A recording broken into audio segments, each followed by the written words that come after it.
I can't let her see what's in my brain. In spaces between sacred and dark plasma strains. And I'm better warm and dirty than cold and clean. I chose a side long ago. Monsters keep calling me home, but she don't know. Lord, don't let her see me this way. All the black spots, I am home and she's in the way. Lord, don't let her see my eyes have decayed. All the black spots, I am home and she's in the way.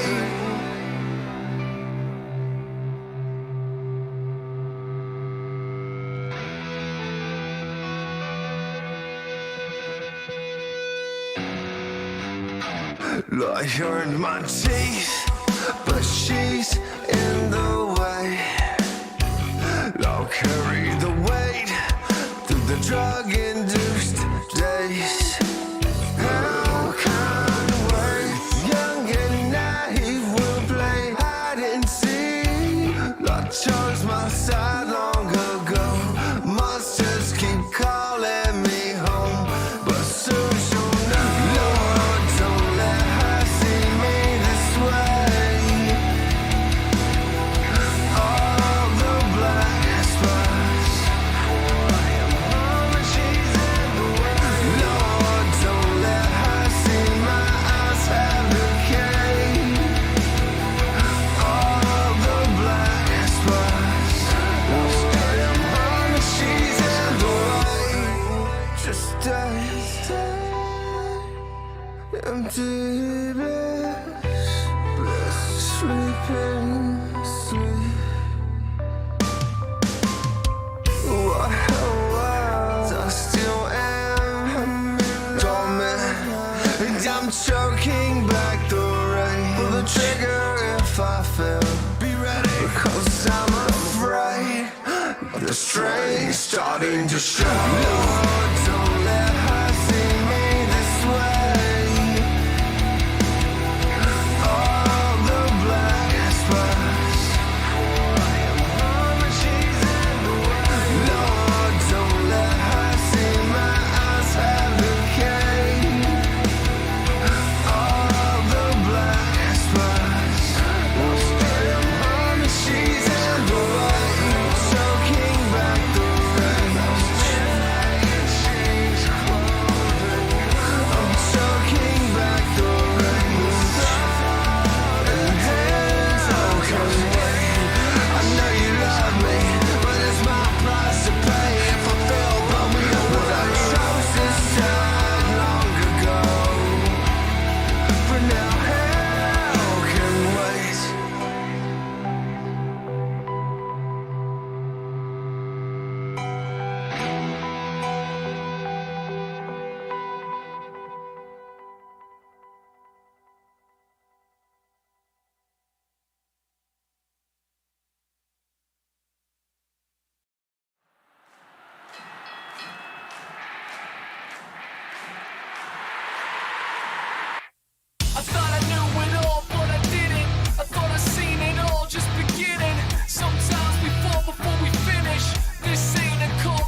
I was there on the day Truth died.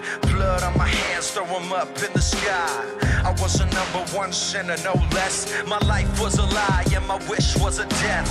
I fell in love with the ways of the world. Money, the fame, the booze, the girls. But I couldn't stay faithful if I tried. I turned into a devil, you can see it in my eyes. I blacked out, told you everything I ever did. I couldn't take all the lies I was living with. I broke your heart, woke up the next day. My bag's outside, yelling, get the hell away. You're not a husband, not a father, just a pig. And you can never change all the things that you did. That's when I knew it wouldn't last. You'll never get away when you're running from the past. Fly into outer space. Float away, but you're my gravity. Die to love another day. We rise again and lose our gravity. I'm a broken man, I'm full of sin.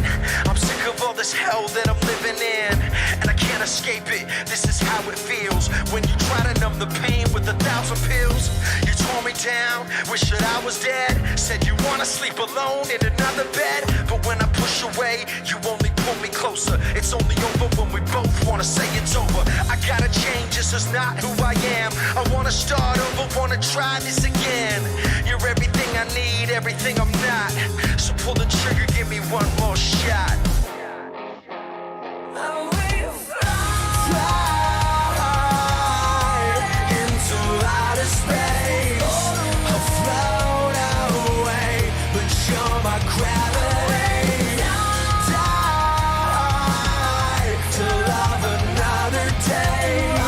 We rise again and lose our gravity. You love me, you hate me, you kiss me, you break me, you lifted me up just to watch you support me. You promised me, look me straight in the eyes. No matter what you say, I don't know truth from the lies. So how'd you up, like I always do. I forgave you for your sins and I carried you through. No matter how we fall, we always knew you would bleed for me and I would bleed for you. Fly into outer space, afloat away, but you're my gravity. Die to love another day. We rise again and lose our gravity. Fly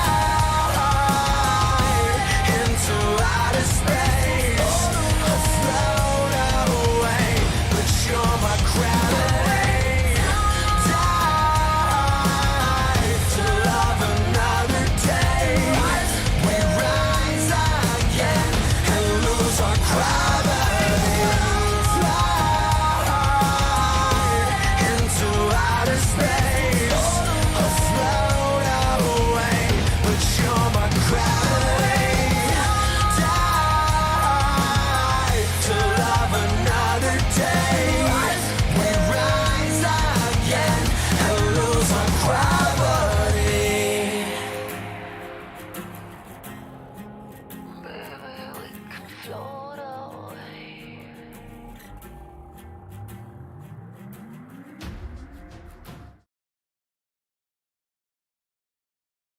Einen wunderschönen guten Abend zusammen und herzlich willkommen zu einem neuen Stream. Ich habe gute Laune. Heute ist Destiny 2 Showcase. Heute startet neue Destiny 2 Season. Heute ist der Tag für Destiny 2. Okay. Mir geht schon wieder alles zu Bruch. So. Ich habe leider es nicht geschafft, in der kurzen Zeit hier gerade mal eben die Szene fertig zu machen. Deswegen will ich das mit jemandem nebenbei machen. Ich glaube, es ist sowieso noch keiner da.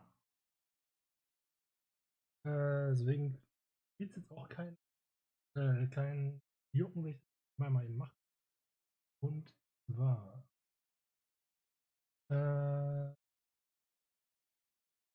Browser.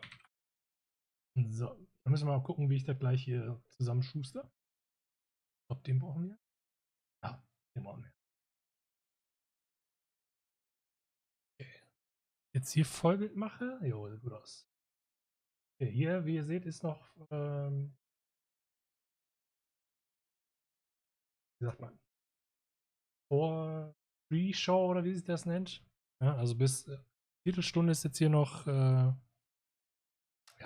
wenn so Artworks und so von der Community gezeigt, macht hier mal ein bisschen Mucke an. Ja. So, wie ihr seht, hier gibt es gerade 190.000 Zuschauer, die warten jetzt gleich darauf, dass es gleich losgeht.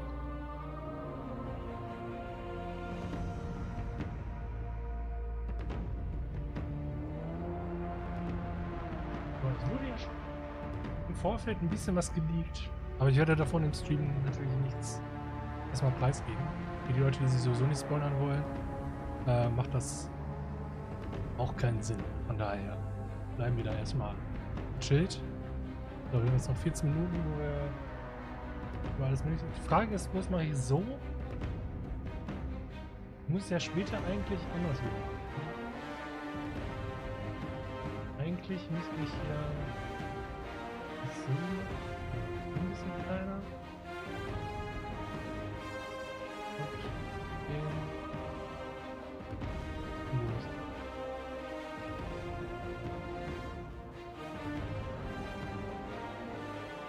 Ja?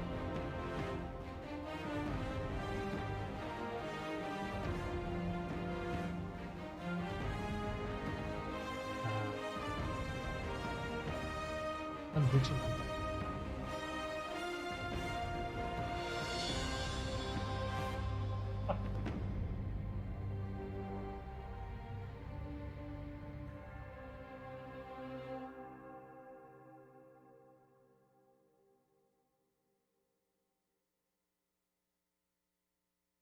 Will ich hier schon mal essen? Ja.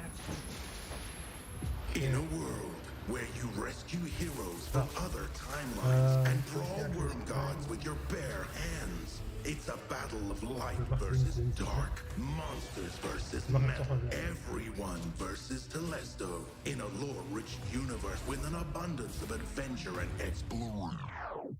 But that's not just why we play, is it?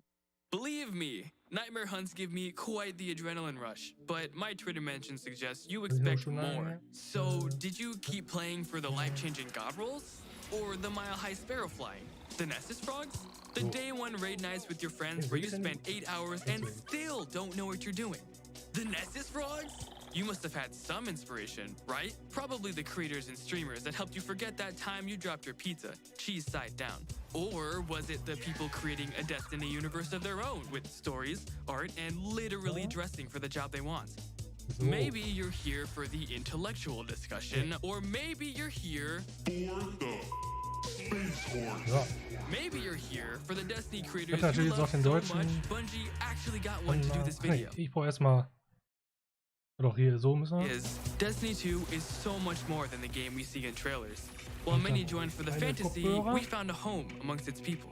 And in the endgame, we stayed for the discos, the DPS, the grenades, the bad bubbles, burgers, and tannics behind every corner. Trombone medleys, laser tag, tower names, yeehaws, the dings, the punts, the clutcher kicks, sweeper bots, stasis crystals, Ja. cheese spots, Ich glaube, das ist hier auch noch ein bisschen callouts, zu pump laut. stomp, ramen, sliding, Machen wir- chicken machen wir- petting, machen wir- Galahorn, Sepix Prime. Dann machen wir den jetzt. Thank you so much for joining us today. We are so excited to dive in and talk about just the kind of journey of being a massive Destiny and Bungie fan Okay. and what that's like to go from So, massive Leute. fan to actually Noch 10 working at the Minuten. company that Ja, we sag mal, love jetzt. so much. I want to learn about your journeys. How did you get started playing as a player, not as somebody who works here, playing Destiny, and kind of how has that relationship with the game evolved through the years? You know what, T, you and I, we've had many conversations with session. I want to hear from you, buddy. So I've been playing the game for a little bit. Ich kann mal kurz gucken, wenn ich. And so, you know, as proof of my, the D1 Alpha veteran status, I have my raid belt here today. So this is my cringe moment where I will be It's proud. nice to see one in person. I've only seen it on like screens and Moment, ich aktualisiere nochmal. Gucken, wie das mit dem Joy-Con Stream ist. Wenn da nur so Untertitel sind, ist das okay? That is that is the Die King's kam Secrets gerade am first Anfang bill. eigentlich Me and my 5 friends, links we für die hashed, anderen. I say used to have it. I think we probably still have it. World's First Oder of so Fun. Like, whenever we were unterstrich.de doing oder World's so. First races. Nö. Shit. Okay.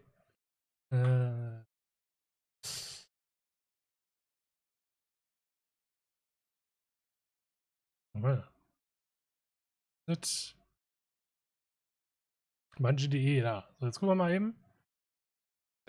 So if you are listening to this and you are rating, or if you're planning Perfekt. on rating for a long time, drink water, stretch, Bathroom break. don't Please. die. Bathroom Please. breaks. Thank you. Bathroom breaks. Nice. Yeah. Don't let that heart rate get too low. I'm very much with Sam on this in terms of like the loving the problem solving and loving to get into that. Ja. I really fell in love with Destiny when I started raiding, and that was Na, gucken wir mal ein my bisschen. moment where I was like, I grew up playing puzzle games and mystery games, and like I love those types of games, and to find that in Destiny and to find that same sort of like problem solving, but to do it with a team and to do it with your friends. I'm on the same page. Yeah. Yeah. I'm totally on the same page. Like the number one story for me around that is definitely Deepstone. Deepstone, like what a I beautiful played all the way through So Deepstone with my clan, which Test mal was was, Moment. amazing. When you look back at the history of Destiny, there's so many moments like that, and I'm kind of interested on, is there any characters or story moments that really stick out to you from our history? I feel like that's Destiny at its best, is like when you are learning from it. Yeah. Like at least for me, I feel like Wir lassen es mal so. the Obwohl, journey da of ist kein Eris, Chat bei, ne? from like D1 and being like, who are you? What are you doing here? Who's this weird Like, chick? yeah, it's like What's coming up super her creepy, face? right? Let's go. Yeah, but I think like seeing where she is now and then how she's like really helped everyone else. Like a lot of people, I'm a huge Zavala fan. I'm a Titan. It's just like in my blood. Was, Titan? Like, So like for me, like seeing Eris like help all of these different characters, seeing Zavala come from where he is, which a lot of people, again, I know some folks that don't really like him that much, but to me, he always just seemed like a really, you know, father figure who's trying his best for everyone. ja. You know, Glaubst du, es ist Gabe besser, oder? died, right? I think like, you know, people were like, what? Like Zavala, why aren't you doing this? XYZ. And then we got to learn more about him. So for me, Zavala is like number one. That his So whole ist doch character gut. arc. And then Eris, Erstmal. like her character arc. You're all insufferable, to then like teaching everybody how to deal with their demons. Yeah. I think is Props to narrative kinda too, crazy. 'cause- Incredible. Speaking to now and like through season 17, how Eris, she's like one of the epitomes of grief in her whole story, and how she evolved to something where she's like, I had to learn how to deal with grief on my own. And to see her evolve to a character that is like helping people go through their own grief. It's Bungie, what the heck? Like, how do you do and this? how Like, patient she was. Like the fact that like when Crow would stumble or Zavala would stumble, she'd be like, take a step back. Patience. Healing doesn't happen overnight. And exactly. I think what we've seen in the last couple of seasons of the incredible narrative team and just diving deeper into all of the characters, I think that's one of my favorite things that we've seen from the Ja, storymäßig haben sie sich schon ein bisschen gebessert, muss man sagen, im Gegensatz zu früher, ne? That deeper dive, and I know kind of where we're going with things, and just like the more that we're going to be able to dive into and hear characters' backstories and understand where they're coming from and what makes them, I think to everyone's point, it just makes it more than just a shooter game. You have that additional aspect of these incredible stories that we all connect with in different ways, and it just makes it, it's the Bungie magic, it's the space magic, it's the thing that like that. then you do a little emote jig at the end. Yeah, exactly, and it all somehow and it all makes sense. It's called Glimmer Gun. Yeah, yeah. But like, how cool is it like that we're here now? And I'm kind of interested, like knowing your long relationship with this game before you even worked here, and then that we're sitting on this couch getting to nerd out and talk about the things that we love the most. How has that been? Making that transition, what was that inspiration that drove you to be like, you know what? I'm gonna put my application in. We'll see what happens. This is my first gaming studio for sure. Yeah. It's getting into Bungie is interesting because I always wanted to be in tech. That's really where I started. For Destiny specifically, I played it every day. But Ich kann mir vorstellen, irgendwo bei einem Entwicklerstudio zu arbeiten. reached out to a bunch of people on LinkedIn and was asking a bunch of questions. I was like, hey, look. So it was really Oder bei einem amazing to be able to, Publisher. like, get into the industry and get into Bungie. Destiny for me was that was back when I was streaming for fun. It was just a hobby, but then it became just a lot more to me because it has all these things I love about games. Because I love RPGs and I love you know, like the game feel of a Bungie game. Right? You shoot that gun for the first time and it just feels good, you know. Space magic. Yeah, space magic. Space magic. Like, and I always play the wizard, so I played the warlock. you know, because that's all I want to do. I just want to cast space magic in every game that I play. So to me, the game's a lot. Like, it's kind of just, it gave me a career. Mach's mal ein bisschen leiser bei mir. It gave me like guidance in life for finding a community that I really love. And now I'm absurdly thankful that I'm part of the team and hopefully make the game better to hopefully have that kind of impact on somebody else. I knew that I wanted to work in gaming. I actually got the opportunity not from the Bungie career website, but from a Twitter post. A Twitter post, and I immediately sent a message and connected, and I was like, I want to talk. Eigentlich können wir auch die Kategorie auf Dings ändern, ne? And now I'm here. Destiny. You love to see it. So, and it's just even now, just the fact that I'm sitting here, I'm just like, You shot your shot, oh dude. my That's what gosh. life's about. Literally, I shot my You shot. shot your I'm like, this is what they mean, because you hear them throw that phrase around, and you're just like, but what does it actually mean to shoot your shot? And it's like, no, it's like, you're not going to respond on Twitter. It's like, I'm going to find you in other places. Even if you you're have gonna those get moments So. of doubt. Even if you have that moment of fear. Die 'cause Streaming-Kategorie haben wir jetzt auch drin. That's scary. That's scary. If you're scared, Absolutely. do it anyway. Yeah. The leap into Bungie was really similar to Will's story. This is my first role in gaming, so it was this like huge leap to. I had been working in marketing for a long time, but really wanted to make the switch to something that I'm really passionate about and something that I love, because I think that's what makes work so magical, is when you get to work on something you really care about and you really, really love and you feel passionate about. So that for me was the kind of thing that pushed me towards. Das sollte eigentlich die Voraussetzung sein für jeden Job, den man macht, aber okay. Years ago and making the switch over to Bungie, and it's been incredible. There's moments like this where it feels very surreal, Right. where you're like, what is happening? This is very, very, just to have that, like, we all work at Bungie now. Like, we get to contribute to that thing that we all love so much, and that's incredible. I'm sorry, but that's such a good point, because there's so many people that ask us like advice on how to get in, and I was rejected numerous times before finally getting that spot. And you know, I know it breaks my heart because so many other people are in that same position, and then they stop chasing that dream, because like, this isn't my first gaming job. I've been working in this industry for Ist so die Frage, years, and ob die bei Bungie mal abgewiesen wurden oder ob die sich noch woanders beworben haben. I felt like it was right. I kept applying for narrative, and you know, granted, I sent them not appropriate fan fiction as reference samples, so I get it. Like, no hard feelings. I get it. They were like, you know, it was just, they were like, hey, we think you'd be a good fit for community. Like, let's put you through that interview process, and we did that, and it was scary at first, but the more I kept interviewing, I was like, wait, no, this was made for me. Like, this is what I was supposed to do.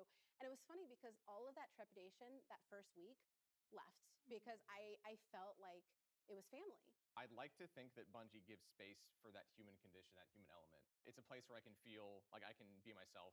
It's a place where I am being taken care of. And I'd like to think that, you know, we're not perfect. Ich hoffe mal, dass das mit den ganzen anderen Leuten, die da so arbeiten, bei Bungie auch so ist. Ja? Bei Bungie klingt halt immer vieles nach, ja, wir feiern uns gerade selber total ab. I'm really also excited for the upcoming showcase, so I'm gonna need you all to meet me in the back. We're gonna do a blanket burrito. 1,5 Minuten, Leute, dann geht's los. Let's go. Let's go. So ready. I'm excited. Bin gespannt. Yeah. Blanket burrito. Comfort. We're about comfort here at Bungie. Hallo, alter Freund. Oh nein. They're like corrupted gold. No. Are they using supers? That's what I want in Destiny. I want darkness. I just got chills. This is everything I've ever wanted out of the story. Multiple G-Horns. Oh, ich glaube, ich stelle gleich trotzdem auf Ähnlich. Ja. Oh, aber ganz schnell mal eben ändern hier.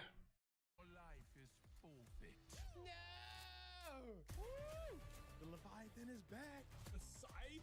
A freaking scythe! He's got us. He has given himself over to the witness. Yay. That was hot. Sir, are you okay? Oh, you look nasty. 20 Sekunden. What the freak? Is that the witness? Man, that's crazy!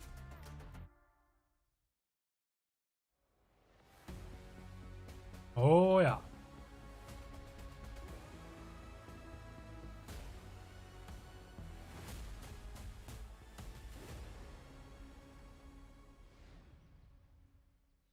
Welcome, Guardians. Jetzt geht's So los. awesome to be here with you again.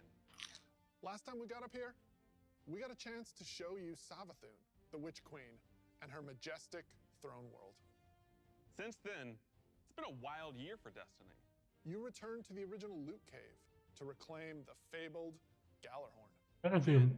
You exorcised an ancient evil from a hive queen, so you could put it inside a grenade launcher. And now, you've been spending the past few weeks cleansing a derelict Leviathan from its twisted nightmares. In fact, the last year has been the best year we've ever had in the Destiny community. I hope you can feel it as well. And seeing this kind of reaction from our community, it's both humbling and inspiring. Because our team here at Bungie, we're not just developers, we're also guardians. We're trying to build what we'd love to play in Destiny, and that's what brought each one of us here.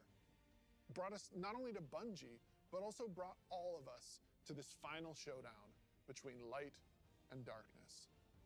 So, without further ado, this is the beginning of the end.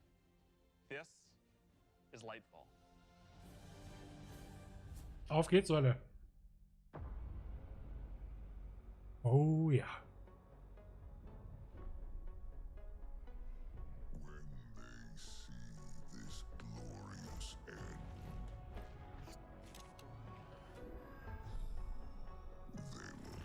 Oh, ich krieg schon wieder die Gänsehaut. Nice.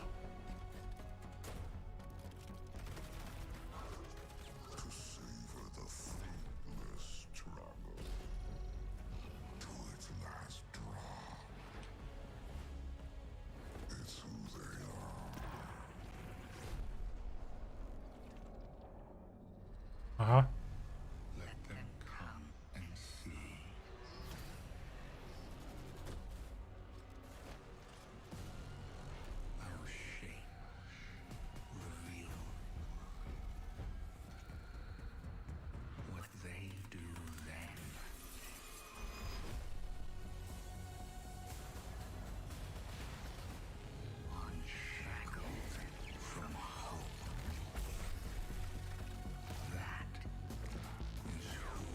Ah, Grappling Hook. Nice, nice, nice, nice.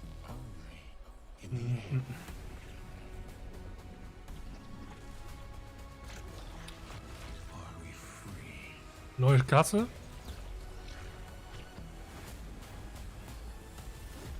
Okay. Ich weiß nur nicht, ob ich das 28.02. Ich weiß nur nicht, ob ich dieses Cyberpunk-Setting so geil finde. Also ich stehe auf Cyberpunk, aber ob das in Destiny so geil kommt, ich weiß nicht. Things are finally coming to a head. Thematically, we really have been honing in on that kind of bombastic, big set piece approach. It's gonna be over-the-top action, adrenaline pumping, like the whole time. This is really kicking off the conclusion to the Light and Dark saga, where we finally face down this foe that we've been anticipating facing for so long. It's pushing it to 11. We've been hinting at this malicious force in the darkness that's been our enemy behind a lot of our conflicts. We revealed that enemy, we put a name on it and put a face on it, and that enemy is the Witness. And the Witness is coming with its newly empowered disciple, Callus. Callus is really crash landing with a new and more powerful army than ever before. They've got new powers, they've got new armor, they've got tormentors to join their ranks that are going to be bigger and badder enemies than we've ever faced. Callus is taking that army that he's bringing with him to be the harbinger of the Witness's doom. This is such a pivotal moment for Destiny. Und die Frage, ob diese Superkabale dann auch Lichtfähigkeiten oder so wieder einsetzen. Avoid the next collapse, something that we've been trying to avoid ever since Destiny 1.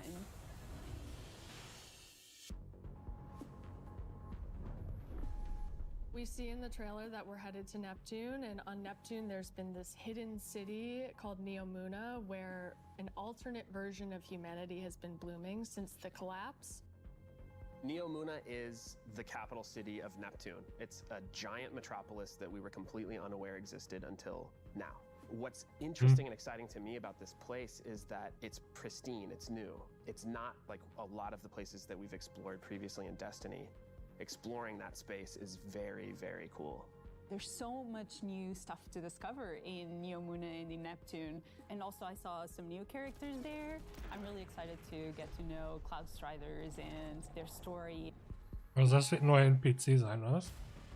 Cloud Striders can be compared to Guardians. They're both protectors of a civilization that's potentially under threat. But Guardians were chosen. It's their duty to protect humanity. Cloud Striders have chosen to protect their people. There's like an awesome opportunity for the Guardians to learn from the Cloud Striders and their way of living and their philosophy of life. So we've got the newness of that city, the newness of the Cloud Striders that we've never been aware of. And then, of course, you get a glimpse of this green Oh, yeah. energy. I wonder what that is. Strand is the new darkness power that we discover here. Something that's unique about Strand, unlike any of these other powers we've ever had before, when you play through Lightfall, you are discovering this power for the first time. No one in the universe ever in the history of Destiny has used Strand before. This is the Guardian discovering Ooh. darkness on their own and learning how to shape it and manipulate it and use it against Callus Heißt and his also wieder forces. komische Quests machen, 3000 Mal zu irgendeiner Pyramide gehen. Of neuen. You are really going to have to prepare yourself for a wild ride. We just got a glimpse of our new destination, neuen, our new foe, Callus and the Shadow Legion, paired with the Witness. New foe? Geht so? A very brief glimpse at Strand, but that's just barely scratching the surface of what this release has to offer. Right, like what we've just seen in that trailer is just the tip of the iceberg, and we've got a whole lot more we're excited to show you coming up. Ja, ihr habt jetzt noch ein bisschen Zeit. Last year, we wanted to return to our studio's roots in creating some of the best shooter campaigns in the industry. That's been our legacy since Halo, and we tried to push that front and center in The Witch Queen. And it's about more than just guns, but creating an adventure in a handcrafted world full of surprises. Then, we added the legendary campaign option, because great combat needs to challenge you, to test your thumb skill, your tactics, and your build crafting. And we heard loud and clear that you want more of that. In fact, 2 out of every 3 players that completed the Witch Queen campaign did it on Legendary. You tested yourself against the Witch Queen in her Lucent Hive and rose to that challenge. And then you let us know it was one of the best shooter experiences that we've ever made. So with Lightfall, we want to push that even further. We want to give you the best Bungie action experience that we can create with the brand new Lightfall campaign.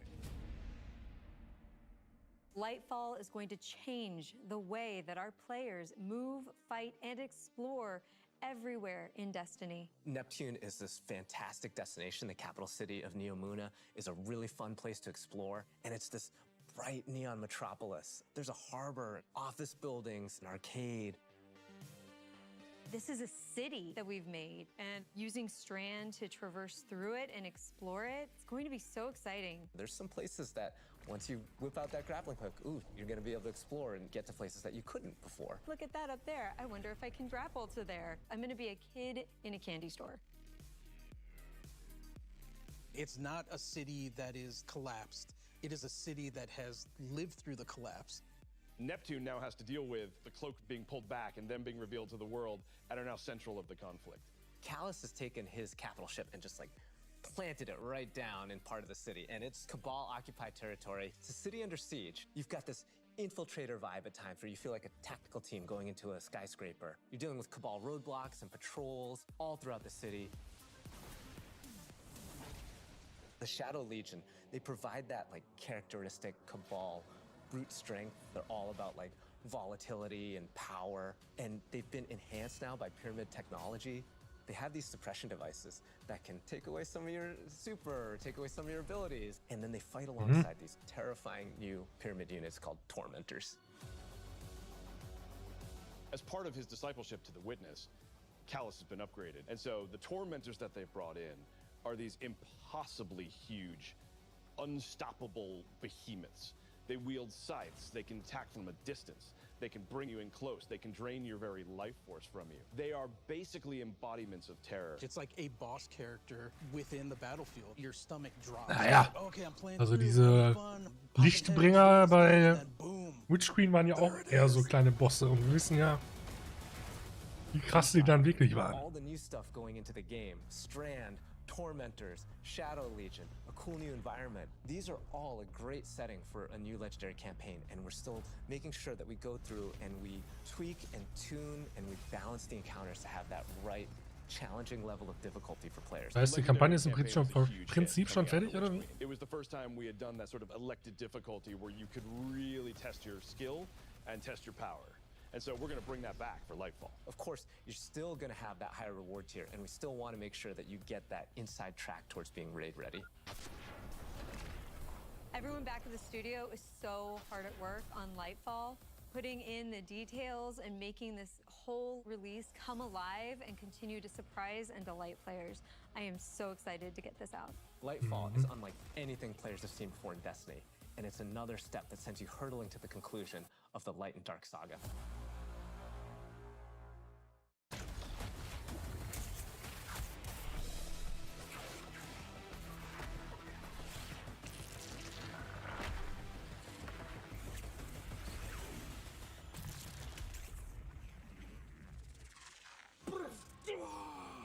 Come on, amazing. I'm super excited to dive into Strand and talk about all the new stuff that we just saw.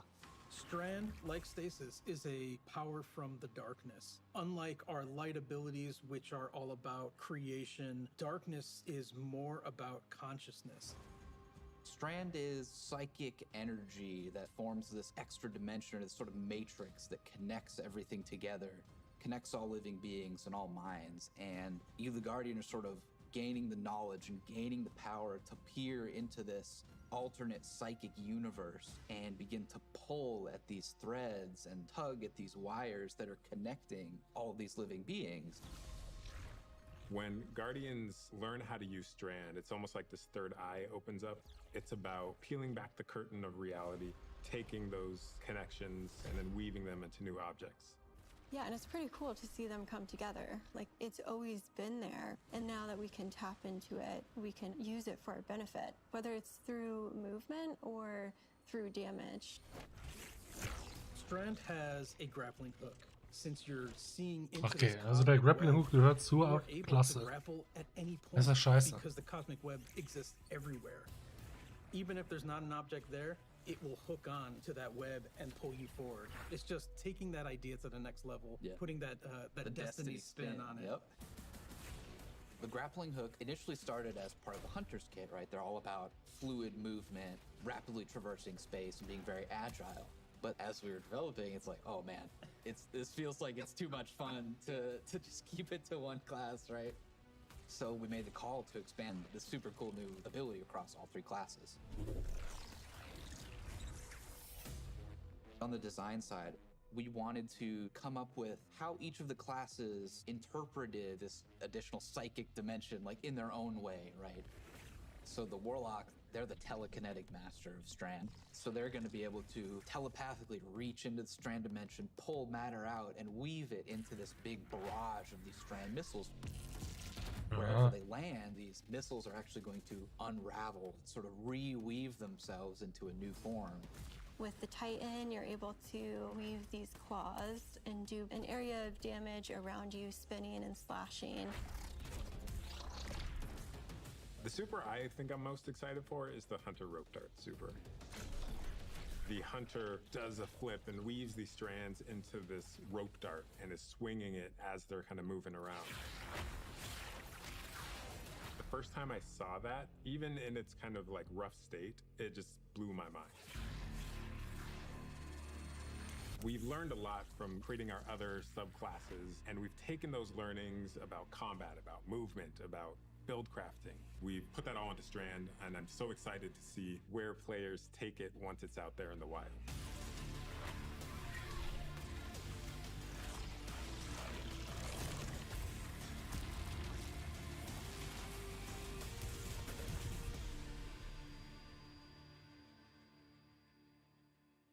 Destiny is a game that gets even better when you play with your friends.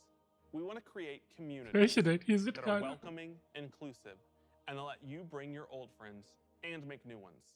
And since last year, over 5 million new Guardians have joined our ranks. We believe that there are still millions more of your friends that would love to play Destiny with you. And the things that you want to see us improve in Destiny are also exactly what's going to make it easier to convince your friends to come and check out the game. It should be easier to create custom, incredible builds. Easier to find people to play with. Easier to swap from being that boss-melting, storm-chaser-wielding, falling star juggernaut right into that ultimate yeehawing, dead man's tail shooting, Titan's rampart crutching sentinel. And if none of what Joe just said makes sense to you, we want to fix that too. Because it's not about removing the depth that makes Destiny so great. It's instead about allowing everyone to dive deeper with ease. Oh, ich bin gespannt.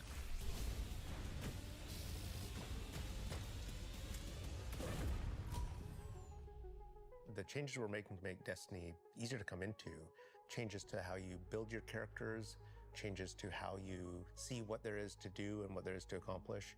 And in the year ahead, we're actually making it easier to form groups in Destiny so you can go and do some of the greatest content that Destiny has to offer. All the teams are working together to build this experience, and so that's what's really exciting. We keep on hearing from players like, hey, unless I have a friend to play with, I don't know what to do. And so what we're trying to give them is like, hey, here's a path to follow. Guardian ranks are basically like a knowledge ladder. We actually progress you through 11 ranks, and it's really like heavily focusing on like exposing players to all the systems of Destiny. At some point, the story about you as a Guardian involves other Guardians and what they think about you. That is just a whole new dimension of your journey through Destiny that we've never really explored before. When you show up in the tower and you see that person who's at one of the highest ranks, you're going to know that you're looking at a player who's actually really demonstrated mastery of many of the different activities in Destiny, not just from our perspective, but from the perspective of other players. Some of the higher Guardian ranks will actually be asking for you to step up, to actually rise to the occasion and prove to other Guardians that you are a strong player and a strong leader. A lot of people have groups that they already play with, but this will really provide people the opportunity to be recognized for helping other people learn the game, but also provide more people to play with on a regular basis. In the year of Lightfall, we're going to actually be investing in building a looking for group system in Destiny itself. You'll be able to look for other players. You'll be able to find groups that are looking for players. I'm so excited about being able to form groups in the next coming year because Ja, genau. Du wirst ja auch it'd be ganz viel really hard Destiny to spielen. get through some of the hard content solo, and making it so much easier to find people to play with is just going to make getting into Destiny and doing the awesome content so much easier. Yeah, and they'll be able to say, this is a player who I can trust to lead me through the new raid. I want to join their group.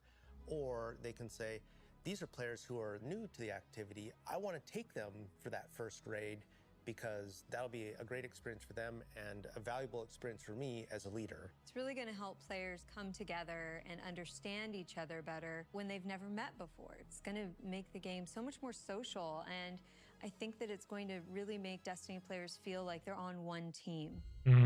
So commendations is a feature that you'll experience towards the end of an activity. So you end the activity now and you get to see the screen that has all the people you played with. You can click on one of the Guardians and choose what experience you had with them. So like, were they a good team player? Were they fun to play with? There's no better way to actually show how good a person is as a teammate or as a leader than to have other players say, this person's a great Ja, teammate, ob das this so gut person's a ist, great ich leader. weiß nicht. It's really a system that's designed to let players show appreciation for each other. Also, using the commendation system, people are going to be able to say like, hey, this person as a good leader, and looking at the Guardian rank system, they have a lot of experience. It's going to be, oh, that's the person I want to help me get through this hard content that I've been struggling with.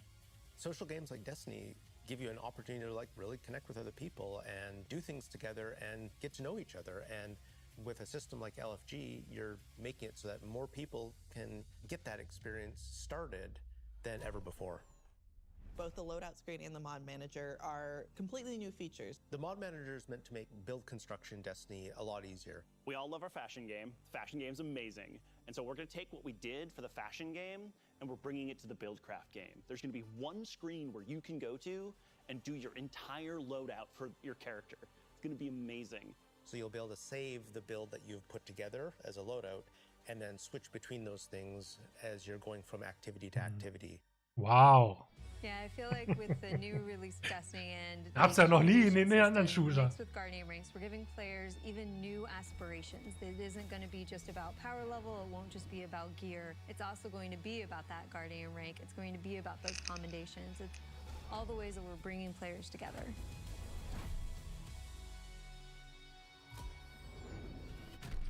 Naja, gucken wir mal, ob das wirklich was bringt. Ich meine, LFG gibt es ja jetzt auch schon. Today, we are also launching a brand new season of Destiny 2. Oh. And as we've evolved our seasons over the years, we've learned a lot. And I think we've been able to deliver some amazing character moments and events for the community. We're long past the era of content droughts. Instead, there are exciting story and events happening in Destiny almost every week, year-round. And we're not slowing down. Each season, we want to keep raising the bar for narrative experiences in any live game. We want to keep pushing to create unexpected adventures that'll make every season of Destiny unique. And we want to keep listening and learning from you, the Destiny community, so that we can create the strongest seasons of any live service. Because the witness is coming. And if we want to survive, we need a crew. We need to enrich our defenses. If you're feeling surly, maybe even loot our enemies. We may even need to find a captain to join us on our next adventure in the season of Plunder. Ah, also doch Leaks bestätigt. Aramis has broken free. The old crew's now really under her command. I've read about them. What is the human word? Pirates. Oh yeah, baby. Drifter ist am Start. Well, anchors away. Now go show those pirates what happens when they crush Spiderhead.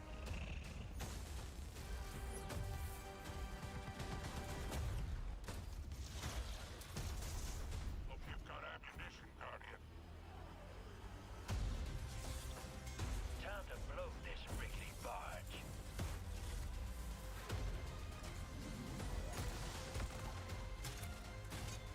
Okay.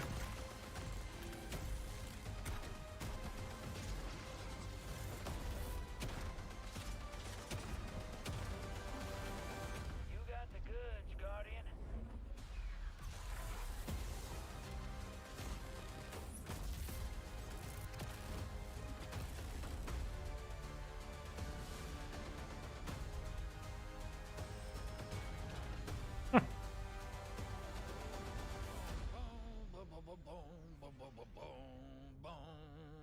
Sorry, getting a little swept up in all this adventuring.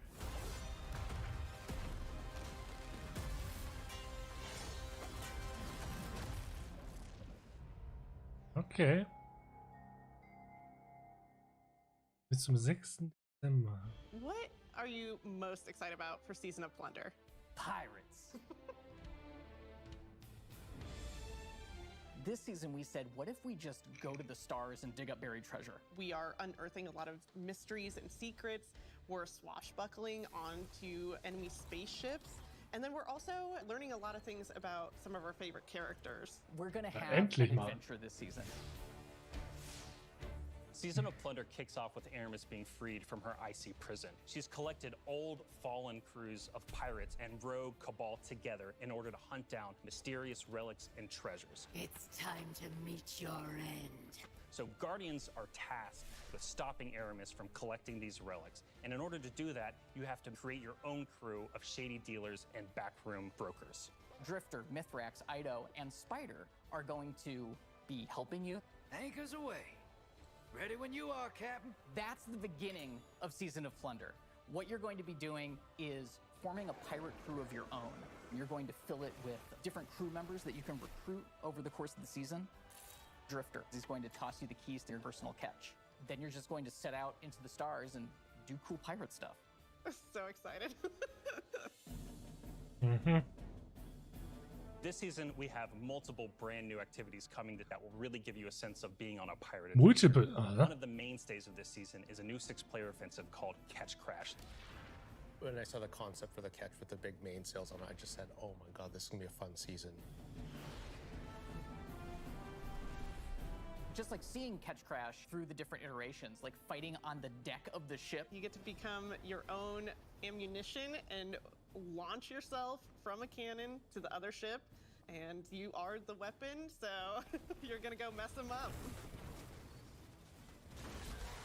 The second big activity we have coming this season is called Expedition. You're going to be guiding a massive drill that's looking for this buried, hidden pirate treasure, and you're going to have to be fending off of all these pirate crews trying to protect their hoards. And then our final new activity coming this season is what we're calling Pirate Hideouts. We have so many like different little maps that you can piece together fragments of this season, and they lead you to the lair of the Pirate Lord, right? Their hideout. These are their caves where they're hoarding all of their amazing treasures and their mysterious relics. These relics are mysterious objects of dark power, and they're all over the system. We don't know exactly what it is they do yet, but if Aramis is trying to collect them, it's nothing good. Taking the opportunity to line the ARC 3.0 update with the Fallen, it just ended up working out perfectly because you've got all the simple ARC weaponry and the ARC shielded captains. It feels right with that release, almost like we planned it. ARC is a damage type that's about proximity, right? It's about going fast up into your enemy spaces and like deleting them. It's the damage type for people that want to hold W. You don't want to retreat. Unbridled aggression to the max. Hunter is really about close range action, being fluid and dynamic and agile, evasive. So we're going to give Arc Hunter a new super. We call it Gathering Storm, where you summon your Arc Staff, like twirl it above your head, and then launch it out, and then it will embed into the ground or into like bosses or mini bosses or champions and jolt them. Like a big lightning strike will strike the staff and overcharge it. And while that staff is overcharged, it'll start Tesla coiling little lightning bolts out at nearby enemies. Warlock is kind of this elemental conduit. You are a class that will turn yourself into lightning. You will create things out of lightning. Previously, we had this exotic armor piece called Getaway Artist, where you consume your grenade and it'll make a what we call a sentient arc soul that fires faster and does more damage as a result. So we decided to roll that into base arc soul behavior. Anytime you're amplified, any arc soul you have from any source will become the supercharged version that will fire off just rapid fire bolts. Amen. Titan's about being this unstoppable freight train. It's about this constant movement. So we gave Titans a new movement option, something that we felt like is going to be competitive in this new environment of air dodges and air slams. That's a new ability called Thruster. And it's all in first person. It's all very much in the heat of the moment you see it happen. Its whole property is like rush down or getaway. It's a movement tool to the max. There's going to be this new melee ability called Thunderclap, which is like an amazing thing where he like charges his fist, all super flashy. It's our first ever charge melee, so you hold down the button, and as that cocks back and charges up, you'll end up doing more damage and getting a little bit more range. And speaking of the goal of deleting things, I believe in PvP, a full charge is a one-shot kill. It is, oh yeah. It's a little skillful to like pull off because you're going to have to really read your opponent here. The whole through line with Arc is like, it really isn't that complicated. It's move fast, hit hard, and stay alive.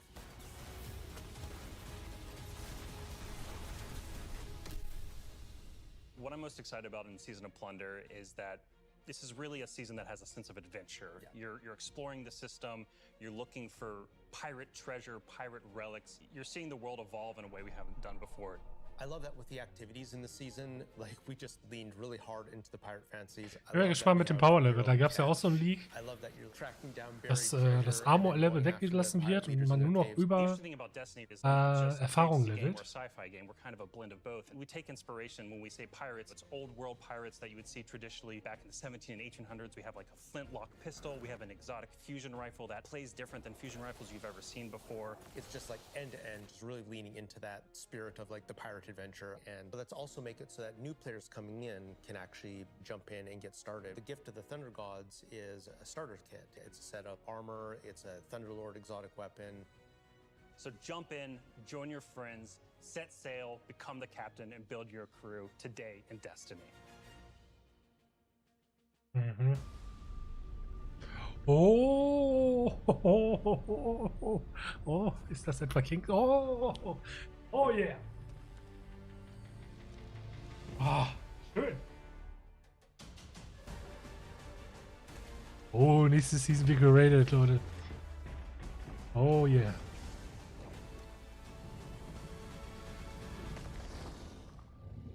Oh, ich liebe diesen Raid.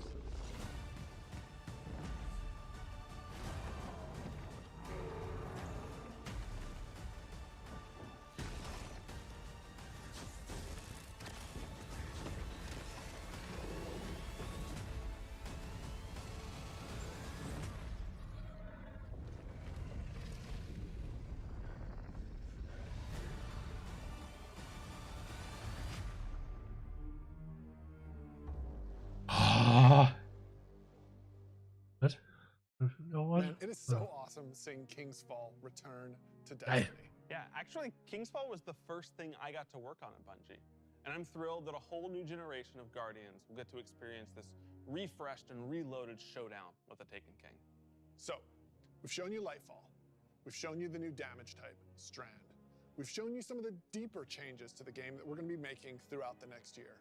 But we have one more thing that we are excited to announce today. Ich hoffe, was Gutes. Destiny is coming to the Epic Game Store today. Epic has been an absolutely fabulous partner to work with. They love Destiny. And we are just huge fans of what they've been doing in the social game space.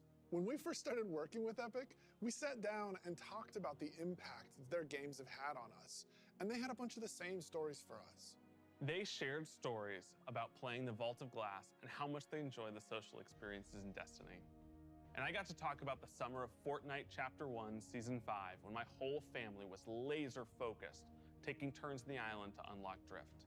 In addition to launching all of Destiny 2 on the Epic Game Store today, for the next week, if you download the game on Epic, we will give you the 30th anniversary for free. If you haven't heard Gallahorn yet, or you haven't played the Grasp Dungeon, come to the Epic Game Store and you can jump in for free. We want to welcome all these new Guardians. Was ist den Leuten, die jetzt schon gekauft haben? Nix. One that stretches a little further than the last city.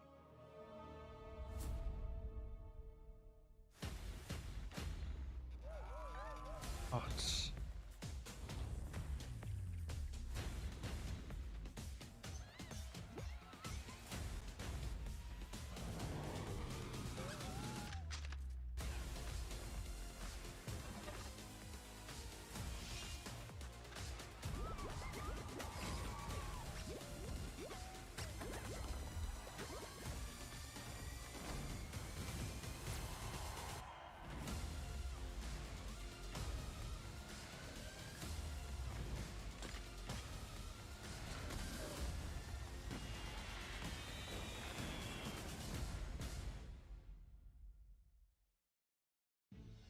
A few years ago, we shared our plans for the Light and Darkness saga.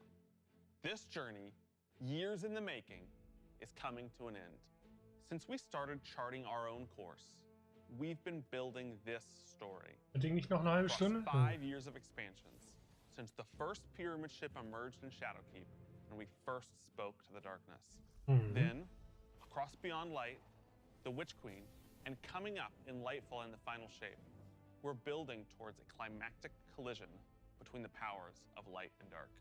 We've also been working on the Destiny engine behind the scenes, preparing our technology and our game to last for many, many years to come. Because Destiny 2 is not going anywhere, and neither are your expansions. We want this story, since we first communed with the darkness on the moon, to be fully playable, start to finish. And we're happy to announce today that we are not planning to sunset any more expansions. Wow, toll. We want the Destiny universe to grow, and we're going to Natürlich sunset ihr nicht, weil ihr schon die Engine geupdatet behind habt. the scenes to keep that possible within our game engine. Weil lieber die alten wieder mit But rein. enough about the distant future. let's talk about today, the best day all year to jump into Destiny. Yes, because if you're looking to catch up, right now, all expansions are free to play for this entire week on every platform for everyone. Right now, Season of Plunder is live, and the Helms get a set of supercharged art gear for anyone looking to catch up on the fun. Destiny is live on the Epic Games Store. You can download it for free, and you can get the 30th anniversary pack as your welcome gift. And if you liked what you saw about the future, right now, pre-orders for Lightfall are live on all platforms. And anyone who purchases the annual pass gets the exotic auto rifle Quicksilver Storm today. Today is a perfect day to play Destiny. So we'll see you in game. Wart? Halbe Stunde?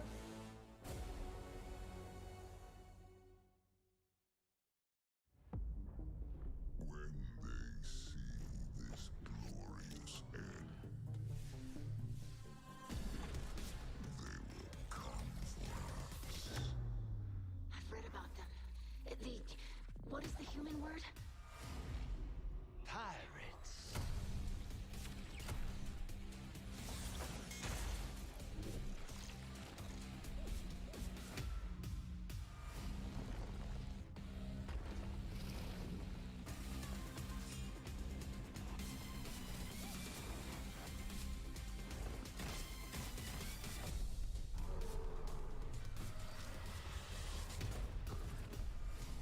Let them come and see.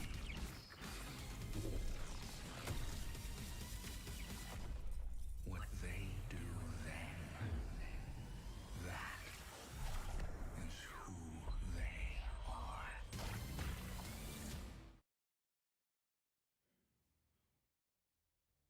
Post-Show, okay. Dann gucken wir da mal noch.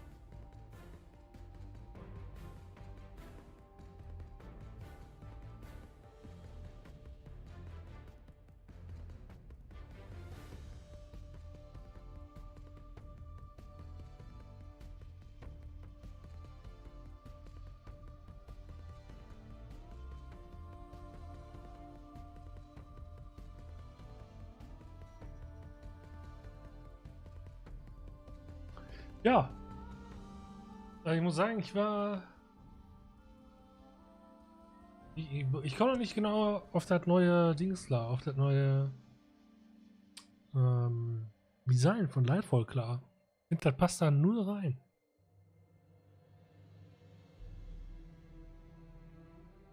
Aber gut, abwarten. Ist mir ein bisschen zu, hey, cool und, ne?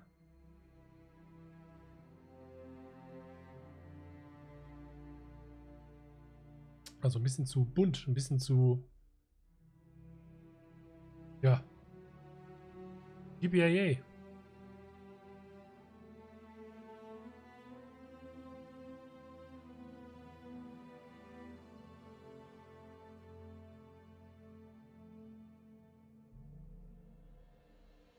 Geil, also Kingsfall geil. Und ich finde fast sogar, dass das Piraten-Setting jetzt in der nächsten Season kommt. Mich ein bisschen mehr abholt als Lightfall tatsächlich. Ich dachte, Lightfall wird so richtig schön düster. Irgendwie. Warte mal.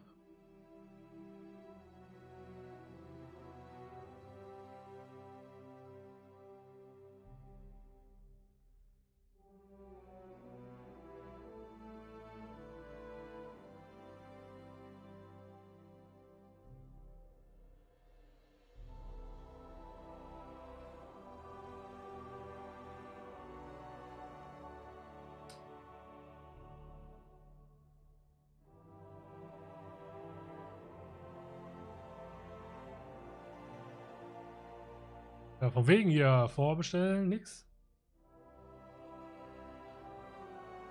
Ja, guck mal, muss halt. Wahrscheinlich erst alles nach der Post-Show. Wir gucken mal.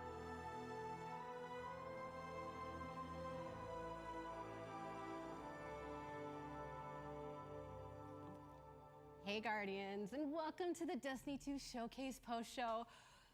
Oh, I hope you're having as much of a good time as we are, because it is so good to finally share all the things the teams have been working on. So hard behind the scenes. We've got Arc 3.0, we've got Space Pirates, we finally have drifters saying more than 2 words. Ja, genau. It's a beautiful thing, and we've got some really cool stuff lined up. Before we get to that, I want to say what a pleasure it is to welcome to the stage the one, the only, D-Flawless. Hey, How you doing, buddy? I'm doing great. Thanks for having me. It's such a blast to be here. Like you said, we got Pirates, we got Arc 3.0, we got Light. We got so much stuff to talk about. I can't wait to dive into it and just go over everything. Go ahead and give us your best drifter impression. Go ahead. Pirates. Pirates. I love it. I love it. It's going to be great. We've got some deep dives with some of the developers that are responsible for the beautiful world of Destiny. We've also got a live gameplay stream later on with some of the team as well, which is going to be a good time. It's gonna be fun. It's gonna be fun. Hopefully nothing crazy happens. No, we love crazy here. We're Bungie. Come on, let's go. Well, never mind. But speaking of deep dives, you actually have something coming up, right? I do. What you got? I got some members of the dev team here with me, and we're gonna be talking about some of the new stuff that's coming to Destiny 2. What's going on, y'all? Howdy, Flaws. How's it going? Thanks for joining us. What's going on? All right. So last time we did this was Shadowkeep, and Dado was here, and let's just address the elephant in the room. All right, there was a popular meme made, and I don't have a notebook like Dado did. I have cards, okay? So you can't meme this, all right? Solid. We're safe. We're safe. All right. How's everybody doing? So good. Happy to be here, man. Awesome, awesome. Let's go around the table and let's have everyone introduce yourselves. Let's start with this lovely gentleman to my left. Hey, everybody. I'm Joe. I'm the game director for Destiny 2. Oh, hey, everybody. I'm Dan. I'm the general manager for Destiny 2. I'm Taylor. I am the senior test lead for Season 18 and Season of Plunder. And yeah, excited to be here.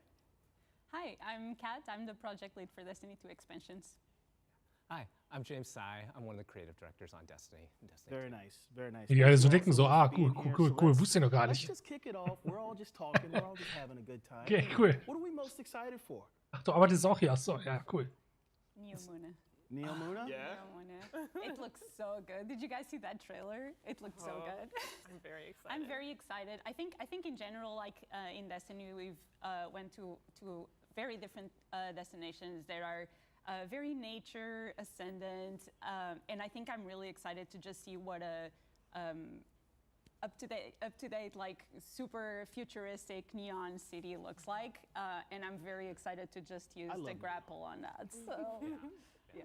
Grapple. Yeah, go. Yeah. Oh, I was gonna say the thing about Newman, it's really cool because, as Kat was saying, we've gone to a lot of like abandoned places, a lot of nature ascendant places that are falling apart or overrun. But New Muna is like this. It's a civilization that the people believed in, and it was worth protecting. And it really embodies like the positivity and the hope and the optimism that runs at the core of a lot of what Destiny does. So it's a really cool place. I think I'm excited for how different it feels from where we've been before. What Kat and James were saying. I think last year the team was sent on a mission, and we said, "Can you make a really cool swamp?" And they're like, "Okay, yeah." And then they're like, "Okay, we've gotten really good at this like swamp making." It was like, "Great. Now make a city, right? Like now make like futuristic, like something that's never been done before in Destiny, where you feel like minutes before you got there, it was functioning, right? Like people were thriving in this place, and that's just a place that we've never been before in Destiny." Absolutely. You guys killed it with the design.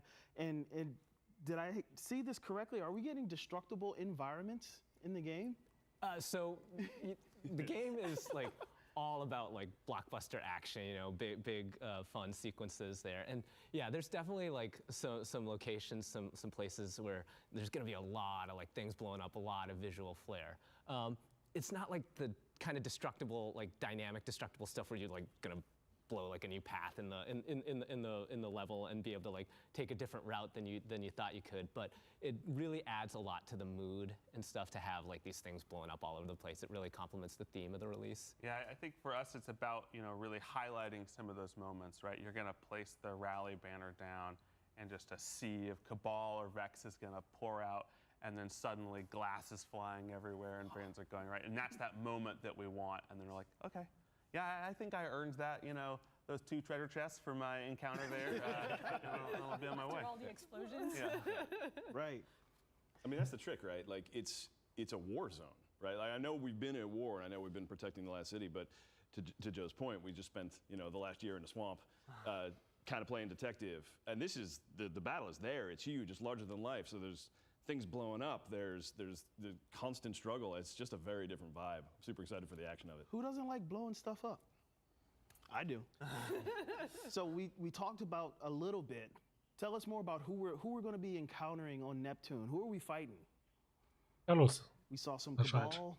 Yeah, I mean, I think the big thing is, you know, the Witness has pulled in and sent Callus, right? You probably saw that concept of Callus's, you know, in classic style, the big pyramid ship with his own sort of effigy crowned on it. And so there's going to be a lot of Cabal. And then there's also this sort of Vex undercurrent threat of Neomuna as well. And so that's an interesting thing that players will sort of discover, you know, what they've been dealing with for the past. But on top of that, I mean, you know, Callus. Wir haben nämlich auch schon länger nicht mehr gesehen, oder in der Story mäßig.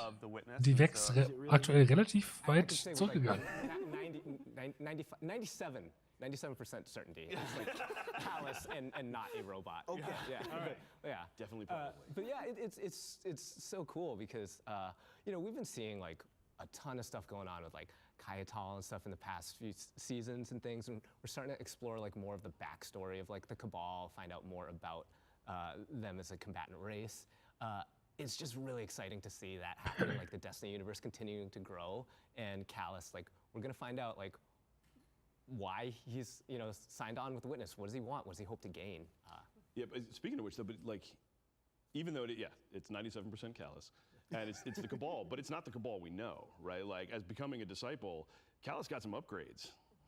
So like, there's a different Cabal we're going to be fighting. There's different flavors to it. And I think the biggest, right, you know, upgrade, it's not just the Cabal. There's another unit of the pyramid coming with the Cabal, right? And the Witness said, hey, you're going to need some help. And that's what we call this the Tormentor, right? Those things look terrifying. What can you tell me about the Tormentors? I'm excited to go up against these. They are terrifying. They are terrifying. We can tell you that. Ja, also terrifying wie wahrscheinlich die Light Shades vorher. Unit that will be joining the Cabal and the forces of the Witness this time around.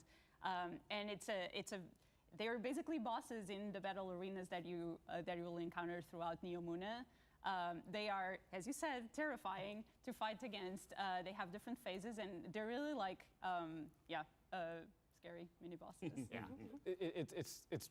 I mean, we called them like terrifying Grim Reapers, and these things are awesome because they're like the first like pyramid units that are like in the core combatant sandbox now that you know, so that they're gonna anchor like a lot of tough encounters, and they have a bunch of different ways they can hit you, right? They have like the like side thing, we called them, you know, like I said, our terrifying Grim Reapers. So they throw these like side like projectiles at you.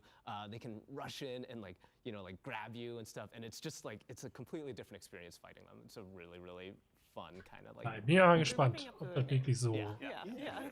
Can't wait to get Different tormented by some tormentors. I like how terrifying Grim Reaper was the throwaway term. Like that's scary. This is Grim Reaper, but worse. And we also have another new character type. What are we calling these Cloud Striders? What can we say about these guys? Are they friend, foe? Yeah. A little background on the story of Neomuna. So during the first collapse, there was basically a ship that was able to escape, and that's how the society in Neptune started, and how Neomuna as a city came to be. They basically have been preparing all these years to avoid a second collapse and make sure that all their citizens are safe. As part of that, there is this class of people who actually are volunteers, and it's a very different paradigm from what we know as the Guardians. The Guardians are basically chosen by the Traveler to defend humanity. With the Cloud Striders, they actually volunteer to go through a bunch of cyber enhancements and really be ready to protect the citizens in the city.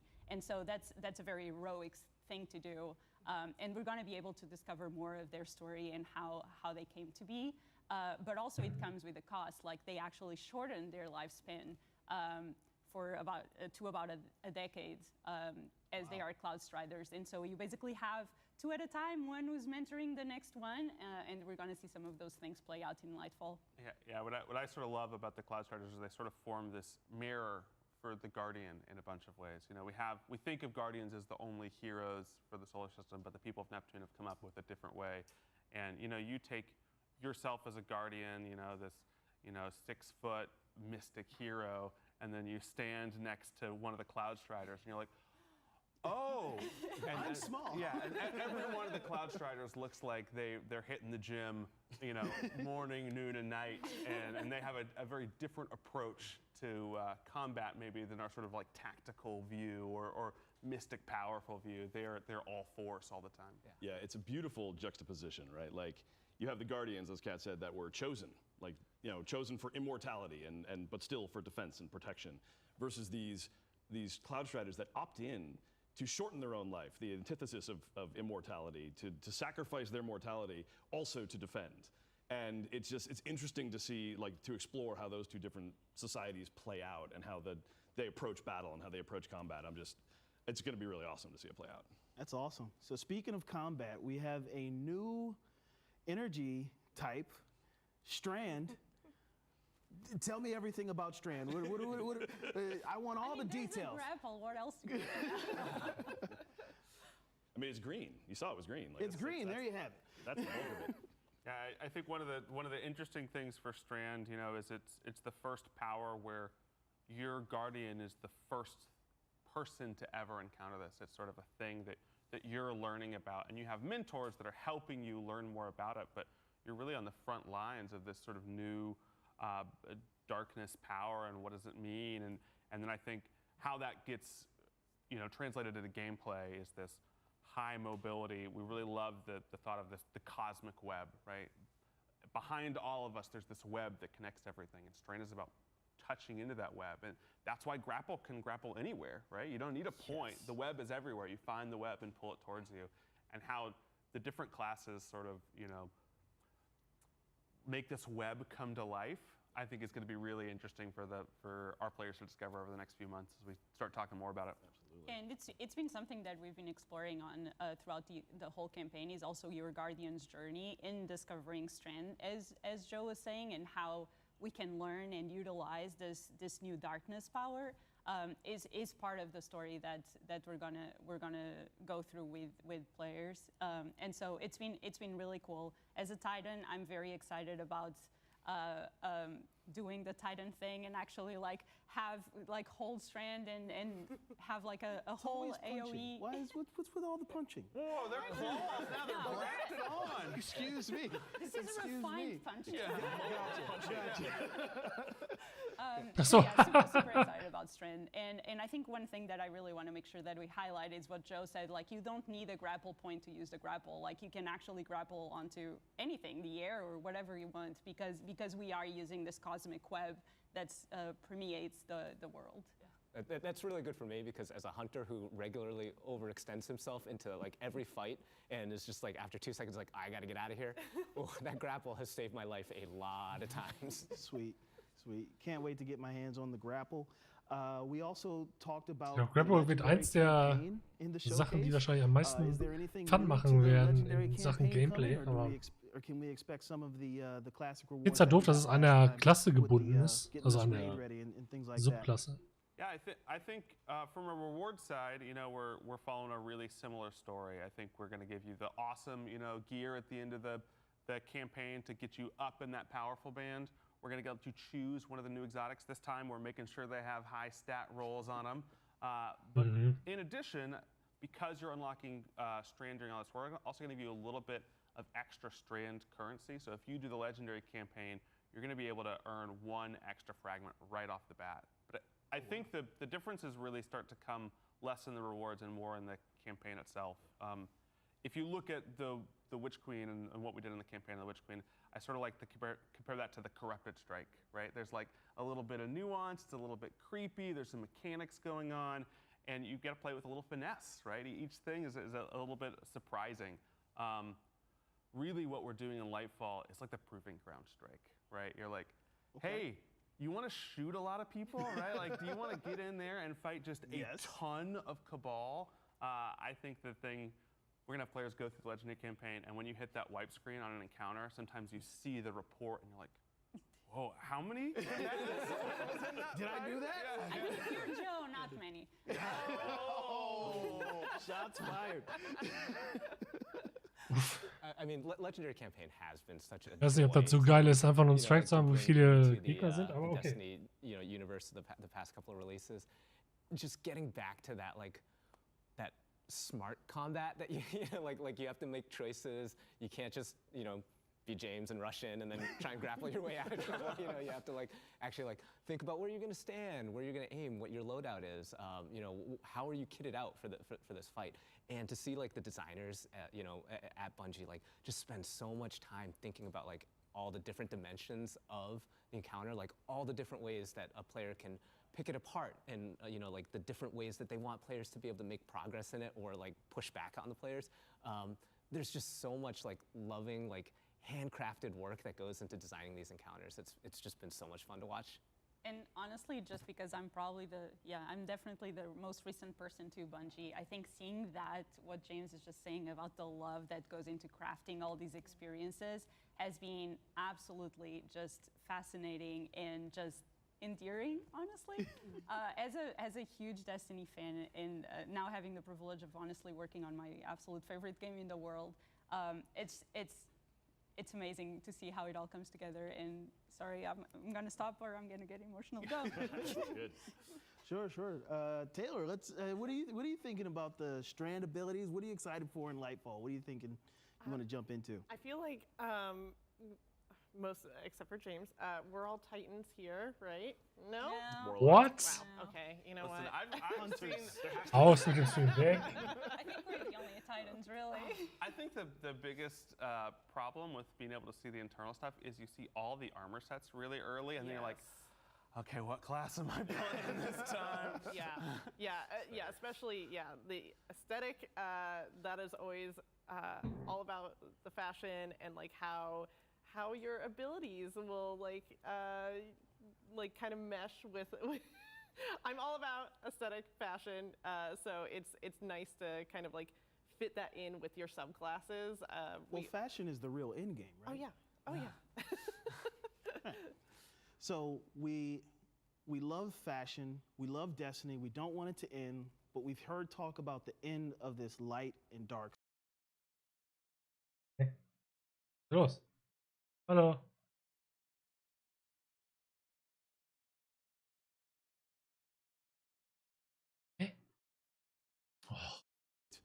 Moment in time in the history of Destiny and in the history of the world, and we want to tell it right, and we want to have a satisfying conclusion, but a conclusion to that chapter, not the story of Destiny. I think we've been, for a long time, we've been setting up this, we've got this big white ball in the sky, the Traveler, and we've got these big creepy pyramids coming from space, and we want to make sure that we're always making good on those stories, right? We say, hey, you've been waiting for this. We're going to give it to you, and then we're going to go to a next chapter, and we're going to be able to move beyond that in the Destiny universe and talk about new, exciting ideas. Awesome. So Destiny is forever. You know what else is forever? Fortnite. Nein, nicht wirklich. Epic? What's going on? I mean, why wouldn't we want to be on Epic Game Store? Yeah. Right. I mean, one of the key pillars of Destiny that our ambitious goal that we try to hold ourselves to is we want to be able to play this game anywhere. Right, and just Epic Game Store is such a huge step in that direction. There's so many amazing gamers that are over there on that platform, and we're big fans of Epic. We're big fans of all those games. We're super excited today to be able to bring them, just bring Destiny to all those players who may not have experienced it before. And also worth mentioning, if you do go on Epic Game Store today and sign up, you do get the 30th anniversary pack that we launched last year for free. Wow. Forever. Wow. I'm super excited to see all the collaborations, Epic, Fortnite, Fall Guys. Geil, die schenken euch 10 Euro. Before we get into that, there's some other things, very exciting things that the community's been asking for a long time. LFG's coming into the game. You finally did it. Give me the story behind this. Yeah, I mean, Dan just talked about it, how important it is for us, for the Destiny 2 team, to make sure that Destiny is like a social game, and a game that like it's so easy to jump in and just like either play with your friends or find new friends to play with, right?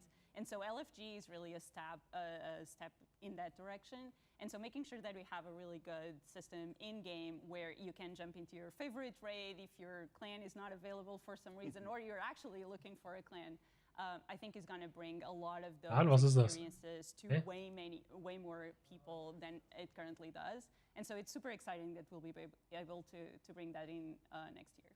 I think one of the most exciting things about LFG is the way the team is approaching it, right? And they want to make sure we have the right foundation, because we want a really stellar LFG tool in Destiny. And so, you know, what's coming first with Lightfall is this thing we call Guardian Ranks. And Guardian Ranks for us it's this journey from the absolute new light player all the way to a Grandmaster like PvE All-Star. And you can go through these ranks and it'll show you, hey, here's what you need to do next. Oh, you've mastered that? You should try some of this stuff. You should try learning about build crafting. Okay, you should try getting into dungeons. You should try getting into a little bit harder strikes. And we think of that as really as the base for LFG, because when you want to go to LFG, you want to know that the people that you're looking to build your raid team with, your dungeon team with, your trial team with, you want to know they're ready, right? And so Guardian Ranks really is this thing that you can say like, hey, I'm ready. Like I've done all the stuff that shows I'm ready for the raid. Yeah, and I think between Guardian Ranks and accommodations, we not only have the tools that are hopefully. Ich finde das nicht so gut, muss ich sagen. Ich meine, das ist ja jetzt schon sehr aufgesplittet, wenn man jetzt mal in die LFG-Gruppen guckt, wo dann immer schon überall steht, know what to do, also, weil du sonst gar nicht eingeladen wirst. Ich glaube, das wird noch eher die Spreu vom Weizen trennen, sag ich mal so ein bisschen. Yeah, it's really important. We love the sort of unmatched made content in Destiny. We want to keep it challenging and engaging, but we also want to build those tools that are going to allow you to get into that content and say, oh yeah, I've done the raid, right? I've done the, I've gone and mastered some of the coolest content in Destiny. Yeah, I think there's like a lot of cool elements that, like Joe's talking about, where it's like, it's showing you what you need to do to progress, how to spend your time. Another property I really like about Guardian Ranks is that as you move up, it forces you a little bit out of your comfort zone. It's getting you to try new things, to maybe do new things like new activity types, to try and put yourself out there like a little more in terms of like, like the aspirational content, or trying to do some social things to keep your growth and your journey in Destiny like moving forward at all times and not falling into like these like the same patterns over and over. So there's a lot of just really cool effects having like a Guardian Rank system that has on the player. Yeah, and one of the last things I think that we're really hoping the system can do is Destiny can be an overwhelming game, not just for a new player to get into. Hey, there's so much stuff, what should I do? Also, if you're taking a break and you're coming back, and we really want the Guardian Ranks to be this place that you can go where you're like, what should I do? There's so much to do in Destiny. What should I do? And you can say, okay, I should work on this. Wait, you're allowed to take breaks? You are allowed to take breaks. Yeah. And I think this is a really important part of Guardian Ranks, is that even if you have friends who are playing, but like you're coming back to the game or you're brand new to the game, that's probably a place you can point them to. And it's like, why don't you just follow like this? And it's probably a great path for you to ramp up. And then Joe also mentioned commendations. And one of the really important things about building a game that's inherently social, and we want it to be, is to make sure that our Guardians are in their best behavior and are being super helpful to the community. And so commendations after every match-made activity is actually something that will be able to reflect that, where players will now be able to send commendations to each other and reward players for Du warst scheiße, du warst scheiße, du warst scheiße, du warst okay. Or like they were really good at PvP or whatever it was, and so that system plugs into Guardian Ranks, and I think it's going to be really a highlight of the system. Yeah. The once you get past all of the, hey, I've done all the content, there's a few Guardian Ranks at the end that are all actually about that combination. Wow. It's all about saying, okay, you've proven that you can do all this. Now prove that you're a person that other people want to play with. And it doesn't always have to be that you're the most amazing raid leader. It can also be that like whoa, Kat's just like super dependable, right? She's got like a good attitude, and like you look at her lane in Vault of Glass, and you're like, yeah, it's handled, right? Like, and I can always count that like what's going on over there is on the up and up. Is there like a comic relief one for those of us who are really just good on chat? Yes. Good backpack. Yeah. I'll take Good it. at riding the backpack. That's right. I want the troll commendation. I'm leading somebody off a ledge somewhere, put it in the game. So, 19 Uhr ist durch. Jetzt müsste eigentlich langsam mal das one of the Update hier things we're gonna freigegeben get our werden. hands on, well, now, season of the Plunder is here. Ja. Arc 3.0 is here. So. What do we have to say about Arc 3.0? There's so much cool stuff to get our hands on. Taylor, what do you think? For Arc 3.0, it's touching like all things Arc, and so like one of the things that is really cool about Arc 3.0 is you can bring in older Arc weapons that have been your favorites, minus Trinity Ghoul, and like Good having choice. that like synergize with the new Arc 3.0. It's something that I think we're really excited to see everyone playing with Arc 3.0, being able to kind of build up and craft their own style, and seeing like what people come up with in the next few weeks. And I'm just really excited to see how everyone handles it. I'm really excited for like the Titan Thunderclap. I cannot wait for that. Titans get another one-shot ability. So. I'm just excited. I get to throw my arc staff. Yes. I cannot tell you how many times I have popped that thing, gone twirling, gone after somebody, and they just just jump over me, and I just go right off the ledge to my doom. Now with like being able to throw the arc staff, like I have like a whole nother way to just like miss and like be totally ineffective with my super and get laughed at by everybody. It's like it's Hunter it's so struggles. cool. Hunter struggles. Warlocks have a cool new ability where they turn into a ball of lightning. Yeah, I mean, why not? Normal, yeah. Obviously. Let's just put that in the game. And so also Blink is back on the menu. Yes. How great is that? I mean, I'm excited for the people that love Blink. As someone that is constantly the victim of people that are in, a PvE jumping puzzle, like, oh, don't worry, guys, I'm great at Blink. And then we're just sitting there, we're on the King's Fall tomb ships, we're looking down at them, and you're like, you got it, you buddy? Sure? You sure you're great at Blink? Oh, man. So Arc 3.0 is here. We got Season of Plunder, Pirates. Let's talk about the narrative theme of this season. Why pirates? What are we doing? Why not? Why not? I know. I realize I set myself up for the why not. I mean, yeah, who doesn't like pirates? I think that we've seen time and time again in pop culture, like we're always so fascinated with like the pirate fantasy of like action, adventure, peril, a lot of that unknown on the open seas, and that felt like we could really merge that into the Destiny universe and make it make sense, because there's always looming danger in the universe. Like there's so much empty space, you don't know what's lurking out there. And I think it's also a really cool way that we can tap into some further stories about like Drifter and Spider, and how they've had like these run-ins with the unsanctioned side of the galaxy, and kind of just finding a little bit more to them, and some deeper dives into their Update ist halt immer noch nicht freigegeben, ne? Mein Gott, das dauert ja, oder? Yeah, pirate mystique is just a real thing, right? Like, and when you have, to Joe's point before, right? Like we have our sphere good, triangle bad. Like we have very clear images on what's on what side of the battle. Having something that is neither, having something that is that like, you don't really know where it's going to go and is unsanctioned, to use your words. I just think that's really exciting. It just adds a new dimension to the struggle and the conflict. And Pirates is really like, it's classic Destiny. Like the Fallen are Spider Pirates. Yep. It is time that we make Ja, good. ins Pirates We say, passt "This is a tatsächlich ganz fallen ganz captain." gut You're like, rein. "A captain of what?" And you're like, of that.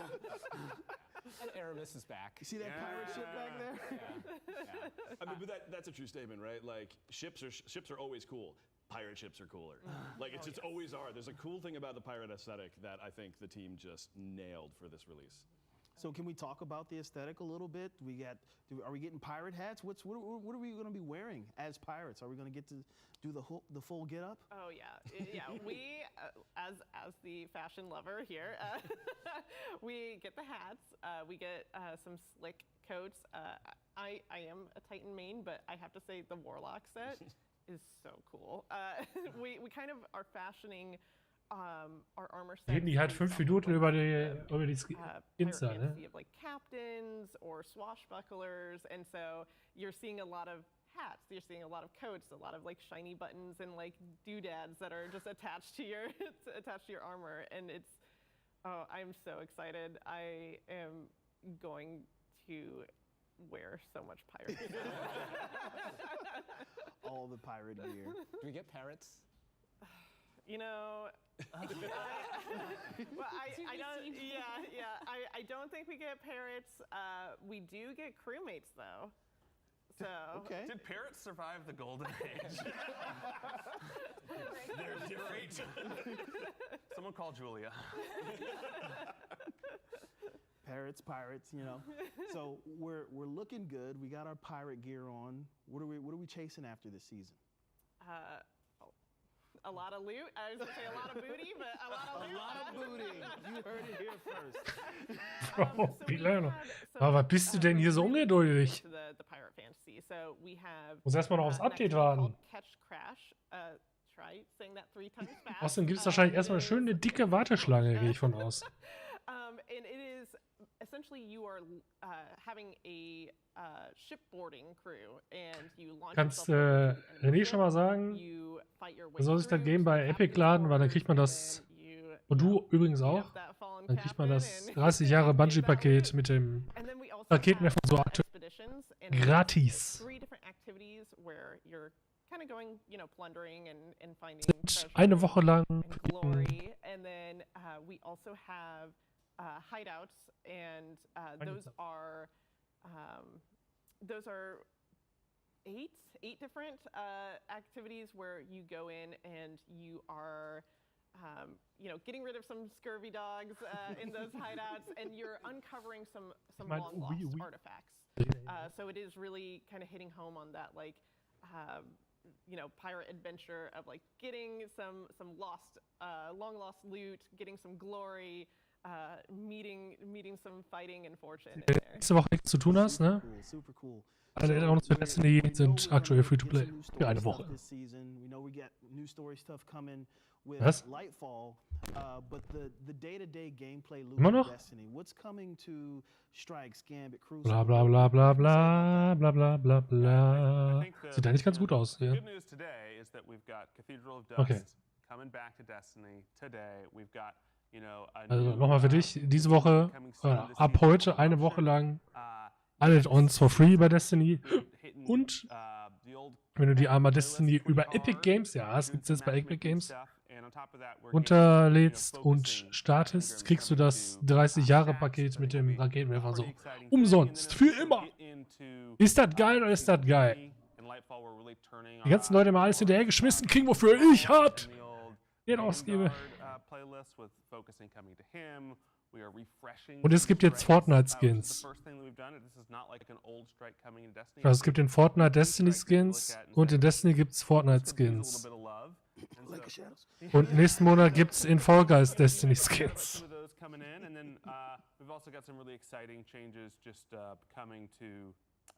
Naja.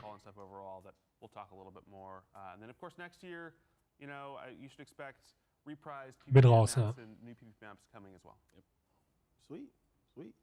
So, what else are you guys excited to talk about? I mean, one of the cool things from the trailer that we saw that we didn't get to touch on really, we've been talking about fashion and the changes you guys made to the fashion. Hat er für Sony-Skins? Willst du da als Crash Bandicoot rumlaufen, oder? Oder als The Last of Us Ellie oder so?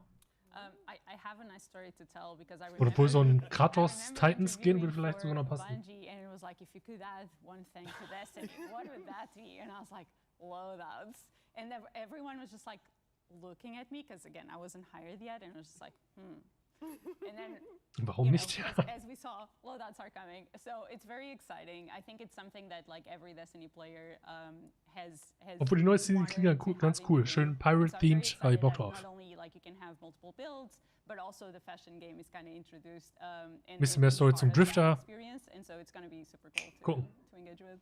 Wenn denn endlich jetzt Also, mal der it makes Patch it freigegeben like, wird much hier. like some of the third-party apps that exist, the loadout system will be able to pull your gear from anywhere. So you don't have to make sure you're carrying all the right stuff. You can switch it up on the fly. You can pull from other characters, the vaults, etc. I think it's going to be pretty big for player quality of life and just enjoying the fashion game. Yeah, Very nice. I think what James was talking about earlier when he was talking about those handcrafted encounters in Lightfall. Ah, da ist es. Things that I'm really excited about was, you know, playing through the legendary. 7,5 GB, okay. It could often feel like, hey, Kein the Problem. tax of switching up what I'm using is so high. I'm just going to find one good build, and I'm going to hope that it lasts. And unless I hit a real roadblock, like we're going to keep sailing, you know, with all the light subclasses getting 3.0 and with loadouts and, you know, the manager coming along, I'm really excited for players to, you know, Und Steven, Freitag. Ab Freitag werde ich mir einen wegraiden.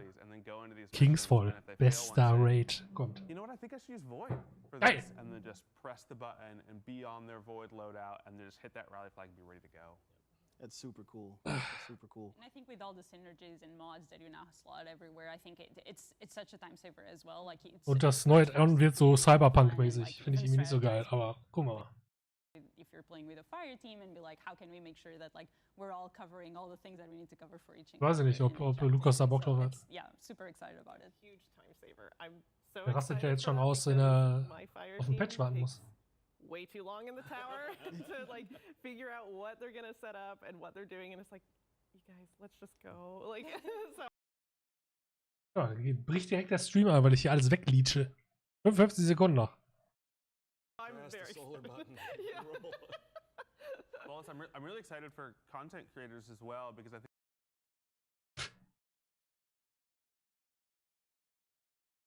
Nehmen wir die Quali ein bisschen runter. One thing that's been difficult, you know, people. Oh, den. I might use it. Yeah, no, that's a great feature that you guys have added. I know as a creator, doing Oder auch nicht. guides, sharing builds with 20 Sekunden noch, dann ist der Patch being able schon. to just share it on the fly like that, it's going to make a lot of people's lives a lot easier. You can just click of the button, switch to an all Strand loadout. So let's go back to Strand. All right, are we getting Strand everything? Strand weapons, Strand armor? Like what's? We're getting legendary and exotic strand weapons. Yep. And I think that's all we can say. Jeder Rat. Someone from the weapons team appearing from behind one of these photos and taking us out. They're in the building, you know they are. So, Patch ist fertig. Kann wieder auf. They're Hochstellen. watching. Okay. One thing we haven't coming out this season, well, new, right? Coming out this season, and then no one asked about Lightfall. I don't know. I'm like on edge over here. Yeah, we definitely have not talked about the raids, Kat. Yeah, tell me everything. Can't really say much. There's a raid. Yeah, I mean, raids are obviously like one of our most cherished end game activities. Fall we'll have a brand new raid, a 6-man activity, as they've been. We're super excited about that, and we'll share more soon. And then I think the thing that also we'll stay pretty cryptic about, people know it's coming, is that season 19 there's a whole brand new dungeon coming out, right? And again, sworn to secrecy here. Like you'll find out when you find out. But I think that we've been really happy with the amount of raids and dungeon content coming out this year. We really want to make sure, as Guardian ranks and LFG come on, there's always just like a girth of PvE in-game content for you to sink into. Yeah.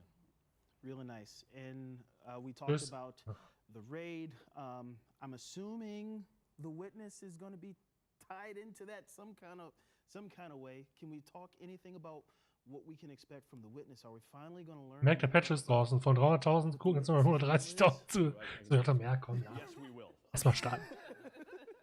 There you have it. Yes, sir. Yes, we'll find out about the witness. All right. Anything else you're excited to share with us? Any insights from the team? Ja, wo sie ganz auf den Kack gehauen haben, war, dass sie keine Kampagne mehr voten. So, mal besser die alten mit reinnehmen. Today, right now, if you pre-order Lightfall, you get an exotic, and it's from. Ja, und wenn du heute schon der neue DLC vorbestellst, kriegst du eine exotische Waffe. Printing Cloud Strider technology in this thing called Quicksilver Storm, and I think the weapons team has gone a little bit wild. Ich werde es auch vorbestellen, aber because trotzdem. it is somehow an auto rifle that shoots bullets, missiles, and grenades.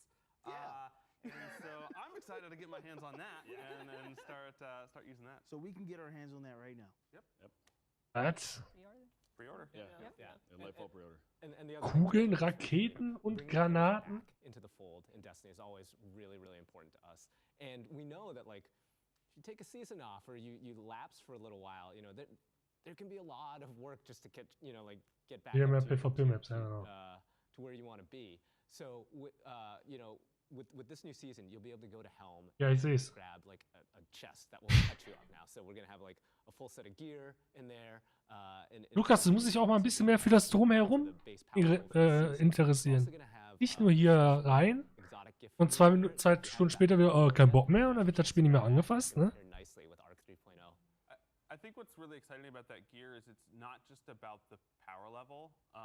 You know, the systems team went in and they said, what does a good set of gear look like for a Destiny player?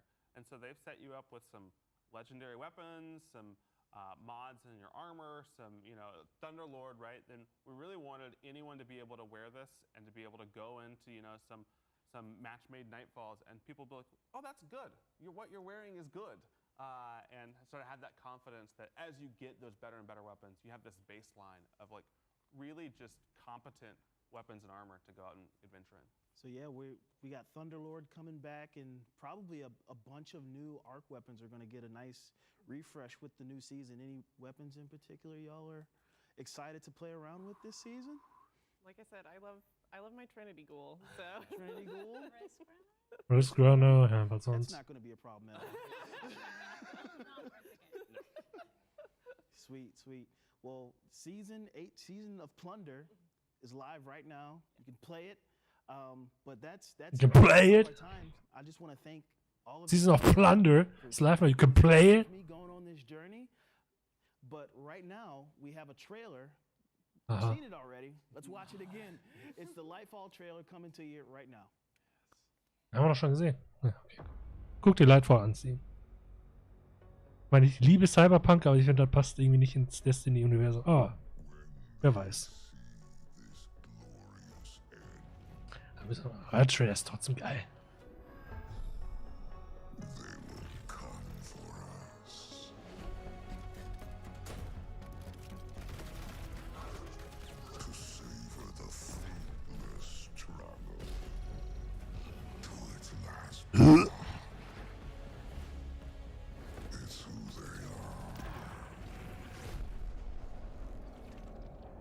Guck mal, Batman. Nein, den Trailer gab es gerade schon. Das war ja nur diese Post-Show, dieses Interview da gerade. Also nach der eigentlich.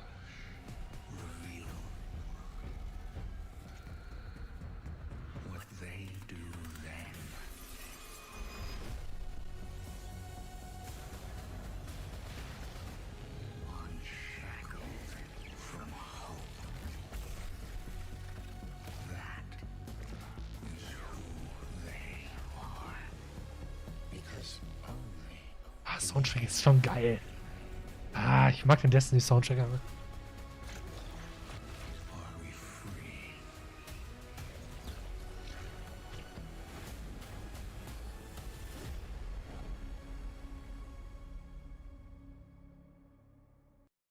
Welcome back, Andy. That was a lot of good stuff. And you survived your first encounter with Joe's glorious mustache. I did it. I hope I wasn't staring too much. I mean, if you were, he can't see it over all that hair. It's fine. You're good. I really liked what you guys were talking about, especially what you were going through with talking about Cloud Strider and Arc and Shran and Pirates. I can't wait. If anybody has seen the Pirates, you kind of look like Preston a little bit. It's a character. He's like, another settlement is waiting. And I'm like, I'm going to get my settler on. It's going to be awesome. It's going to be epic. I'm going to destroy enemies. Irgendwie ADS oder so, die Frau? Kindness destroy matters. them in the nicest way possible. Destroy them with love. You know, the thing I like about Preston is his outfit. And I know you love outfits too. You're about to talk about some outfits? We're about to talk some outfits. I'm excited. I'm a big collector. If you don't know this about me, I have an entire shenanigans of collectible statues, replicas. I'm pretty sure I'm gonna die at a young age because I'm gonna die under hoarding. But it's really exciting. So like, Obwohl vorher war es tatsächlich ein Typ. Ah, der hat aufgehört. Like talking with consumer products and getting our geek on. Yeah. I'll let you get to that. I'll catch you later. Dope. I will see you later. Hi. Hat sie sich da jetzt auch noch hinlabert? Hi. Ach du Scheiße. Outfit. I love it. I love it. How are you guys doing? Good. How are you? Good. I'm amped off of this showcase, man. I just want to be a space pirate. Dreams do come true. Facts. Right? Facts. Yeah. All right. Before we go into this, because we're going to be talking about the Lightfall Collector's Edition, we're also giving away 10 Lightfall Collector's Editions because they're hefty boys. This giveaway is going to be, unfortunately, for North American audiences only. But if you do win in the chat, we do the Twitch drops. Make sure you're in chat and engaging. And if you do win it and you're not in North America, that's fine. We'll get you a code. We'll set you up. We don't want anybody to feel left out. But enough about that, because I need to know. I need to know about this. This is epic. Warlock. I mean, Ja I'm gut. Titan main myself, Also ich glaube, but I do groß neue Ankündigungen kommen jetzt hier nicht mehr. Ich glaube, wir gehen jetzt mal ins Game. Guck mal hier. Abonniert mit Prime. Warum? Der Bungie-Account, der geht vielleicht einmal oder zweimal im Jahr. Und dann die hauen hier die Abos raus. Ja, ich will jetzt ein bisschen zocken, Steve. Obwohl, ich bin wahrscheinlich gleich sowieso. Ja, warte, schnell.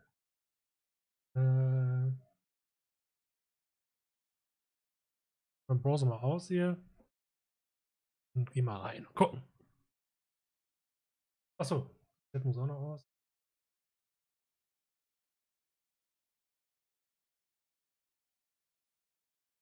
So.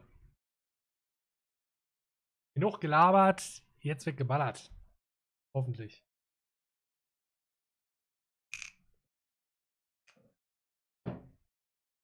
8 Jahre später. Sonst, wie war deine Arbeitswoche bisher?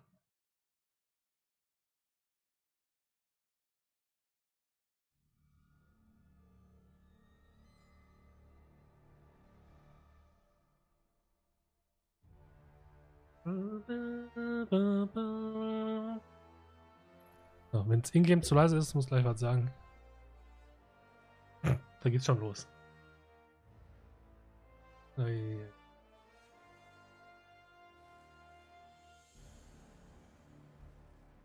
Nicht so viel geschafft, wie ich wollte. Aha.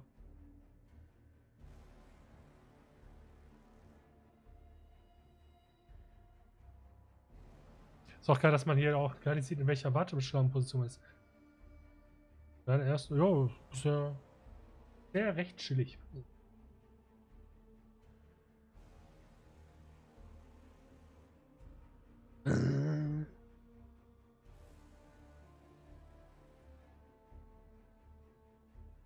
So, ich gucke mal gerade bei der Shop-Seite, ob mittlerweile schon das neue Add-on da steht. Nee. Aber komisch.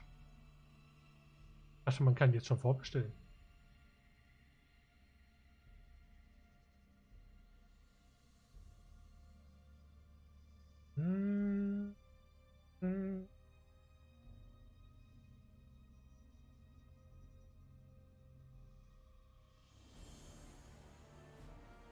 Ja, spiele die Erweiterung kostenlos vom 23.08. bis 30.08. Naja, also tatsächlich eine Woche.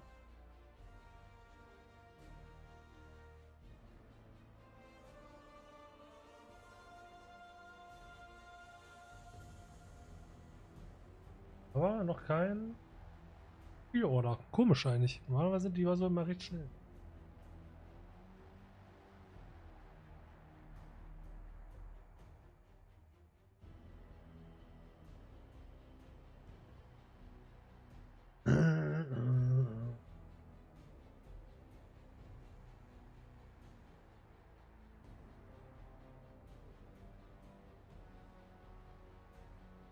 Das sind hier übrigens, warte mal. Übrigens die neue.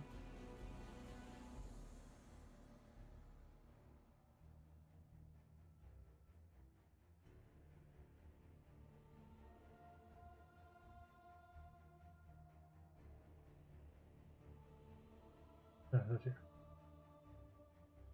Und die neuen Rüstungssets hier. So. Oh, geil. Oh, ne, warte, was ist denn? Das ist Titan. Das War. Oder spielt aber gar nicht so, muss ich sagen.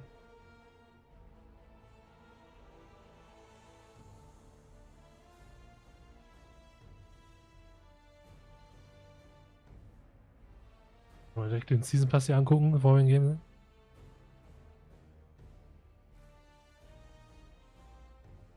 Piratenschatzgeste. Geil.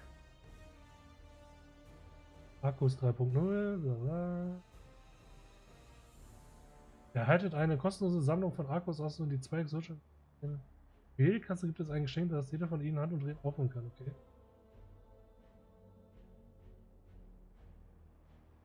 Da ist er. Ah, Kingsfall. Liebes. Kingsfall Raidwing. Sieht geil aus.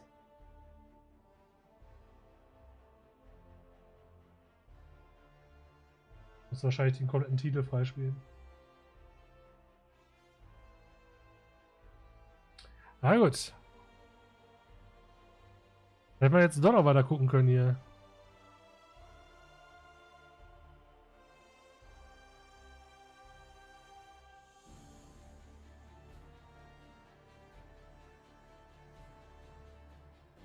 Können wir nochmal den schönen Soundtrack genießen.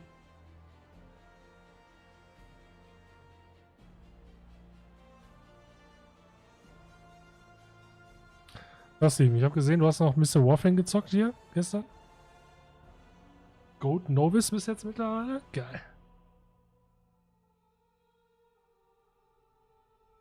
Also ich muss demnächst auf jeden Fall bei Warframe mal meine Mods aufleveln.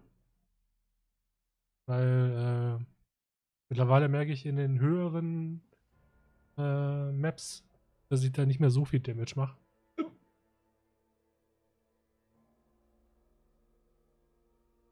Jetzt gerade auch etwas. Achso. Weiß ich doch nicht. Ach doch, da steht's. Da steht's. Da steht's.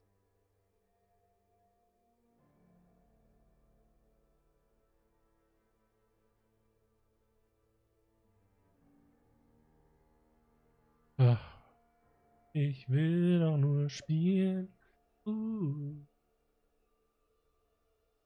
Eigentlich spiele ich ja nie auch ein Patch Day, ne? Aber heute hatte ich irgendwie mal Lust. Aussieht. Kann das noch etwas dauern? Guck mal, hat einer später gestartet als ich und der ist jetzt schon im Orbit, sehe ich hier. Was ist denn für ein Schwachsinn?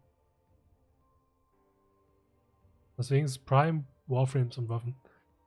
Ja, gut. Aber ich muss sagen, den besten Warframe, den ich noch habe, aber mit dem ich am besten durchkomme, ist Rhino und der ist nicht Prime. Also danach kann man tatsächlich echt nicht gehen.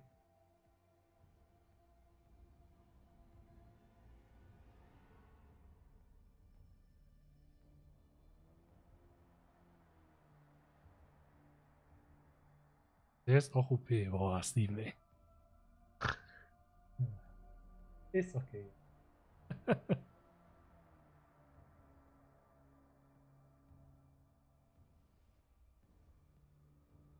Wenn er so OP ist, warum spielen dann die ganzen, die richtig High Level sind, kein Rhino mehr? Komisch.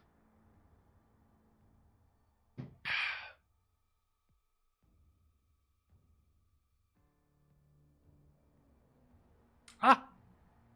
Yippie! Das sieht gut aus. Noch nicht. Und gleich Verbindungsfehler. Bitte starten Sie das Spiel neu.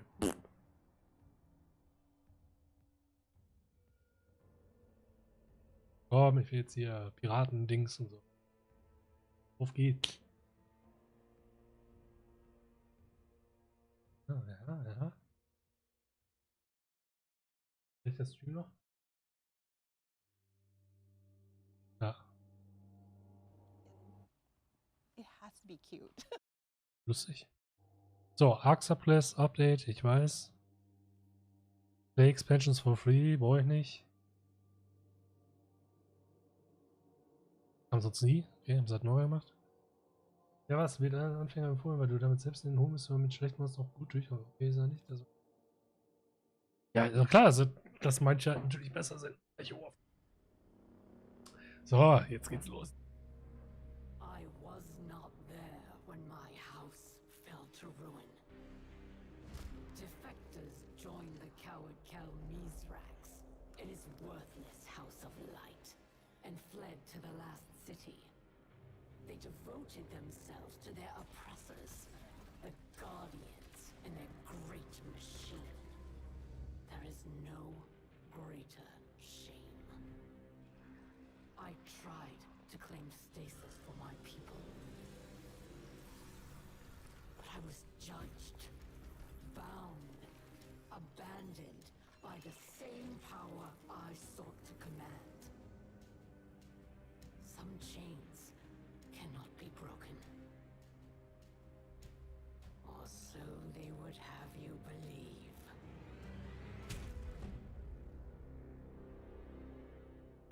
Ja, das verstehe ich. Ich meine, ich habe es ja gerade schon, oder wurde ja schon gesagt, dass die in der Season da rauskommt und da irgendwie sich das darum drehen wird. Aber wie kann die sich da so einfach befreien? Bin ich mal gespannt, wie die das erklären wollen.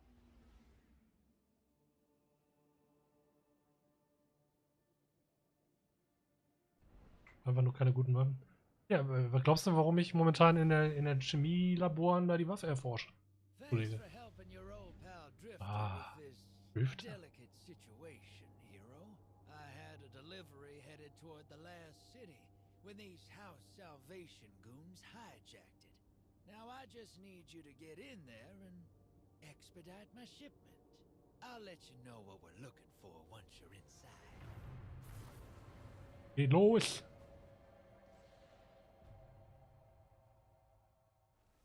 Ich weiß gar nicht mehr, was ich momentan für ein Layout habe. Achso, oh, kann so schlecht. I don't blame House Salvation for skimming a little cream off the trade routes. Couldn't have been easy after their head honcho got turned into a popsicle. But I didn't think they'd have the guts to try something like this. Ja, mach mal. Once we get my cargo back, you'll see what I mean.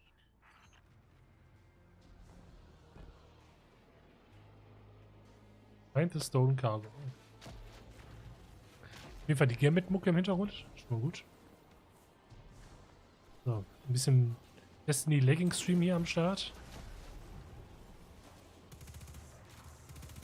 Müssen wir erstmal wieder ein. Bitte was? Müssen wir erstmal wieder ein bisschen eingrooven hier nach den ganzen Warframe-Gespiele.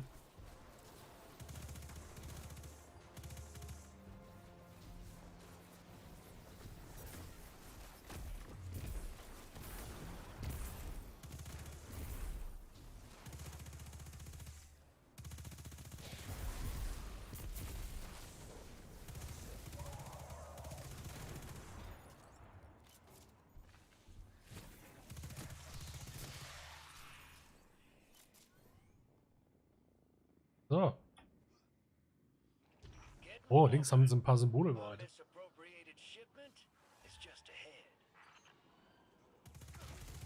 Aua.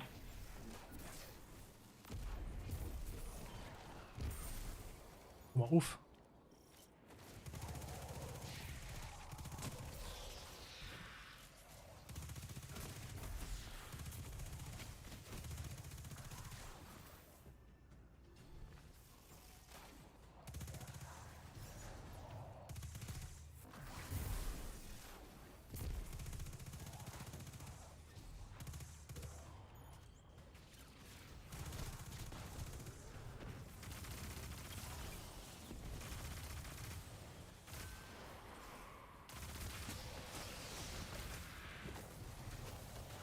Geil, direkt ein Prime-Engramm. Mein Gott, viele Leute kommen hier. Nervt.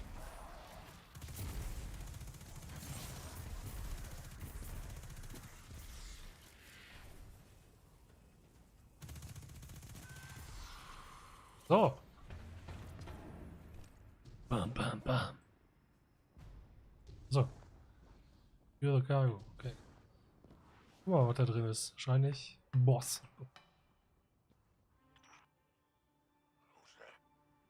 Ach, Spider.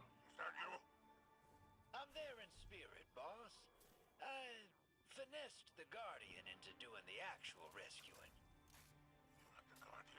like this? We'll have words once I'm out of here. About that. First, let's discuss the matter of our hazard pay. What? We got a deal? I will not be leveraged by an amateur extortionist. Sure thing, boss. We'll just ship you back to the Tangled Shore. Queen Mara's got a handsome bounty on your ugly mug. Could be quite the payday. Tell you what, House Salvation commandeered my old catch. You can find your way there. It's yours. My associates will join you along the way. Give them a lift, and we'll call it even. Hear that, hero? We got ourselves a new ride. Just gotta break it out of impound.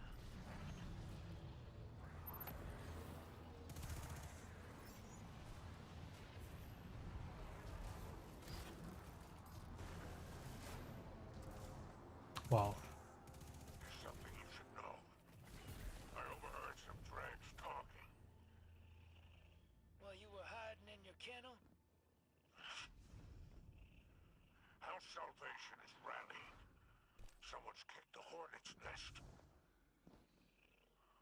They're looking for something left over from the Dark Ages. Sounds ominous. But I'm sure the Guardian can handle it. So.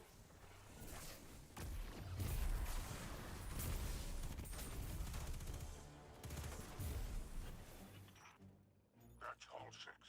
One of my trusted associates. He's deadly with a wire rifle. Mhm.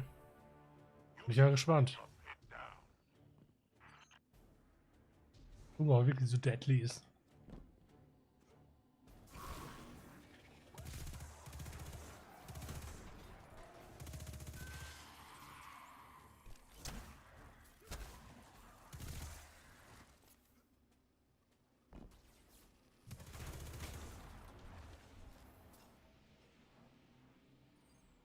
Hui.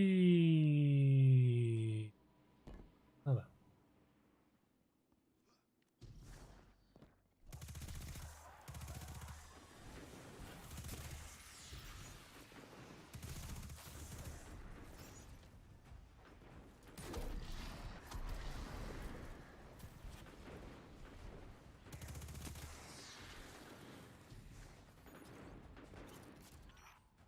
Sounds like you found my remaining crew.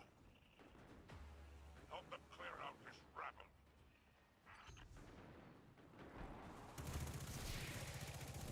Ja, mach doch mal was hier, Kollege. Nix, ne? Ja klar. Muss ja alles alleine machen.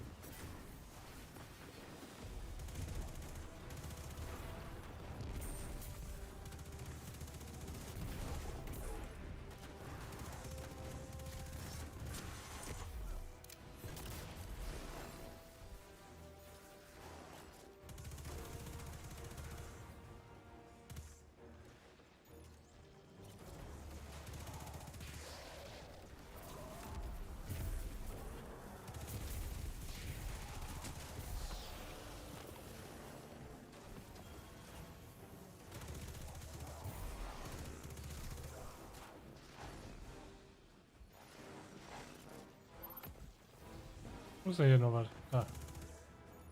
Tschüss.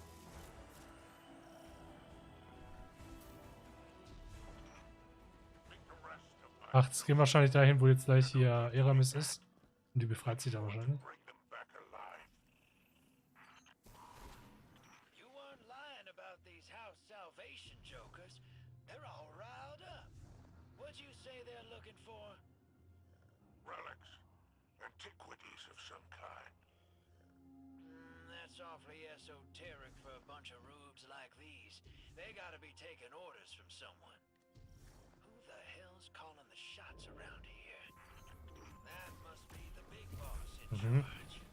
Take him out, hero. Ach da, warte.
So, ist er jetzt weitergelaufen? Ah.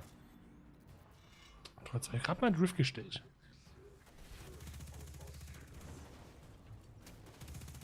Aber mal eben hin hier.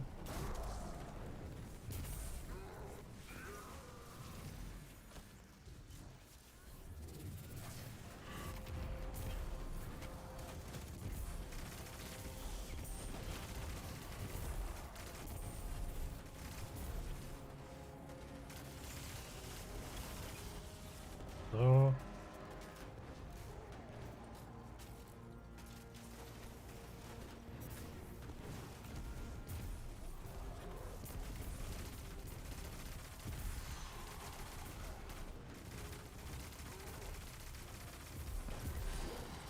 Hä?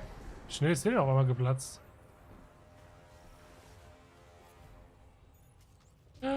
Ja, Mist ist weg. Oh nein, damit hätte ich ja gar nicht gerechnet. Was muss ich so tun? Oh, hell. The witness must have broken Aramis out. No wonder how Salvation's scrambling. So, the ship stealer is back in play. The artifact she's after. Price of her freedom, I bet. Ooh. Ooh. Luckily, we got a clean ship and a dirty crew to chase her with. Do me a favor, Guardian. Don't let this clown pilot my catch. Come on now, Spider. I'll treat her like she was my own. That's what I'm worried about. Only thing you better worry about is the welcome you'll get back in the last city. Let's ride, Guardian. Mhm. Wo riden wir denn hin?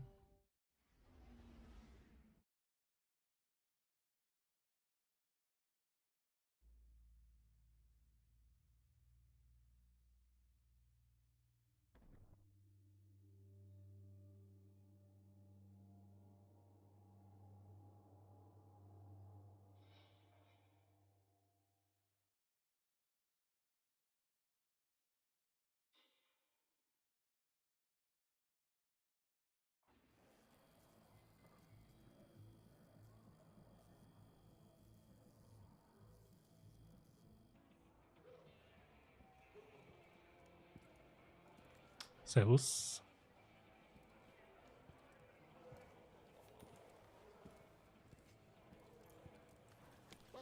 Be careful with that cargo, or I'll dock you myself. And it's true. Aramis has broken free. Her name still carries weight. The old crew's now really under her command. The old crews. I've read about them. The catch killers and skiff blades. What is the human word? Pirates. Pirates. Aramis thawing out is bad news, sure. And she's looking for something. But luck's on our side for a change. This little trinket is exactly what we need. What's that? That's access, little sister. You hold this key, and any door they close, you can open. If you can find it. We must not take the old crews lightly. The full vanguard should be rallied to deal with these outlaws. Yeah, that's a tough sell. Zavala's preparing for Callus's next move.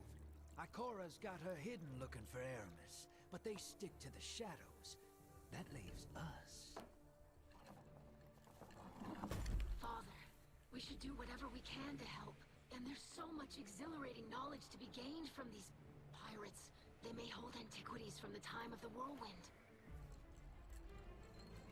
Mit Schirmchen. This is more serious than you realize. You ain't wrong. We all know how dangerous Aramis can be. It's your call, hero.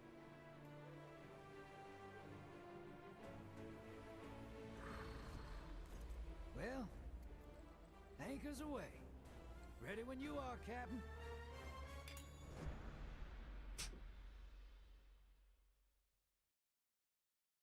Ach, endlich darf der Drifter Synchronsprecher mal ein bisschen mehr reden. Freue ich mich.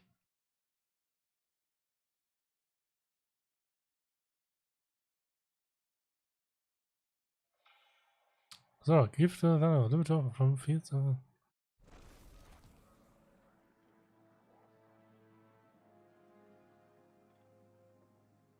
Ach, sind wir hier. Ach so.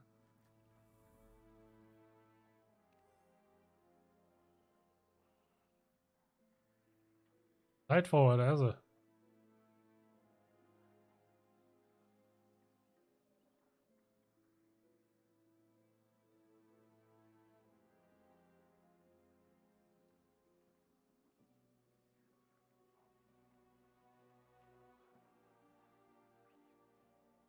Okay.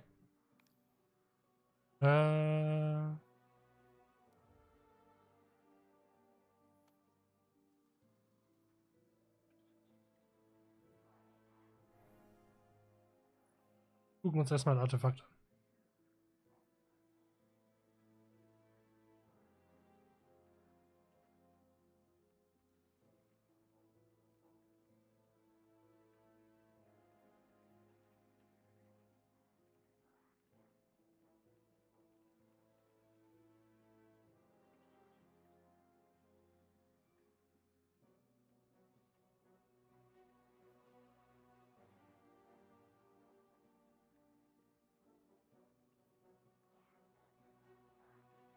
Okay.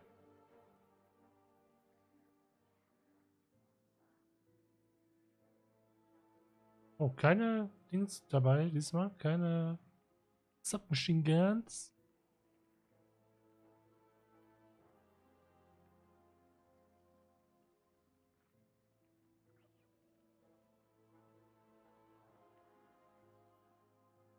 Na gut, nehmen wir erstmal den hier. 76. 67. Bin mal gespannt. Ich muss ja wahrscheinlich hier erstmal. Ja, ich muss hier erstmal ein bisschen. Okay, wir gucken erstmal hier.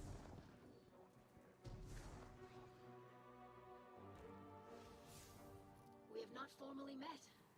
I am Ido, scribe of House Light, daughter of Mizrak Skell, whom you already know.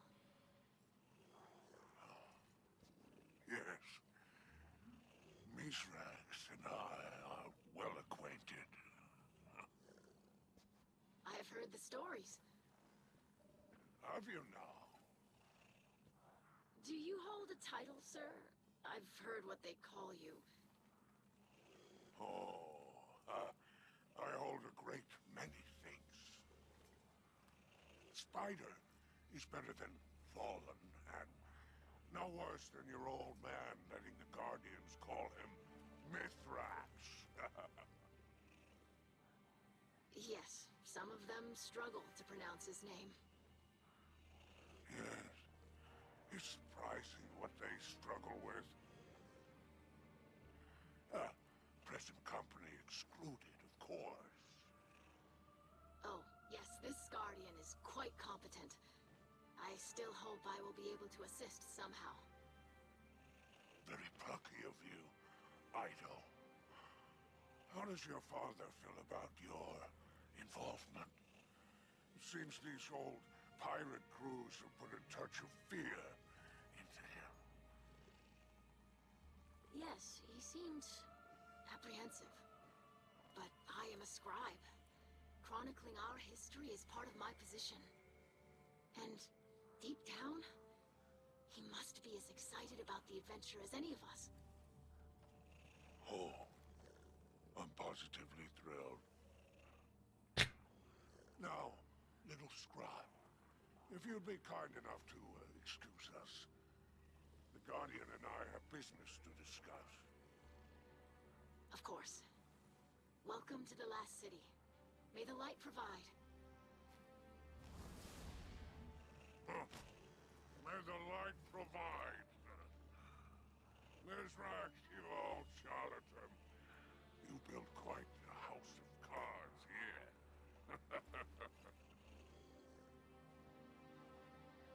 Okay. Guardian, it's been a while. Ah, so lange ist halt.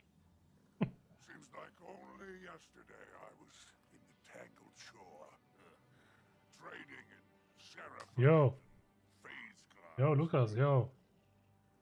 Now, Ich bin hier noch in der Story hier, noch kein Stress. Funny where owing a debt to Drifter can get you, huh? And let's keep the details of my ignominious rescue between us. Now then, it sounds as though you're off to cross swords with Aramis and the old crews. Misrax seem none too pleased about that. I wonder why. Heute so I'll ungeduldig. tell you what, my friend. I'll let you keep using my ship while you go digging for secrets. I think you've got the steel for it.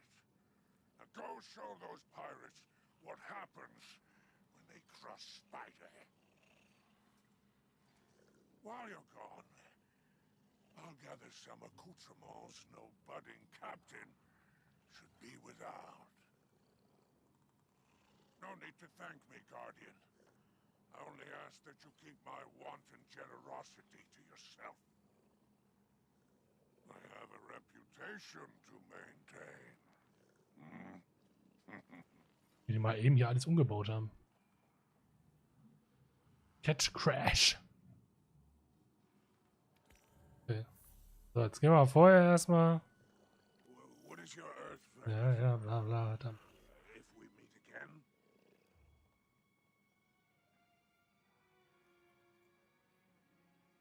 $15,20. Ist der Power Level überhaupt erhöht worden, dieses Season?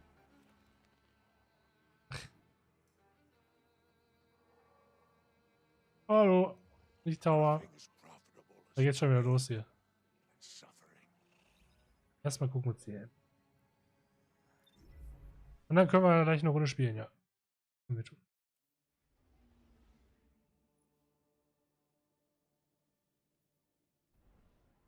Ah doch, 15,80. Okay, erstmal.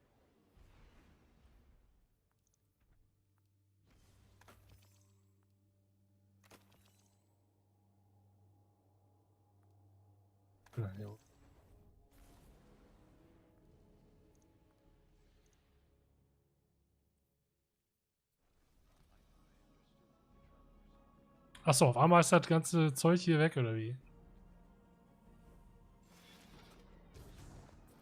Okay. Bin ich aber nicht so geil.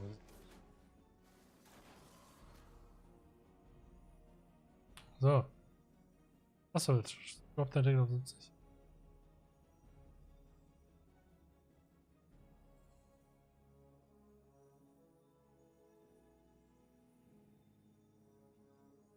Kann ich jetzt alle einfach nehmen oder was? Oder muss ich mir hier was aussuchen?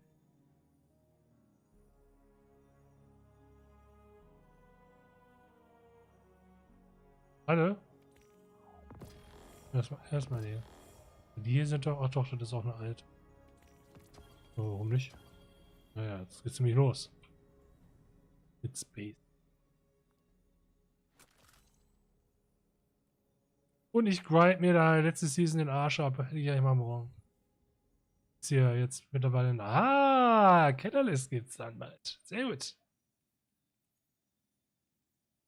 Warum sieht die denn so anders aus?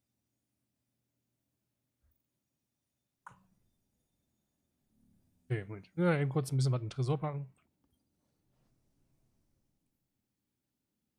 So, die können wir gleich aufleveln. Den brauchen wir jetzt nicht.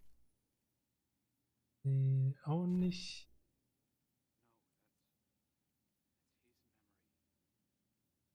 Wegtun. Weg. Weg. Weg. So. Dann holen wir uns mal eben alles ab von den Gedöns. Deine Hähnchen. Du bist aber nur auf 14,50. 15,40. Ein bisschen wenig, muss ich sagen. Immerhin 60er, nicht schlecht.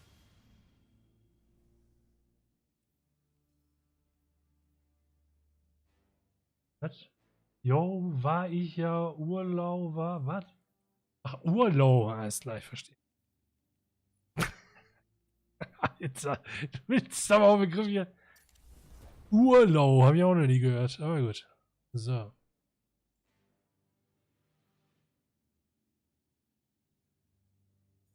Ich merke das schon.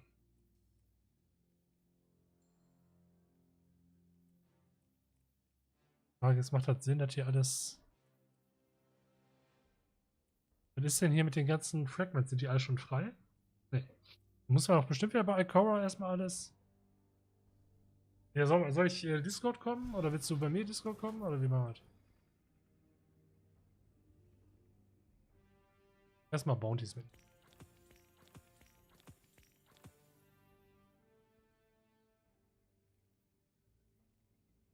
Ja, dann komm bei mir kurz Discord, geht aber schnell.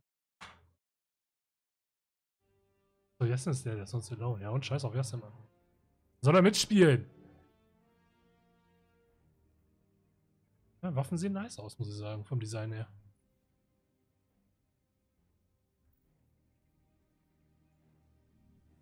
Nicht schlecht. So, war noch irgendwas. Genau, wir fliegen mal einmal zu Ikora. Und dann können wir das starten. La da da da da. Du, du, du.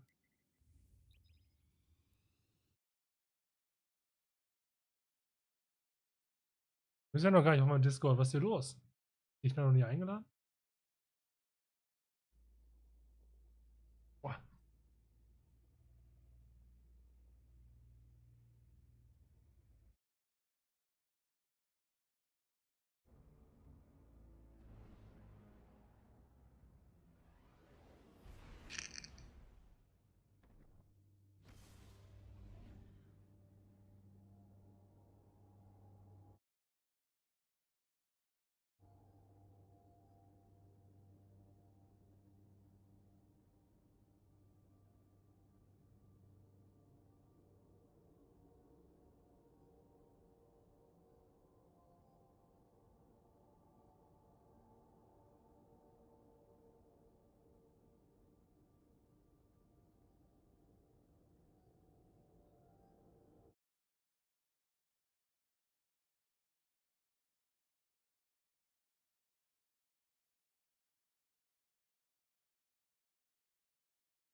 Da ist er.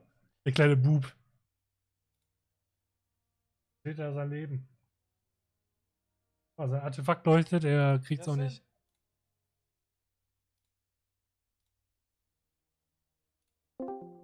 Oh.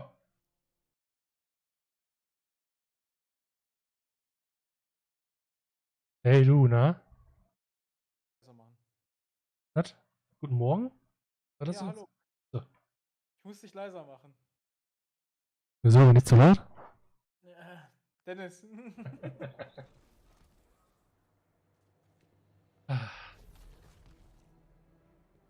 So, wie war dein Döner? Erzähl mal. Er war schon fett, ne? Wortwörtlich. Ja, bin Hast du- mal gespannt, was dieses Catch Crash ist, ne? Ja, das wird wahrscheinlich diese Aktivität sein, ja, die wir erzählt haben. Ja, weiß ich ja nicht. Ich war Döner holen. Aber noch nicht eine Stunde. Doch, jetzt ungelogen, weil meine Freundin muss noch Fotos für eine Bewerbung machen. Da hat die so einen Termin. Beim Dönerladen. Da wären es Qualitätsbilder geworden. Mal das Kaufen hier. Kaufen. May it serve you well, Guardian. Hier hab ich alles? Hier hab ich alles. Noch. Hier hab ich auch alle. Habt ihr geguckt? War noch nix. Meditieren wir mal eben. Ding. Will crush. Trotzdem keine Fragmente hier. Was ist da für ein Schwachsinn? Egal. Zungenzähmer. Was für Fragmente? Ah, jetzt. Nee. Ja, für die Subklasse hier, die man hier kaufen muss. Sagte, ich hätte die schon alle. Das ist wahrscheinlich irgendwie. Egal. Spielen wir halt weiter Void. Für Arcus wurde ja bearbeitet jetzt. Das Season. Ja? Mhm. Ich glaube nicht, dass es besser wird als Fire Titan. Sun Titan.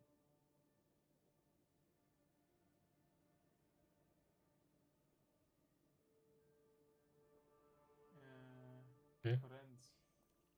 Ah, ist gut. Ja, ich pre-order ja gleich. Ja, ist okay. Fortnite-Skins, okay, danke. So. Wann kommt Oh. denn das neue Moped da raus für 99 €? Ende Februar. Ach, da habe ich ja noch Zeit zum Sparen. Ist das schon wieder ein neues DLC-Add-on mäßig, Bums? Ja, ja, so wie Witchqueen. Witchqueen gibt es auch seit September. Also ein Jahr später. Fusion Refill. Okay. Ja, dann. Rein in Oil. Ja, Catch Crash. Wo auch immer das ist. Ach, hier. Hey. Powerful Gear, Pinnacle Gear, Master Catch Crash. Gibt's das schon? 1600. Okay. Catch Crash. Piraten-Catch. Fangen wir da Piraten, den catchen. Verstehst du? Warst gerade kurz weg, was hast du gesagt? Nee, ich lasse es jetzt besser nochmal. Ich hab's schon verstanden. Ich. Am Freitag Kings for Raid, Mann. Beste. Endlich. Willst du raiden gehen? Sicher. Die beste Destiny 1 Raid, ja, mit Randoms. Wie ich da sonst auch mal gemacht habe. Green, what are you doing? Nein, mit Randoms doch nicht. Geht doch nicht. Ja, mit wem denn sonst? Spielt ja keiner mit mir.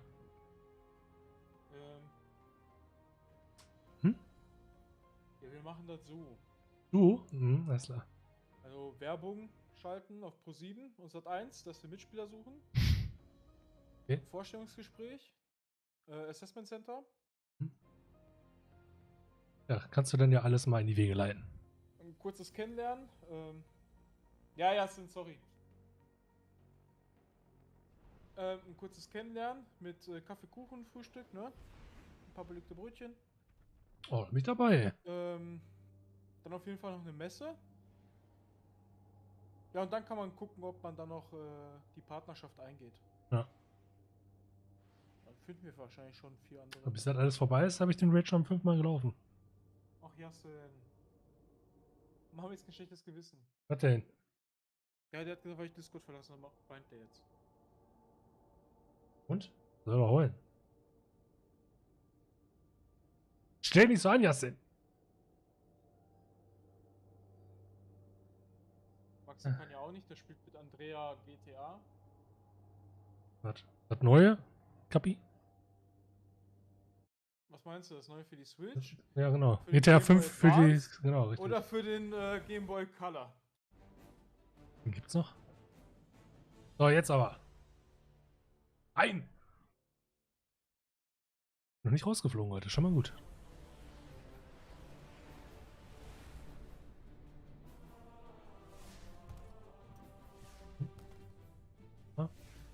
Hässlich, alle hässlich. Auch hässlich. Hässlich. Der Ja, Beste. bin ich. Ja, der ist Hey, wieder- was? Ja, falsch. Bei mir war ich der Letzte. Ja, stimmt. Ich bin der Geilste. Ich sehe aus wie der Ritter von Alte 4. Was ist wieder los? Jetzt geht Ich fast in jedem Stream aktuell alte 4 sehe. Alte 4. Ja, und wie heißt das andere? Jump Hero? Ja, Jump ja. Knight? Keine Ahnung. Jump Hero, ne? Ja. Ja. Oh. Auf zum Entern! Sieht mal geil aus. Du bist jetzt kein einziger Gegner gesehen, weil die alle gestorben sind? Ich weiß nicht, ob das einer von uns war oder. Was sind die schon? Season Level 9? Sind die doof oder so? Wie geht das denn? Ist klar. War einfach besser. Die haben sich bestimmt irgendwelche Bounties von letzter Season Aufbewahrt. ja, und die dann eingelöst für XP.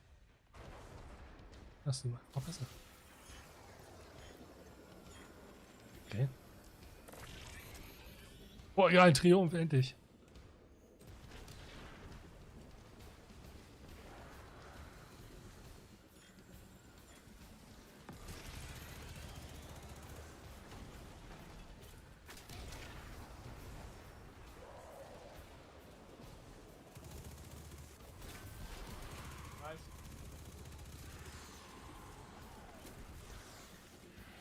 Ja.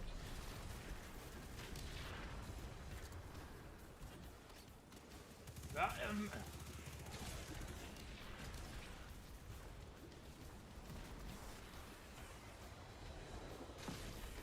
will ich jetzt wieder einnehmen, oder?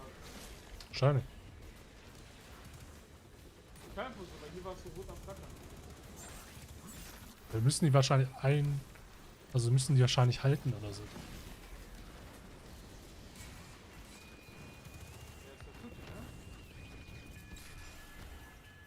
Okay. Board the ship. Ah, jetzt müssen wir uns rüberschießen, ne? Perfekt.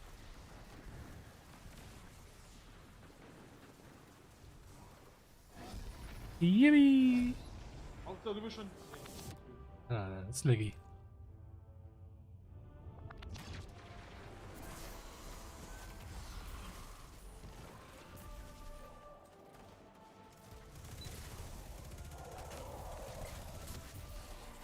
Jo. Geil, mein letzter Beute zu. You got a lot to learn about swashbuckling. We ain't the prey, we're the hunters. Now let's see what kind of loot these buccaneers got. Auf geht's. Oh, oh, was kommt jetzt?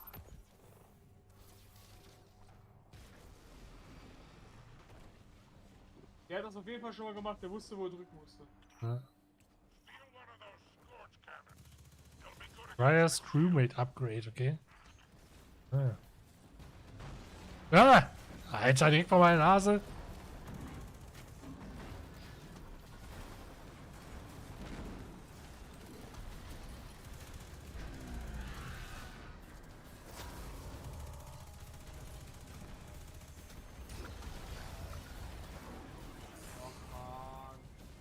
Au.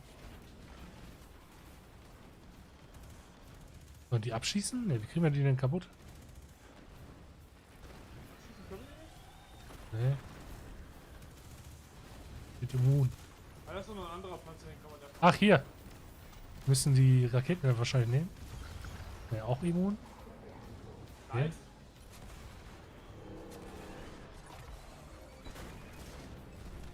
Ah, okay. Was denn? Muss mit dem Raketenwerfer hier in die Dinger reinschießen. Was für ein Raketenwerfer? Der droppt bei von manchen Gegnern.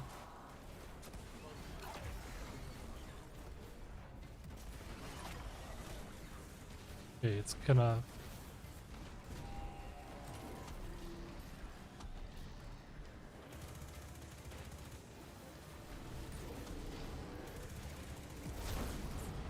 Wovon bin ich jetzt gestorben?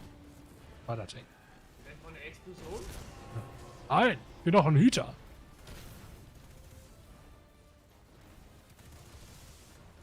Hier so Raketenwerfer, manche Hüter droppen nicht. Ah, ich glaube, da ist einer gedroppt. Naja.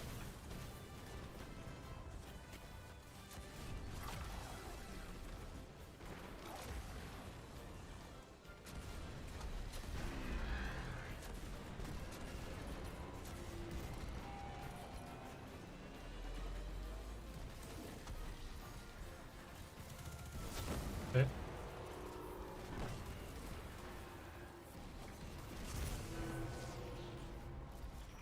You are near the heart of the ship, Guardian. Secure the captain's quarters for intelligence. Schätze. Nein? Okay. Schade. Was denn? Eigentlich wieder rechts zur Tür gegangen zu Zuger. Oh.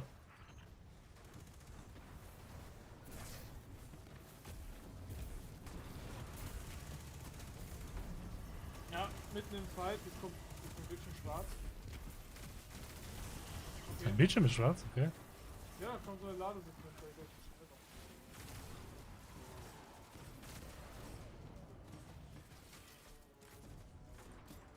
Der Profi.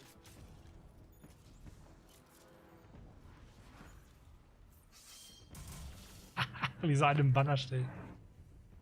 Okay. Either storage is open.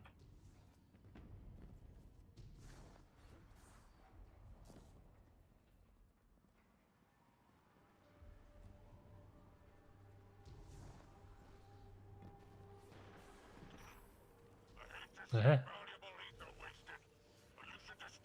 Ach man, du hast mich geblockt. Entschuldigung. Ja, gleich. Ah, natürlich mit Absicht. War kurzer Prozess hier. Batz. So, wo ist die Scheiße hin? Oh, dagegen.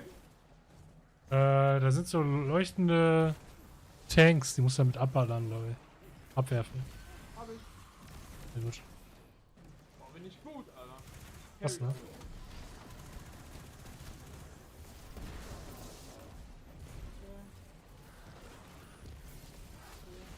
Ich habe gerade noch so ein Ding gesehen, da. Und ich hab daneben geworfen. Ich auch. Ich hab genau zwischen zwei geworfen. Richtiger Experte, ey. Der Profi.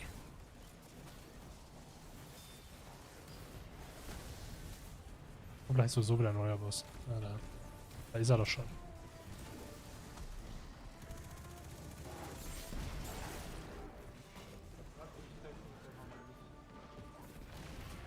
Getroffen! Geilo!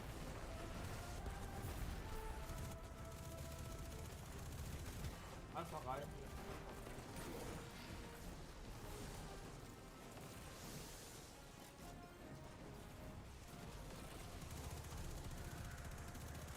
Oh, die Königs sind überall, ne? Ja.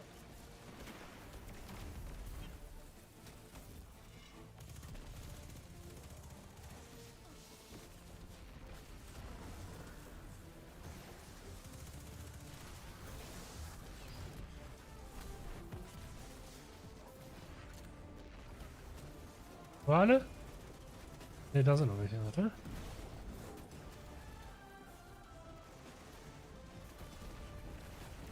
Jetzt haben wir alles.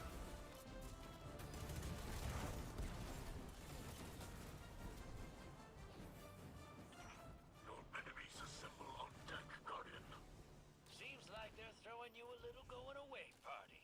I suggest grenades as parting gifts.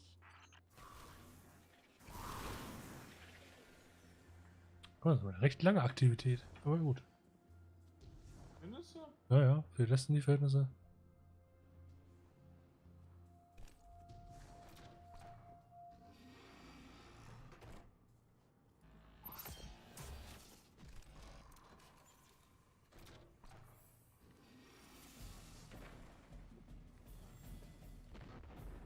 Aha. Boss am Schlüssel. Ja. Ei, Freibeuter. Ja.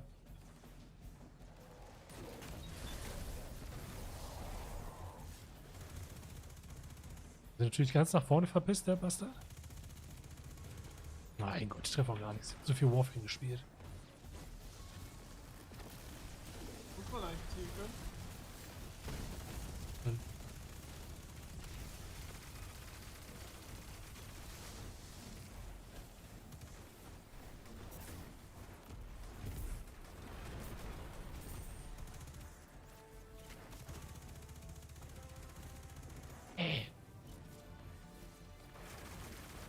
Jo, alles klar. Brauchen noch mehr Servitoren. Ne?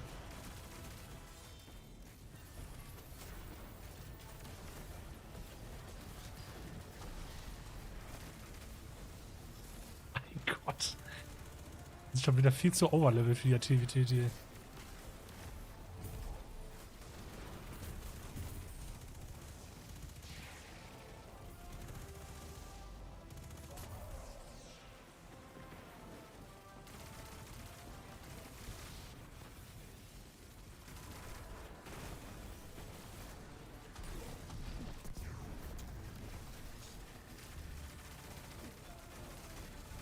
Tschüss.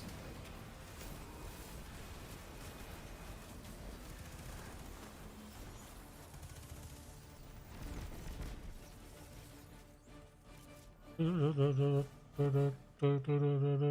der Captain war einfach nur so ein komisches Schild.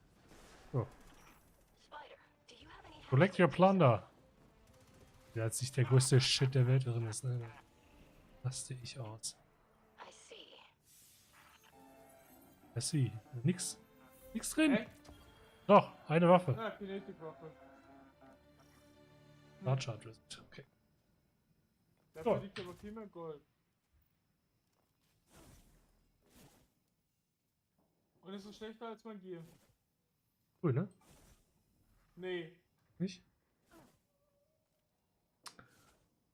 Wird hier wieder lädt.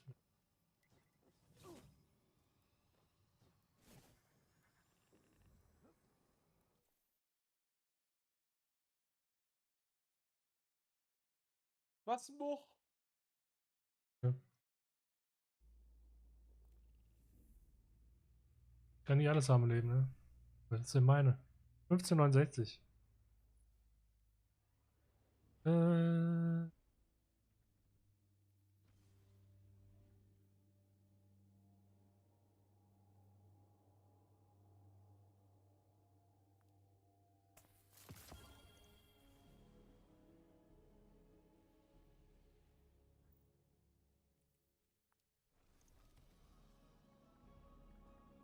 Da sind wir. Yibi. Wo ist sie jetzt? Starshard? Da. Ja. Ja.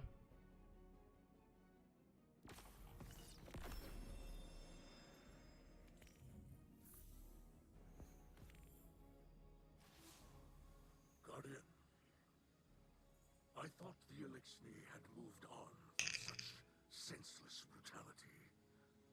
It seems I was mistaken. Aramis has awoken and has summoned the old crews to aid her. Regrettably, What's Liquid? it falls on you Ne? to stop them.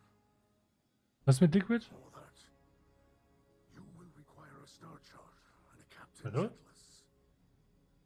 Spider had Hey, cool. these antiques in his collection. Use them if you must, but remember that you are a guardian, chosen by the light. These pirates, brutal remnants of our past, are not. Aramis chose to ally with them for a reason. They know the stars in a way even House Salvation does not. I fear that Aramis may seek... Pay me no mind. Raise arms against these pirates and discover the truth for yourself. So. Perfekt, Story vorbei, kann ich weitermachen. Mhm. Okay, so viel Crewmitglieder. Mac Fragments. Was? Okay.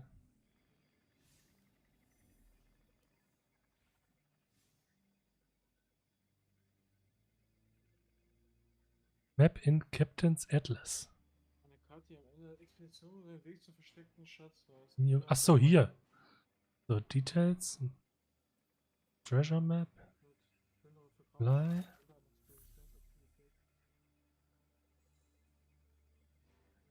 Good buried treasure at the end. Okay. Jetzt?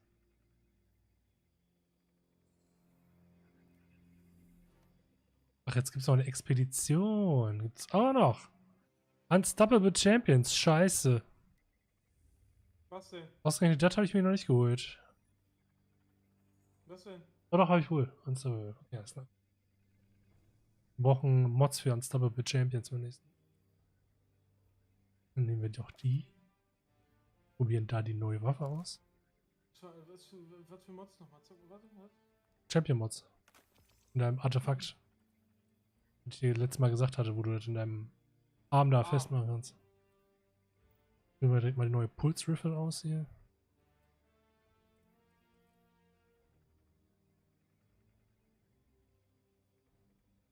Was ist denn, wenn ich das jetzt hier alles anlege? Und was ist, wenn man Unstoppable Champions nicht hat? Eben. So. Vercharged. Den hier rein. Unaufhaltsames Impulsgewehr. Das ist doch Unstoppable, oder nicht? Stark gegen unaufhaltsame Champions. Ja, ja. Die wollte es natürlich.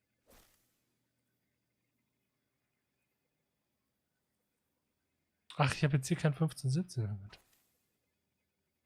Ist drin, habe ich. So, Mensch.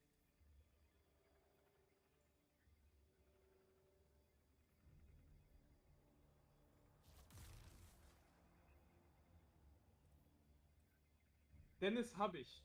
Ja. Na gut, dann kommen wir jetzt gleich.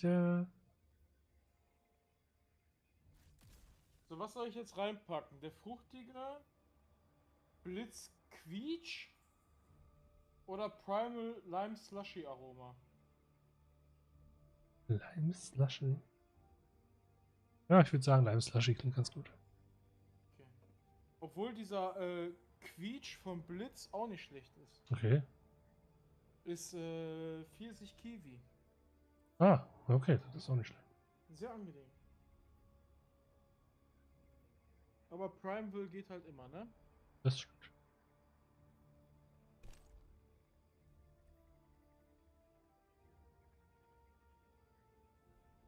Warum siehst du eigentlich so cool aus und ich sehe so... Much aus? So wollte ich das jetzt nicht ausdrücken. Ja,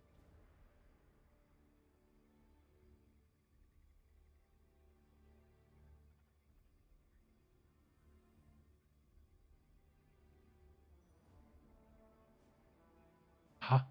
Why sliding activate your charge melee ability to... Okay, da probiere ich gleich mal. Und das hier? Okay, hau mit. Ach, jetzt kann ich erst die Dinger reinpacken. So! Verstehe ich das.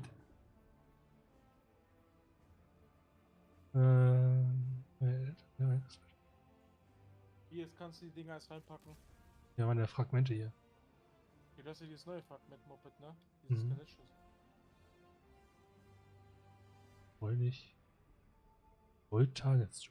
Das Charge. Okay.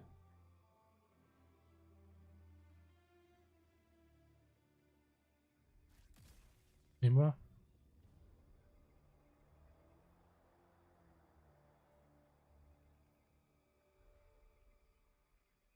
Auch gut.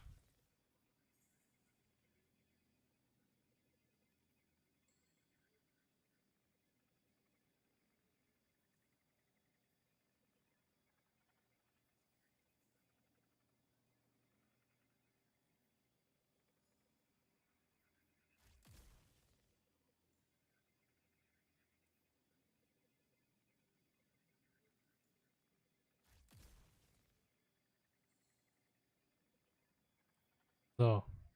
Machen sie erstmal testen. So, ich habe exchanged der Lightning Gray, Pulse Grenade, Storm Grenade. Was habe ich momentan?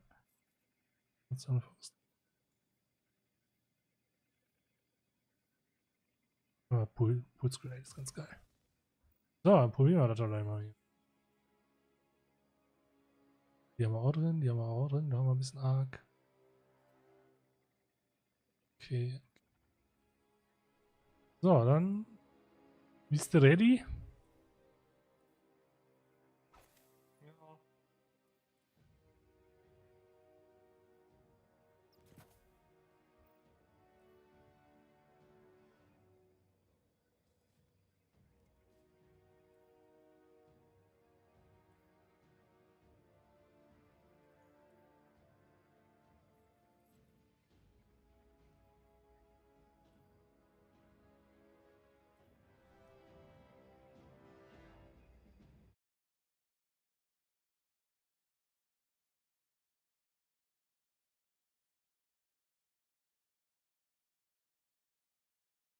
Was machst du denn also? Bist du ja am Handy angucken? Nein.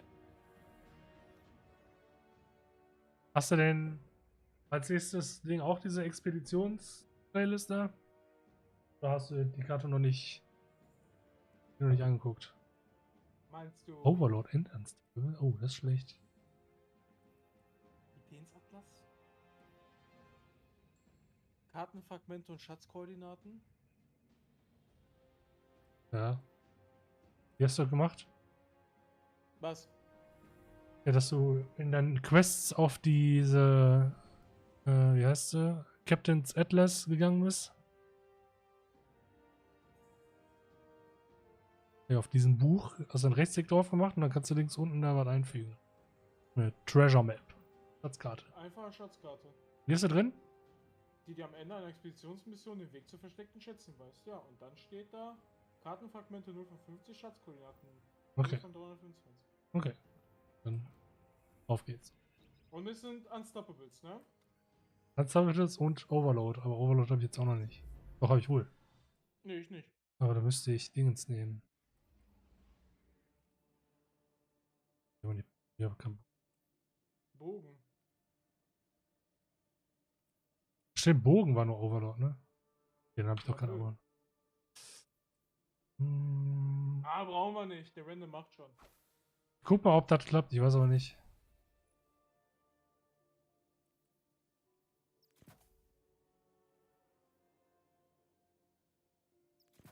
Pantalemon. I love Pantalemon. Okay. Die war arbeiten so. Wo muss, ne? Was soll ich sagen? Macht Spaß, ne? Ja. Geil. Ist okay. Und bei dir? Lotto gewinnen wäre besser, ne? Ach, weiß nicht. Will ich aber nicht. Den ganzen Idioten. So.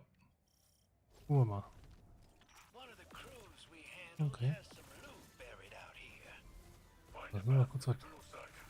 Ah! Ja.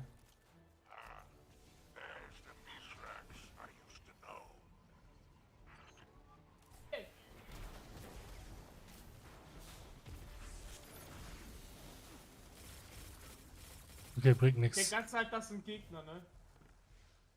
Ey, lass mich rein.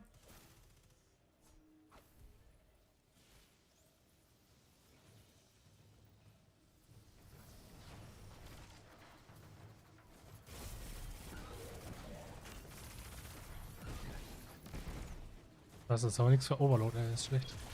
Ah, guck mal.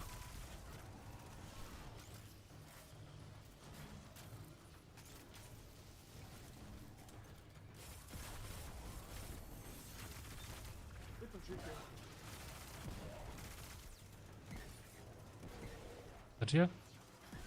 These Treasure.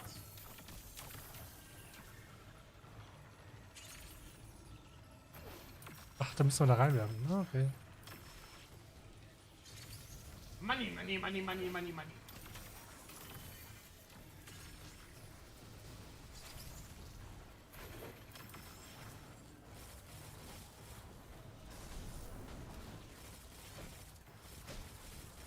Holy fuck, das sind ein bisschen zu viele Gegner meiner Meinung nach.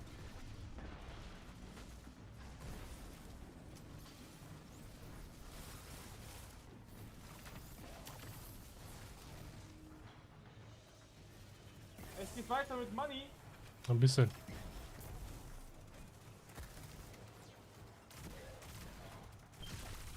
Ja, immer noch in der Mitte zwischen den ganzen Gegnern, ne? Ah. Weil da droppt Money. I love money. Jetzt Drop Money. Money! Oh mein Gott!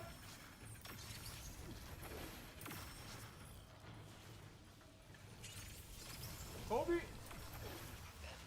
Calling our names, hero. Move it on back toward our ship.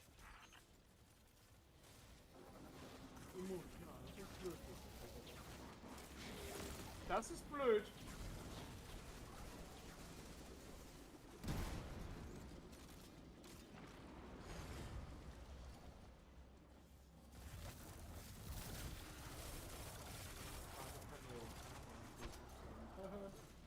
Bitte was? Ich hab meinen Hammer vergessen aufzusammeln wegen dem Ah. Cooldown. Schlecht. Ja, waren zu viele Gegner.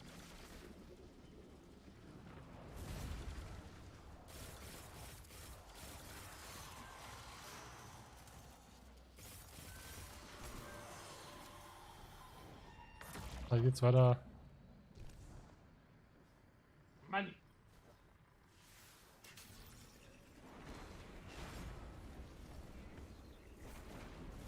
Wow, das spawnt ein Gegner. Ich hab extra meine Granate dahin, ey.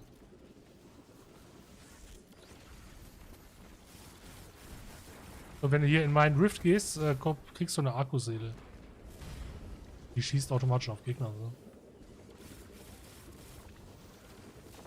Oh, gut. Hinter uns? Ja, deine Akkuseele regelt schon. Money!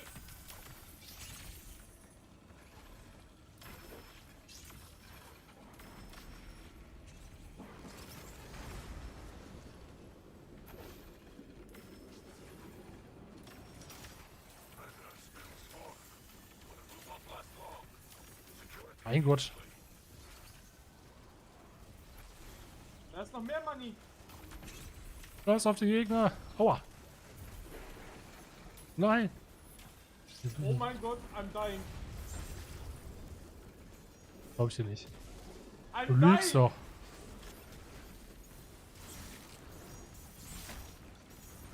Nein! Ein Money ist weg.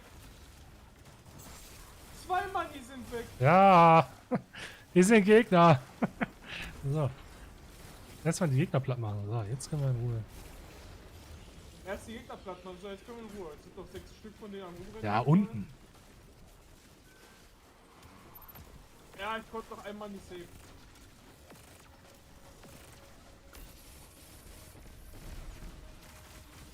Ja. Mann. Tschüss. Wo ist er? Wo ist er?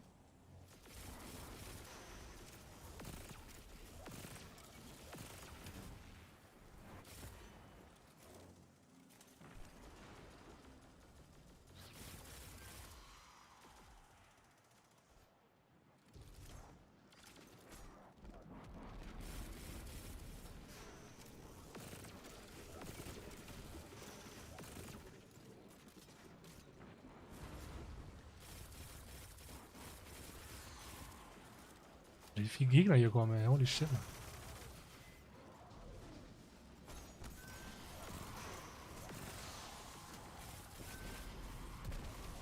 Ja, es sind schon ein paar, ne?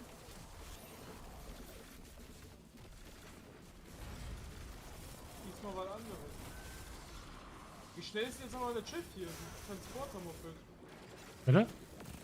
Wie schnell auf einmal ist hier dieser Transporter, ey? Oh, weil ich da drauf stehe.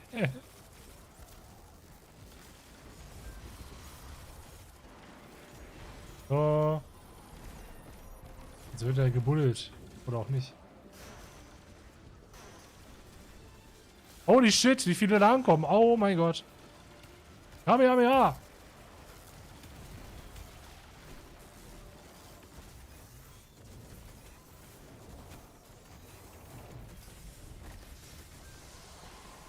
Oh, Alter. Achso, komm noch mal ein paar. Warum auch nicht? Buna!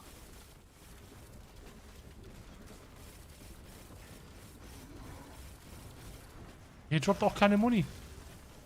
Die tut gar nichts. Außer Money. Jo, René, also geht gut ab, ey. Ich hab noch ein bisschen Muni. Ha! Pass mal auf, jetzt wieder Gunnar Feld. Oder auch nicht.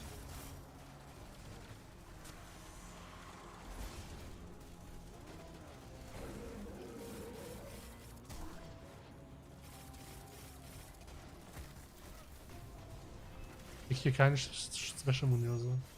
Ein Schwachsinn, ey. Da ist noch einer. Halsabschneider. Zack. Und 2 sind Nee, da noch. das sind die normalen Dinger.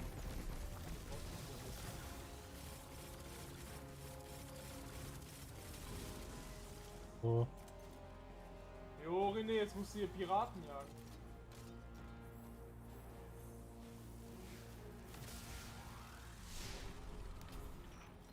Speed Booster! I'm so fucking fast, man! Achso, ist Ende. Stopp mal, warte. Ich habe so viel Money eingesammelt und alles, was ich bekomme, ist stinkige Vorwaffen. Ich krieg schon wieder einfach dieselbe. Ah ne, guck mal hier, Dick for Treasure. Warte jetzt. Cool. Hier, geh mal da drauf. Kannst du da irgendwie rein? Einschaufeln? Einen von den Grünen? Ja, sehr gut. Gönn dir. Geil, ey. Oh Gott. Ist schlechter als meins, was ich anhab.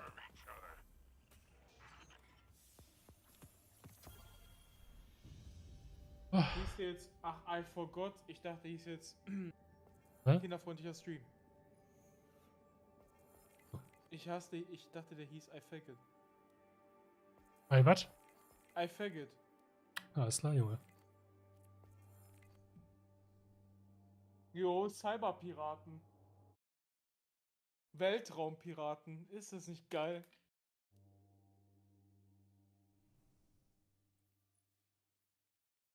Ah, jetzt habe ich noch einen Mod.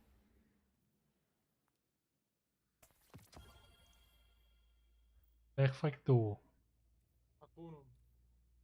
Hey, was meint? So, Ich hab so ein Reputationsmaterial-Moped-Ding hier bekommen. mal kurz haben wir hier. Jetzt kann ich hier meine Rekruten rekrutieren.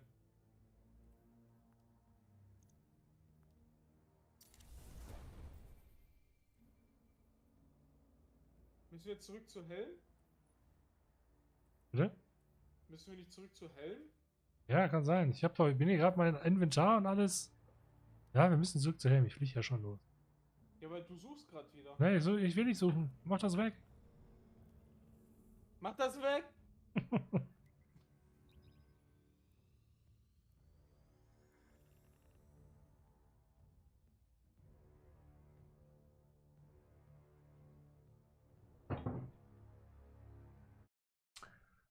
Hast du René schon gesagt, dass wenn er sich das Game jetzt auf Epic Games runterlädt, der den 30 Jahre DLC umsonst kriegt? Du Ajo, übrigens René, auch. hast du gehört? Ajo, Ja, René. ich mach's morgen. Und alle Aber dann kann ich es sind auch für wieder von eine. Epic runterwerfen, ne? Ja, klar. Muss da, glaube ich, irgendwie nur einmal starten über Epic oder so. Einmal nur ja, dann kann ich ja den Pfad auf Steam rüberschießen und dann den Download-Pfad oder nicht? Weiß nicht, ob das dasselbe ist. Und alle Add-ons sind für eine Woche free. Wenn ihr das interessiert. Ach mal, hier gibt es neue Sachen von uns. Eure Skorbut den Servitor an. Scharfschützen. Scharfschütze jetzt dort. Nee, ich nehme lieber den Servitor, oder? Summon the Screwmates von der Panel. Das ist eigentlich geil. Dann könnten wir eigentlich jeder einen anderen nehmen und kriegen dann ja doppelt. Also wenn du jetzt zum Beispiel den Servitor nimmst oder den Sniper, könnte ich ja einen von den anderen nehmen und dann würde ja trotzdem dein Sniper wahrscheinlich mitkommen und von mir dann irgendein anderer. Ja, Würde ich jetzt. welchen willst du? Das ist mir ja scheißegal. Such dir mal drauf. Ja, ich nehme dann Skorbut, weil der hört sich lustig an. Gut. Ist der eher obere, der ne? Der Servitor, ja. So, to slightly increased melee damage. Ach so, das ist das. Ja, ich habe auch keinen Bock auf Aber Epic, sondern schon ist ja noch so random Bonus Reward.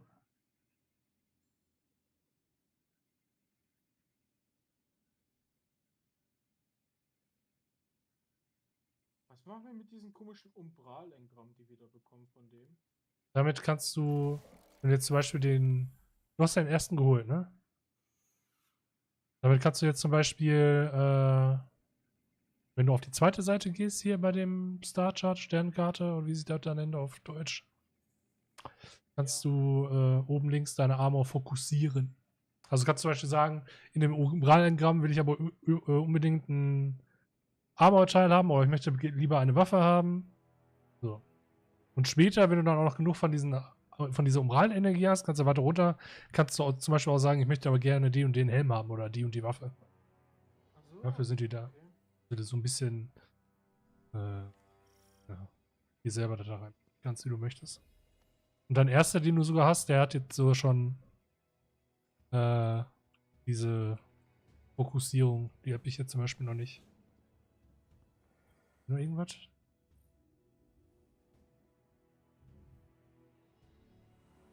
Okay.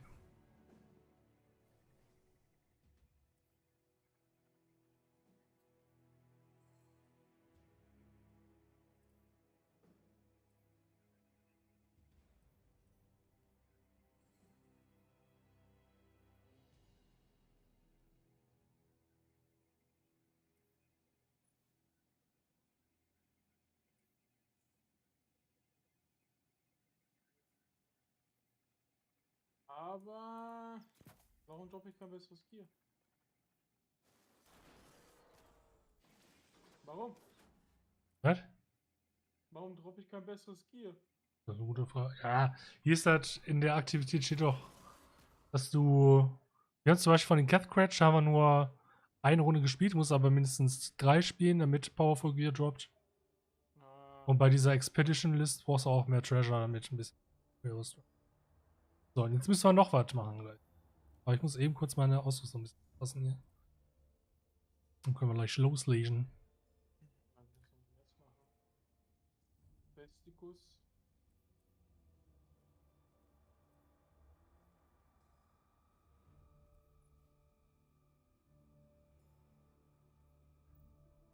Schließ das Piratenversteck ab. Balauke. Genau, das müssen wir noch machen. Die brutale.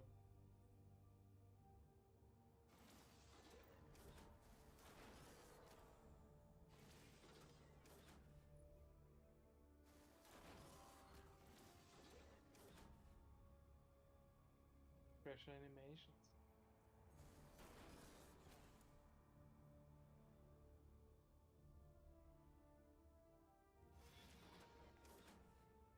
Tag.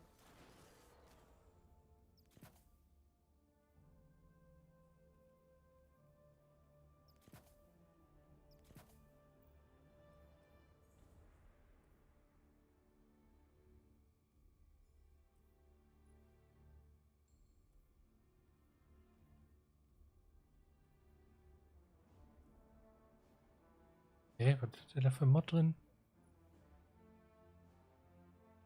So. Wer war die? Das ist.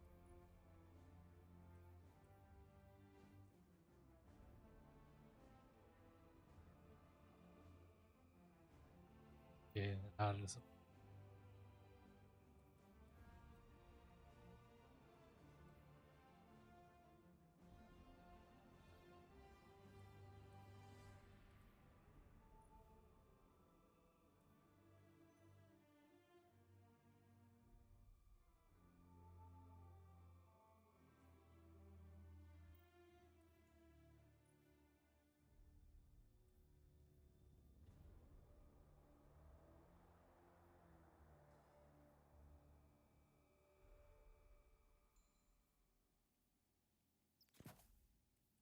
Noch.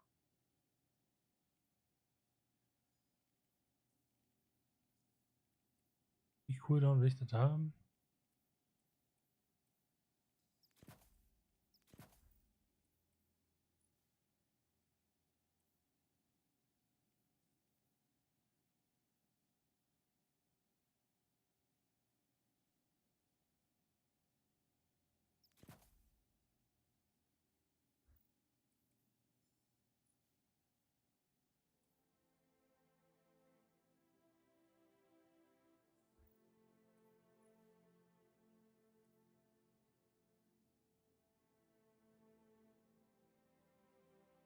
Ja, ich lasse das erstmal so. Scheiß drauf. So, dann machen wir mal hier eben. Pirate Hideout.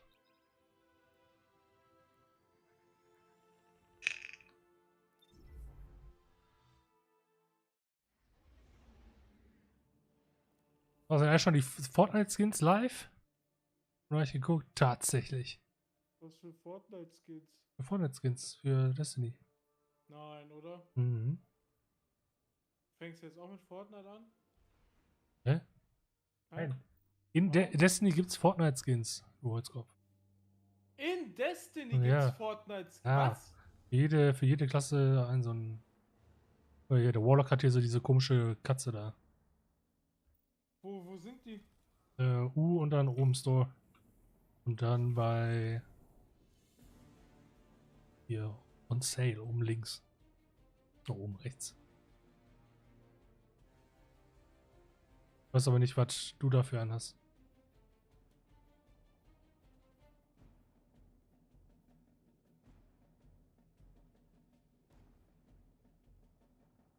Oh, das sieht aber nice aus. Cool. Der hier? Warte.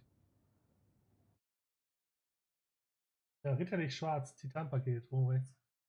Ja, der schwarze Ritter von Fortnite. Und in Fortnite gibt es jetzt auch Destiny-Skins. Total dumm. Weil die jetzt halt auf Epic sind. Siehste.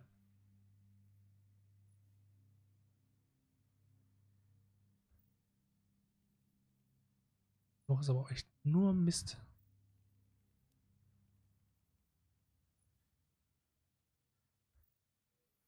So. Ready when you are, oder bist du schon? Cooles, ne? Nee. Bitte? Ist irgendwie nichts Cooles im Glanzstaub-Shop. Nö. Das ist, glaube ich, diese Woche echt nichts. Da spare ich mir das lieber. Oh, Ja. na, laufen wir rüber, ne? Ja, René, ungelogen. Hm? Ja, was zum Ficken?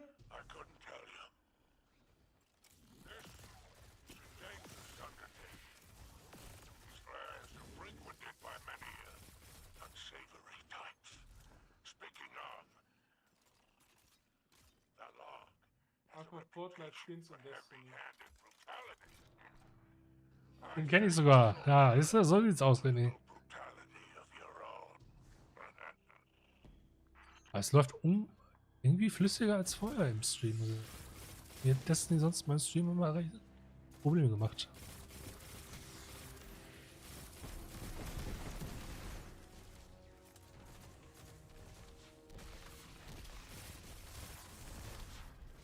Warte. Ah, hier. Hör doch mal. Slide und dann. Ah! Nicht schlecht. Oh.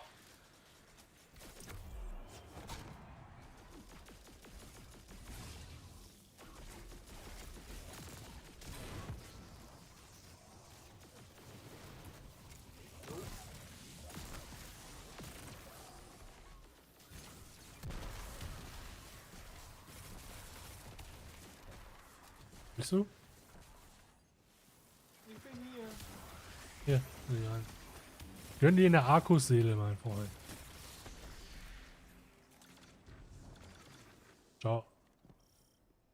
Kein Problem. Alter! Was hat denn jetzt?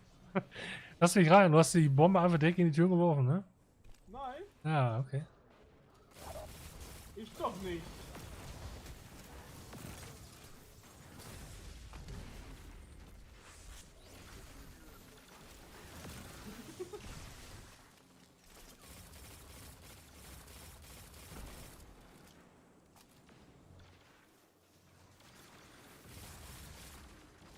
Ich dachte mir nur so, oh, das kann ich ja werfen. Ja. Ja, wichs mal gegen die Wand. Wo ich direkt vorstehe.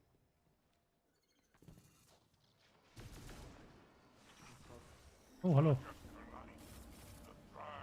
Guten Tag.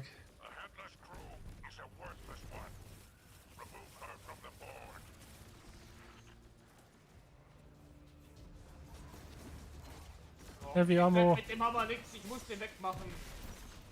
Geht ja nicht, ich hab das nicht. Oder halt diesen Dash. Also den Dash ist Oder? Für PvP ist der Dash besser, ne? Was denn?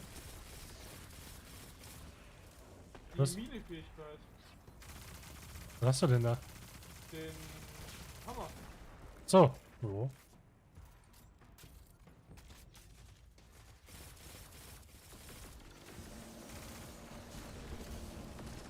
Jo.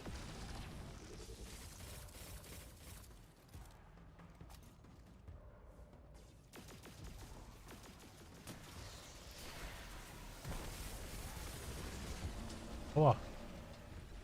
Gönn dir mal einen coolen Move, Lukas. Ja. Achso, jetzt warte. Wo ist denn die eine? Ja. Einfach rein! Yippie! Was war das? Eine neue Fähigkeit mit dem Arc über Diensten. Boah, Alter, dauert das bei denen.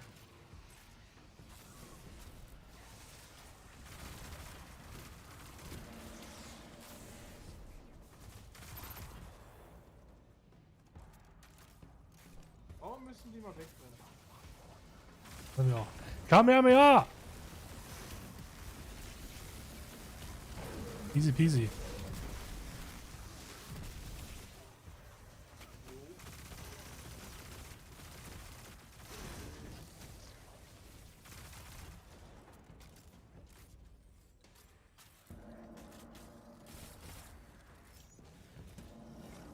Oh. Boah, geil, ganz voll Gold. Geil, ein Helm drin. So this is where the trail leads. Well then, we best keep these relics out of Aramis's hands. Don't you agree? This would make a wonderful addition to my collection, whatever it is.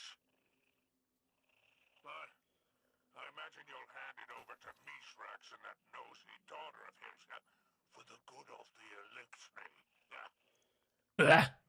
Fine. Ballard won't be the only one looking for a relic like this. Let's hunt them down before Aramis does. Oh.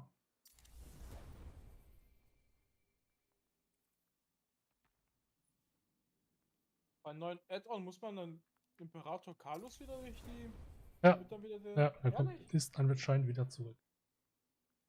Aber why? Wir haben den doch voll kaputt gemacht. Nee, dann hast du die letzten Season nicht gespielt. Ah doch, das war so ein Android-mäßiges Kackvieh, ne? Ja, nein, der ist halt irgendwie mit der Dunkelheit verschmolzen und will. So, Quest. genau. Nee, wir müssen jetzt wieder in die Helme ein. Besuche die Ether-Tank Holo-Projektor im Elixni-Viertel.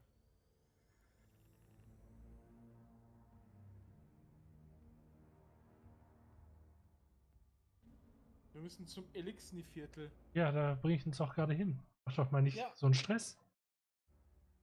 Mein Gott, ich kann doch. Ich arbeite bei der Deutschen Bahn, das dauert halt ein bisschen länger jetzt. Zum Glück arbeite ich da nicht, aber. Ich wollte gerade sagen, ich habe mir gerade schon Sorgen gemacht.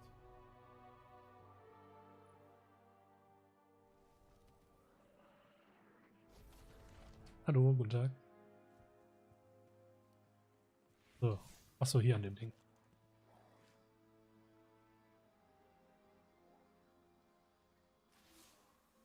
Hello, Guardian.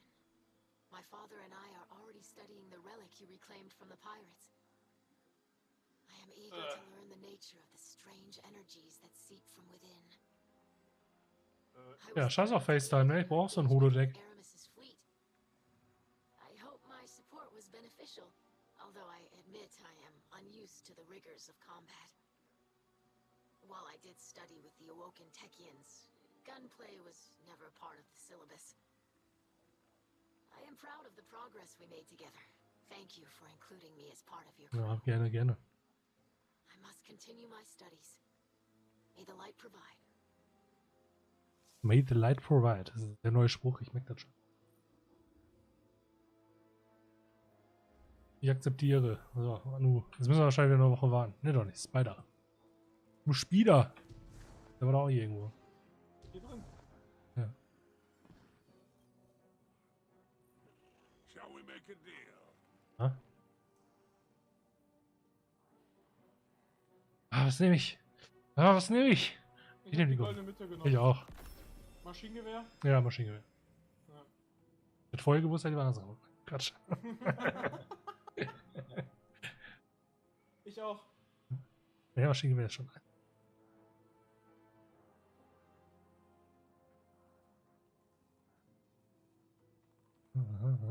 Okay. So, jetzt können wir, das war die Story für diese Woche. Jetzt können wir wieder eine Woche warten. Ach, da hinten ist nochmal was. Ne, hier war doch irgendwo was. Ach, hier an dem Ding.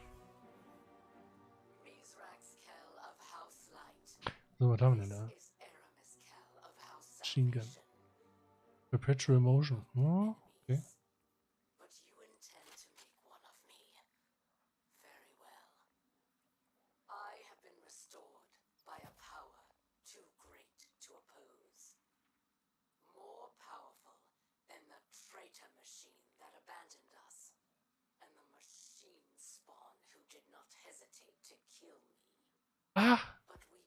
Thunderlord ist jetzt stark gegen Overlord Champions. Ah, okay, das ist natürlich praktisch. Praktisch. Wie kriegt man den denn her? Ah, ne, hier. Thunderlord. Fountain Strikes, Gambit and the Crucible. Okay.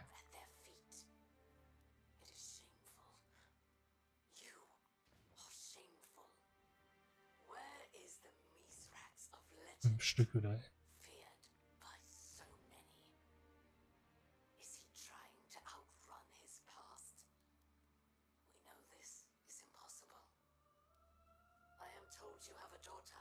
Noch ein paar neue Waffen zum Craften dabei gekommen. Ist schon mal gut.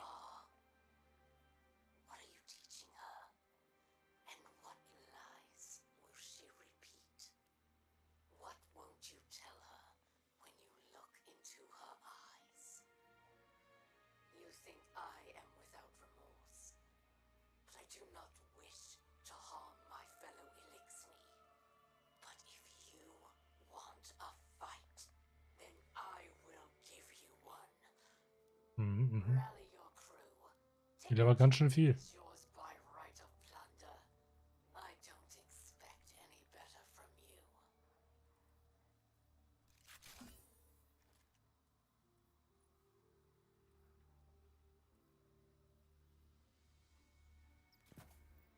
Gut. Dann könnten wir jetzt eigentlich noch mal sag schon mal. Eine Runde von dem Dingens hier machen. Cat Crash. Müssen wir noch 2 Runden machen. Bock? Hau rein, dann können wir wenigstens droppen wir wenigstens Gear. I need it. Und irgendwie waren gar keine Champions gerade drin. Das habe ich gar nicht gecheckt. Braucht man dann die Mods? Ja, hey, beim Expedition waren Champions drin. Nee. Overlord war drin. Echt? Habe ich Ich gesehen. mein schon. Ist doch, dass wenn die kurz vorm Sterben sind, sich wieder hochziehen, oder nicht? Zum Beispiel. Ja. Ja, war drin. Okay. Da musste ich ja zu meinem Maschinengewehr rumzucken, damit die sich nicht mehr aufladen, die Arschgeigen. Ah, ja.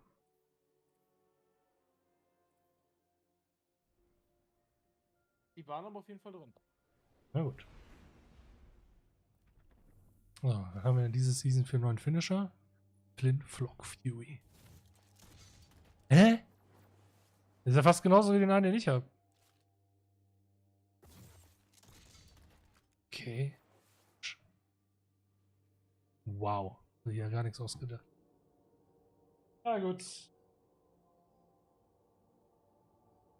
Da muss wohl der nächste Brief zum Kummerkasten bei Bungie. Ich behalte meinen coolen Sensen-Finisher, der ist cool. Der ist von letzter Season, ja. Ja, der ist geil. Der ist geil. Okay, cool.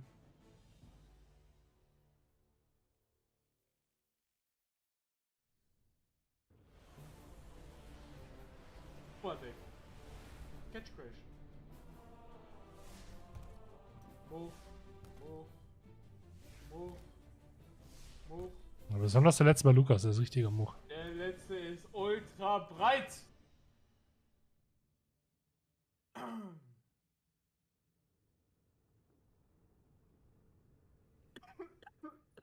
Yep. Da geht's auch mal los jetzt hier, oder was? Holz-PC. Ja, echt.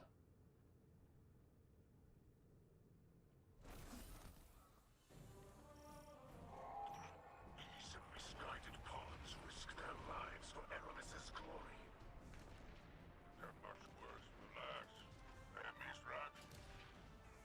Silence. This is no time for your indiscretion.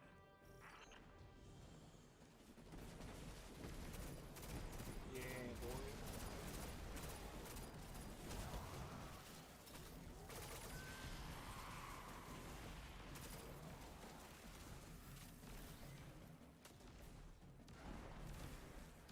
Einnehmen, schnell!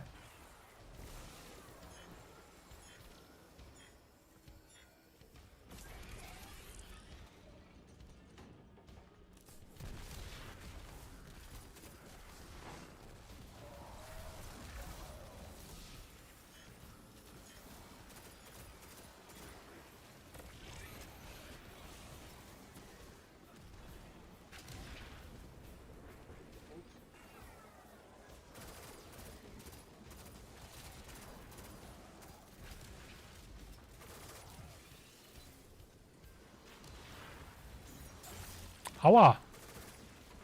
Ich einfach von hinten an.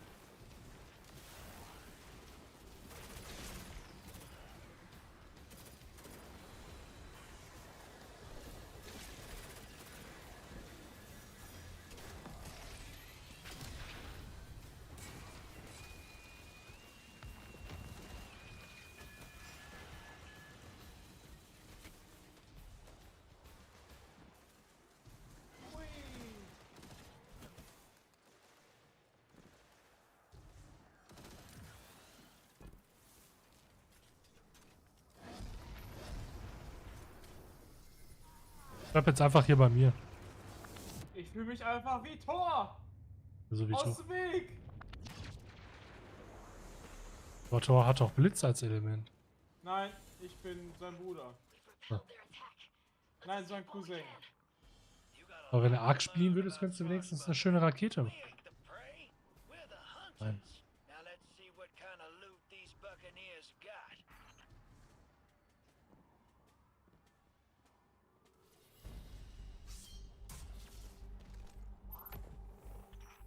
Sich. Du hast das Banner verpasst. Schneller als-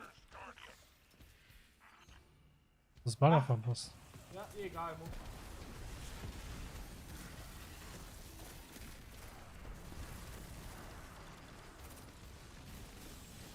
Oh, Maschinengewehr ist schon nice, ne? Oh.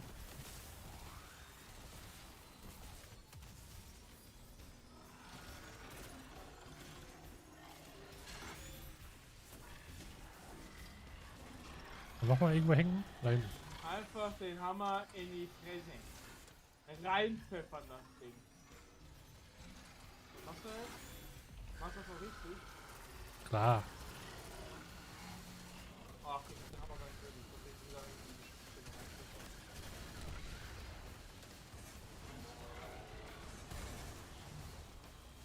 Oh yeah, Season Rang Stufe 3. Ich bin fast so wie letzte Season. Oh yeah! Ja, sehr gut. Immer optimistisch sein. Nein, ich habe gerade mal eine Uli gemacht. Was für ein Sack mit der Immun. Oh, nein, das sind ganz viele. Oh, da fasst du da voll die Ult. Perfekt. Okay. Okay. Alter.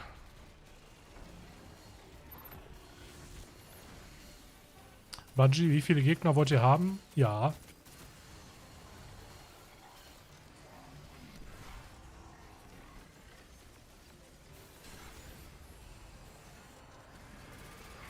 Oh mein Hammer sieht War das gerade auch? Nee, ne? echt Arsch aus.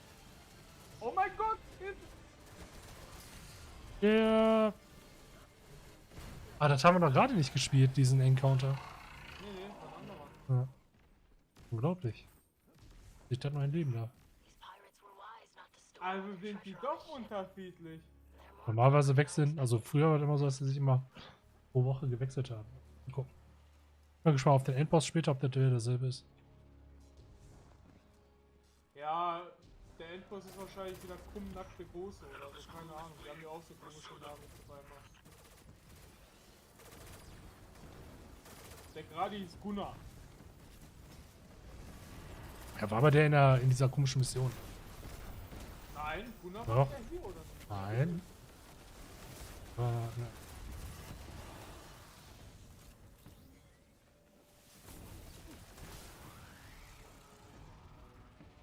I'm so fucking fast! Oh my god! Ach, guck mal da. Ein Banner. Lass mich ruhig.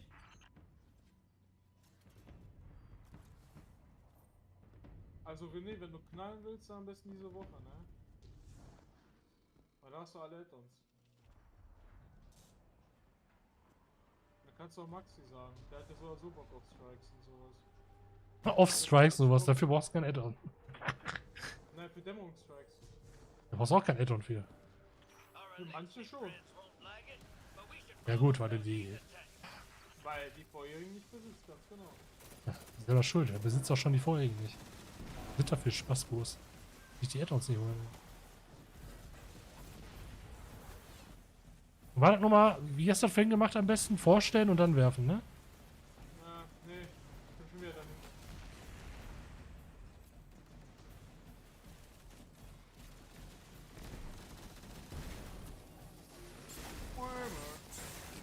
Ah, Leute!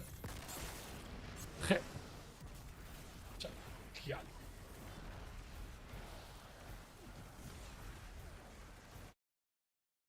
Ich hoffe, ich hab ihn nicht. Wenn ich irgendwo Kanonenkugel drauf werfe, können auch meine Welt sterben? Nee, nee. Okay, gut, schade. Bitte? Schade. So. Das stimmt. Ja, ich dachte, ich hab grad. Meinst du nicht, ich hätte dich da nicht schon längst mal abgeworfen, wenn das gehen würde?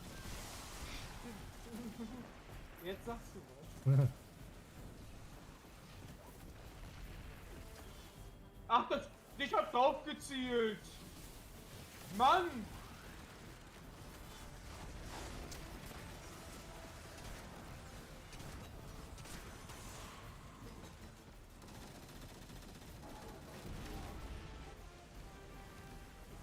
Wo ist denn noch so ein Tag? Da ist noch einer. Wo? Da.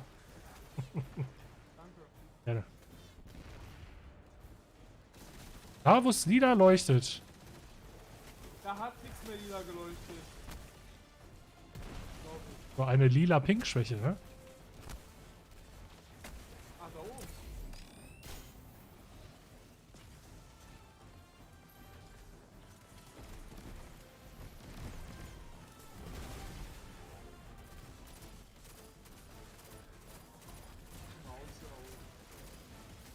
Mein Gott, sterb. Oder stirb. Ach, ich habe den falschen Finisher drin, sehe ich gerade. Das ist schlecht. Das ist sehr, sehr schlecht. Mein Gott, kann jetzt mal oben da jemand diesen Tank bitte kaputt machen? Meine Güte. 3 Jahre später. Wie macht man nochmal den Finisher? G. Wie Finisher.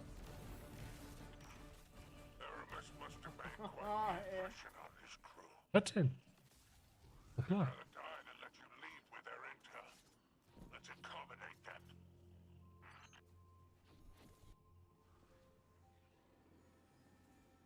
Der Bonnie, der blockt mich.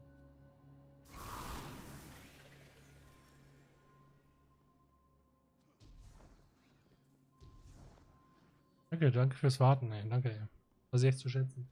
Kein Problem.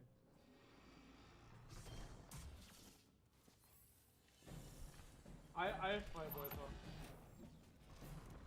Ah doch, warte, das ist der von gerade. Schon wieder? Ja. Sag ja, die rotieren wahrscheinlich nur einmal pro Woche. Aber ist mir egal. Tschu! Jetzt mal einen schönen Uppercut gekriegt, die Leute. Nein, mein Hammer ist raus.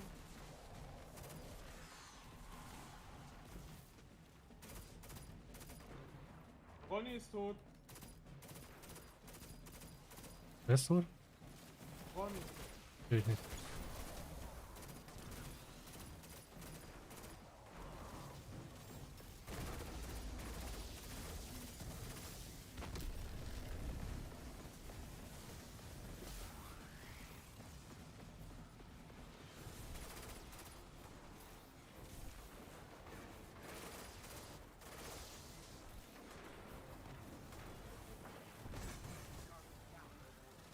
Lukas ist tot. Oh nein!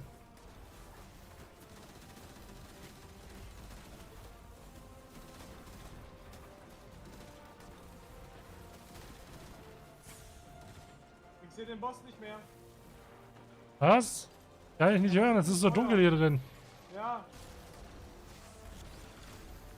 Akkusäge geregelt. Kein Problem. Ey.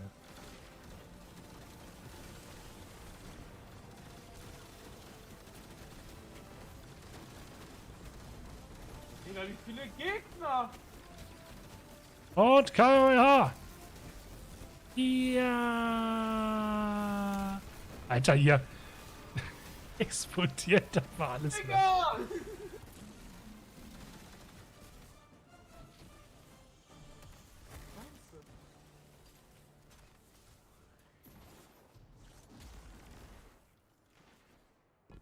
Also wirklich, ne, letzte Drittel vom Boss. Das letzte Drittel, was? Das spawnen die Gegner, ne, wie Ameisen. Stufe 55. Map Fragments. Geil.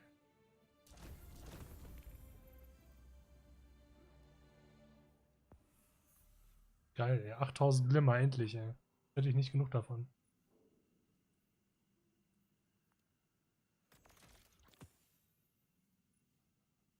So, hier nehmen wir jetzt auf jeden Fall Shotgun.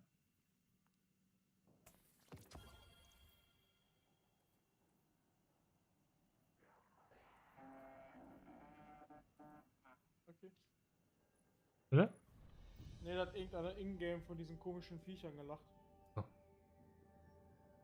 So, Treasure Maps. Haben wir denn noch eine jetzt hier im... Oh ja, Captain's Atlas. Und jetzt hier welche... Aber uns fehlen diese Schatzkoordinaten. Ah ja, okay. Nehmen wir die nochmal. Ach, Schatzkoordinaten sehe ich, kriegt man über Strikes, Gambit und Crucible. Verstehe. So, wir müssen ja so nochmal eine Runde machen, weil damit hier geile Loot droppt. Damit der Good Shit meinte ich kommt. Ja. Und dann bin ich gleich auch schon wieder auf. Jo, morgen mal hoch, ne? Richtig. So sieht's aus.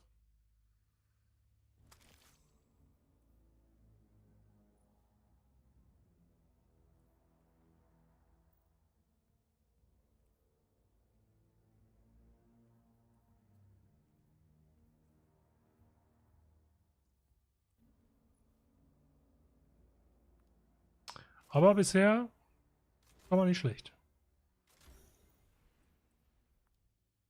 Jo, René. Aber ohne Maloche kommt man nicht weiter, ne? Nächstes Mal Locherei. Hast du einfach noch nicht deinen Traumjob gefunden? Nee. Hast du deinen Traumjob gefunden, Dennis? Klar. Ja? Aber auf jeden Fall, ich mache auf jeden Fall das, was ich machen wollte. Ja, ist doch Ob nicht das schlecht. gut ist eine andere Frage. Ja. Ob es mir Spaß macht? Manchmal. So ein, zwei Mal im Jahr. Macht dann auch mal Spaß. Wenn die Gehaltserhöhung kommt. Kapi. Ach ja. Ein, zwei Mal. Ja. Im Jahr. Ja, also ich muss sagen... Wenn ich krank bin.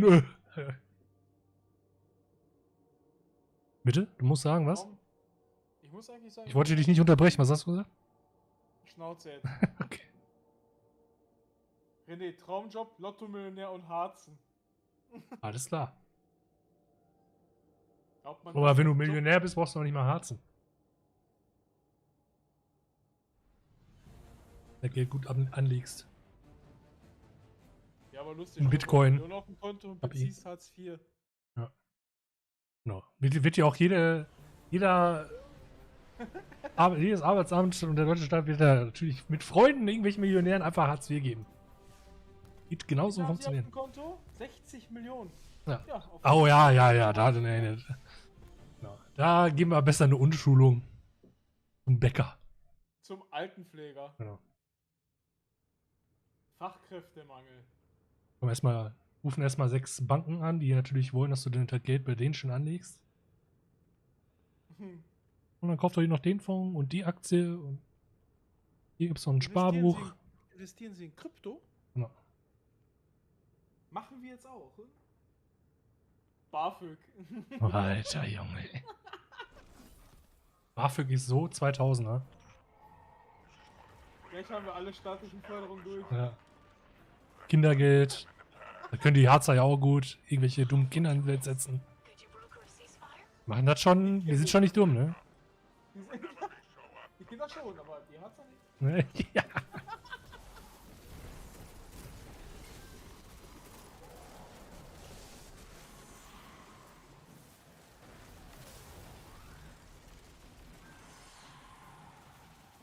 Ich finde diesen Speed-Booster voll geil hier. Iui. Richtig Spaß. Wenn man amplified ist mit Arc, mit Akkus, dann kriegt man einen Speed-Boost. Super fast. Dass man auch super fast dead, wenn man so spielt wie ich.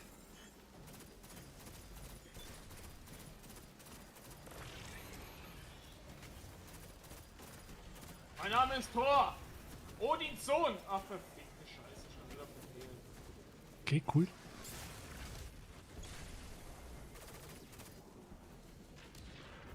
Getroffen.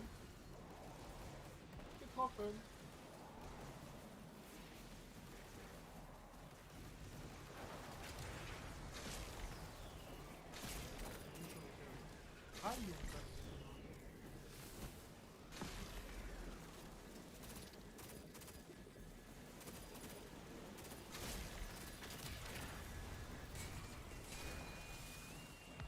Oh, oder? Immer wenn das Gepfeife kommt, wissen wir Bescheid. So rüber. Jiep. Wie geil sah das denn aus? Er wird da durchjumpen. Ja, gefallen. Weg damit, sehr shit. Der will mich hier, ich merke das schon. Ne? Ich will mein Booty. Junge Leute! Sag mal, sind hier keine anderen Leute am Start? Nee, ich lauf durch. Ja, jetzt sind sie alle tot. Danke. Ja, kein Problem.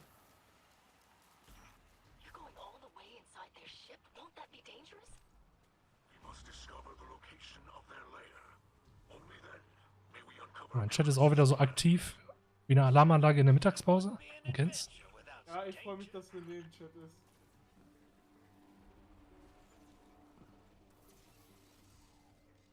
Ja, mach doch mal. Mit der Flagge? Ja, gut, komm, ich mach. Ich hab's ja. Ich weiß, weil ihr keine gekauft habt. Die kaufen. Ja, die kann man kaufen. Das sind Great Banner halt. So. Ich dachte, die kriegt man immer so. In der Story, also in der Kampagne, ja, aber so in den Aktivitäten nicht. Aber die sind doch nicht teuer.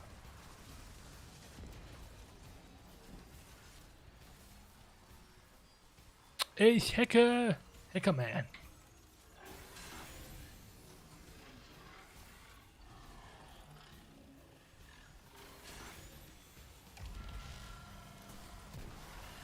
Kommt.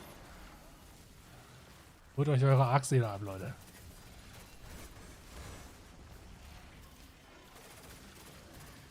Da ist irgendeiner tot. Oh, passiert. Kann man diese Türme hier oben nicht auch abknallen?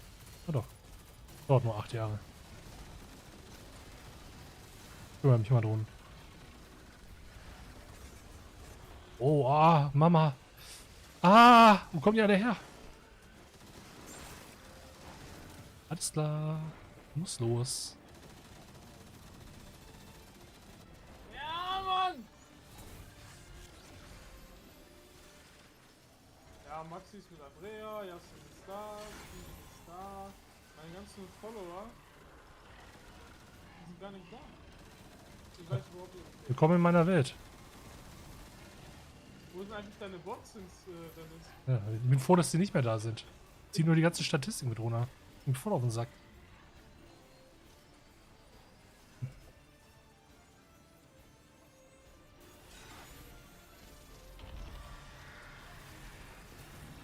René mit Abstand, mein fleißigster Mod. Den Rest der Mods kann ich voll gut machen. Bei mir ist eigentlich Alle vom richtig. Kollegen eigentlich fast jeder Mod. Aber die sind halt auch nicht online. René aktiv bis zum geht nicht. Also ja, ist Wir der haben auch schon Aktive. Umfragen gemacht und all das gestartet und hier und da und bla und dann siehst du mal Maxi oder so. Die chillen einfach und labern doof. Wie ein Sack Nüsse in der Ecke. Nichts. Aber Sack Nüsse in der Ecke schmeckt wenigstens.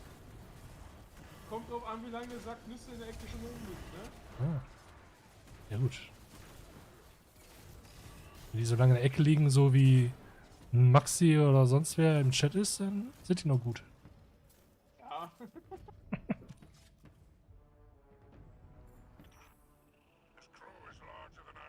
Haben wir hier Banner. Ja, ist ja gut. Hier. Und mein hart verdientes. Wie viel habe ich überhaupt noch? Mal eben. Wir neue kaufen wahrscheinlich bald. Ja, 9 Stück habe ich noch. Wo kauft man den? Bei Hawthorne. Red Hawthorne. Genau. Alter, wie ja fast jedes Mal dieser scheiß Spider-Tank auf meinen Kopf fliegt. Das war wirklich knapper als knapp ist gerade bei mir. Ich hab da auch immer Glück mit diesen Kabalkugeln. Die fliegen auch immer konstant direkt auf mich drauf. Instant down. Da Maxi schon abgelaufen, nicht mehr zu retten. Ey Maxi, wenn du Destiny suchten willst oder reinknallen willst, dann diese Woche. Diese Woche hast du alle Add-ons. Und? Und wenn du bei Epic Games das Game einmal startest, also über den Epic Game Launcher, kriegst du das 30 Jahre Paket von Destiny gratis, darunter auch den OP-Raketenwerfer. Ja, aber den nicht krassen Raketen. Mein Gott, spring doch da rüber, du Hans. Manchmal sind die Hüter ja auch echt ein Körperklaus, ey. Alter. Aua, Mama.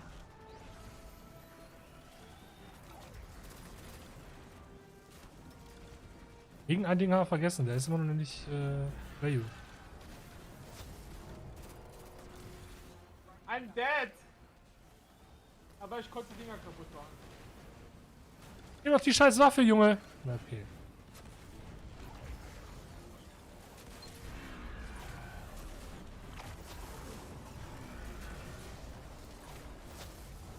Aber der andere ist auch valuable.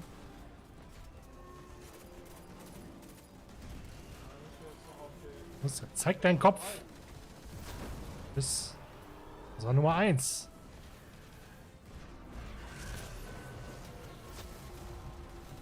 Alter, wie viele Gegner hier wieder spawnen, ey. Holy shit, Mann.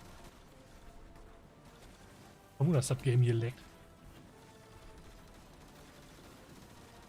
Oh, ey. Ja.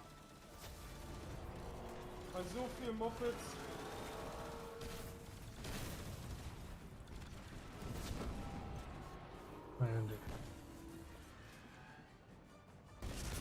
Stirb!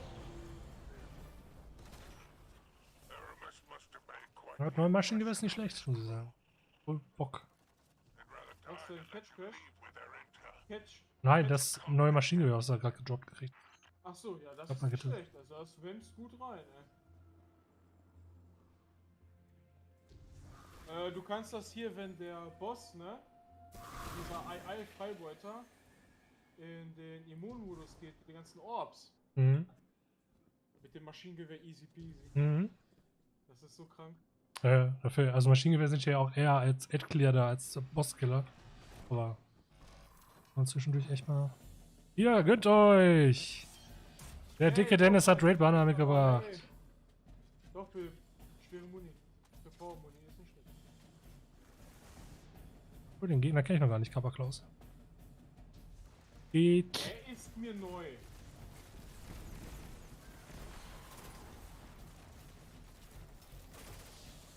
Ach Mann!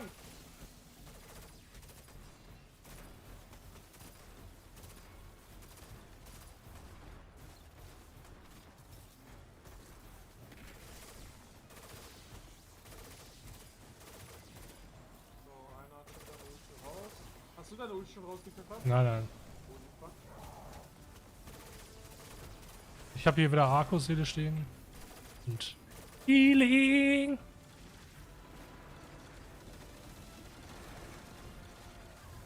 Alter!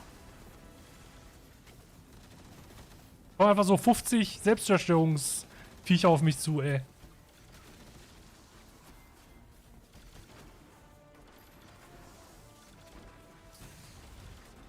Von wo? Überall. Sie sind einfach überall. Kann er mir eine Ulti? Doch, aber lassen mich für die letzten Drittel. Ist immer so. Letzten Drittel kommen sie alle. Ist erst Krieg! So, ich mache hier nochmal Akkuseele. Hier sind wieder die ganzen.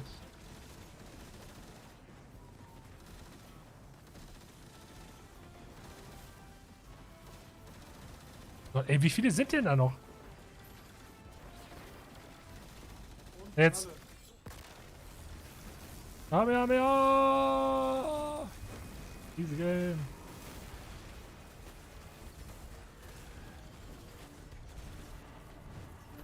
Schau ich mal jetzt lieber hier beim Profi zu. Achso. Jetzt kommst du angeschissen. Hallo Maxi, schön, dass du da bist. Maxi schreibt, er schaut jetzt lieber beim Profi zu. Seine Wörter, nicht meine. Ach guck mal, der ist auch fertig. Und was hast du gekriegt? Geiles? 1546. Ich glaube, ich habe gar nicht genug Platz. Oder? Ne, doch. Eigentlich müsste ich genug Platz haben. Very good, very nice. Very good, very nice. Watch yourself, Rat. You know I always do. Hm. Ja, cool. Ich habe irgendwie nichts gekriegt. Wie? 67? Das will es aber nicht sein. Ich bin ja schon bei 70. Hä? Habe ich vergessen, mal aufzunehmen, oder? Oh, guck mal, ich war ja mega schlecht. Ich bin ja nur 3. Platz.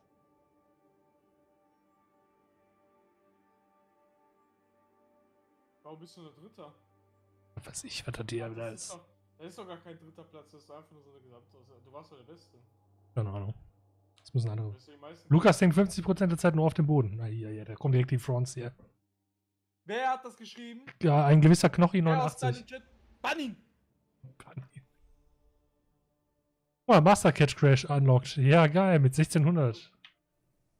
Schaffen wir ja natürlich auch jetzt. Nicht. Ja, aber ganz, Von nach 2 Sekunden tot. Dritte Phase vor Boss, ne? Nicht nur die. Die zweite schon. Ja. Die erste. So, warte.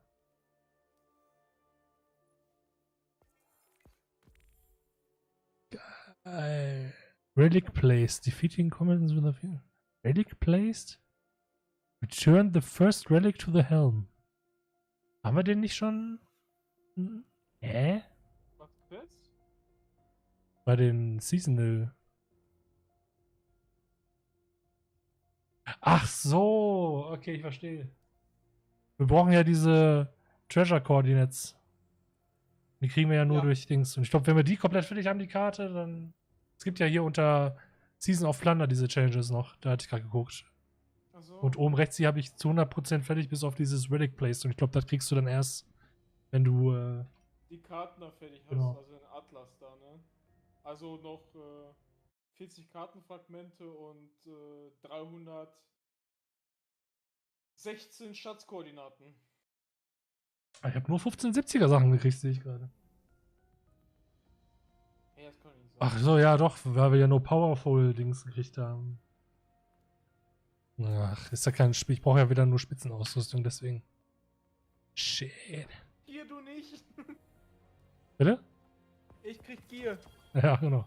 Ich auch gehe, ist aber schlecht. Oder das ist schlecht immer. So. War das andere hier noch? Warten. Treasure acquired. 34. Da müssten wir noch mal 4 Dinge von spielen. Wir können ja, wenn du Bock hast, mal einen Strike laufen. Mal gucken, wie viel wir von diesen Map-Coordinates kriegen. Ja, können wir. Ja. Mal interessieren und dann gut für heute. Willst du in Dämmerung oder normal? Nein, normal. Aber eben kurz durch und dann mal gucken. Ja. Ich glaube, Dämmerungsstrikes stehen da auch nicht dabei. Ich glaube, da steht nur Vanguard Strikes und normalen. Mal eben. Ja. Treasure Connects are earned by completing strikes. Also steht nur Strike. Okay, wird wahrscheinlich auch Dämmerung gehen. Also auch, ja.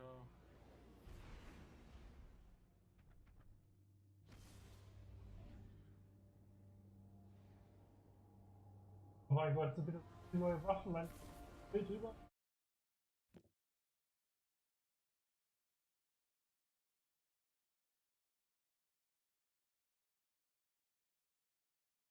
Ach, guck mal, so einen neuen Strike. Freue mich. Oder einen der neuen. Eure Herren.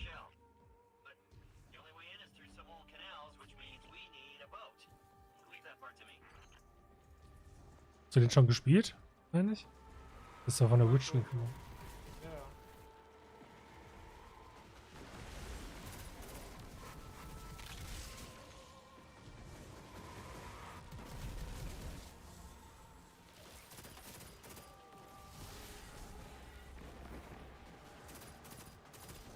Oh, ich kann jetzt eigentlich mal Plunder ausprobieren.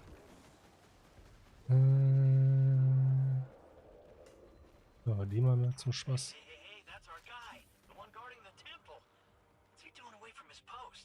Vielleicht nehmen wir. Ja, so spielen wir. Nehmen wir das. Oh ne, wir wollen ja Arc haben. Dann machen wir hier Brief rein. Ich Wo muss ist ja sie? die Questreihe fürs nächste machen. Ich habe halt nur Leere, Feuer und so Blitz noch mit mir. So. Akkus hast du noch gar nicht freigeschaltet, oder was? Akkus habe ich mit dem Titan noch nicht freigeschaltet. Achso, okay. Wo schaltet man Akkus immer frei? Gute Frage. Du hast, glaube ich, irgendwie so eine Questreihe als normaler Spieler. Beim Standard Destiny, bei mir früher ist das ja, war das ja einfach so dabei. Ich musste das ja nicht extra freischalten.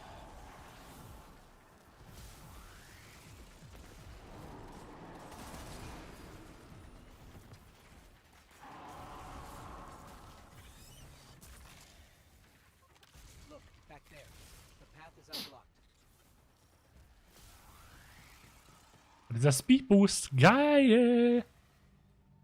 Ah, schon wieder weg, schade. Ich dachte, ihr könnt Lukas jetzt überholen. Was ist das für ein Speedboost? Habt ihr nur Warlocks? Nein, mit Arc hast du das, mit Akkus.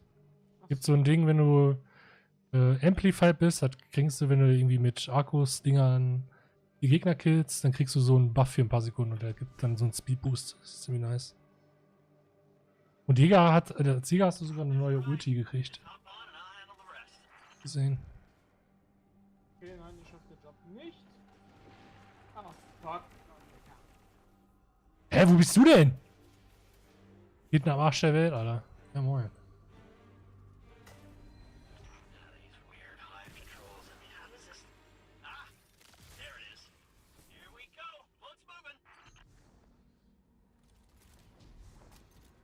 Er fährt einfach ohne uns. Natürlich. Das ist ein scheiß Blueberry, natürlich fährt er ohne uns.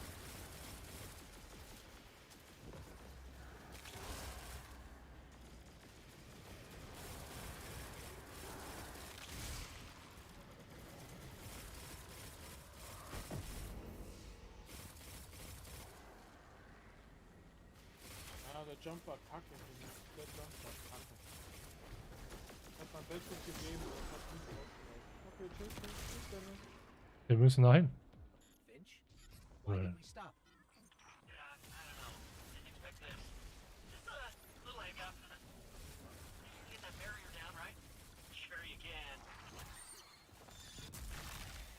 Ich kann hier hoch. Also ich bin ja Titan. Ich hab da nicht. Ich bin ja kein Move. Speedbooster! Oh shit. Ja, dank reiner Dinge da. Ach man, der war doch tot! Lukas, was ist los? Muss noch jemand Finish halten an hier und das will ich nicht. Wir haben super Energie mit abgezogen. Jetzt lebt er wieder. War mit 5? Nee. Wie seid ihr immer noch nicht fertig da oben oder was? Nein, ich Ja. hab cool Live bekommen. Ach ja, warte. Finishen!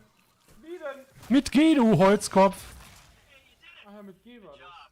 G wie Finisher, sag ich doch. Ich steht davor. Oh, okay, sieht aber schön aus. Mann, ich weiß die Taste nicht mehr. Oh, das Spot neu, auch cool, cool. Dünner Lord regelt.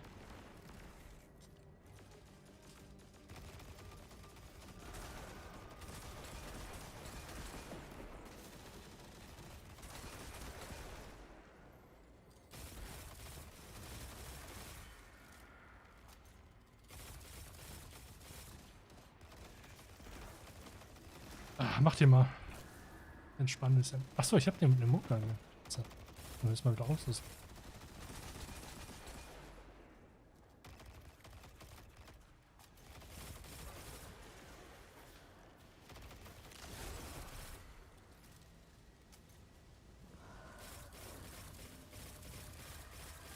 So, ich sollte vielleicht gucken, wie viel von dem Zeug ich vorher habe.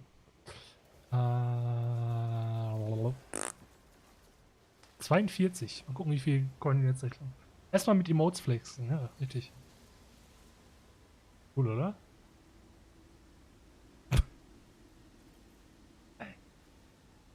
Hui. Und den Spider-Man 3 Dance.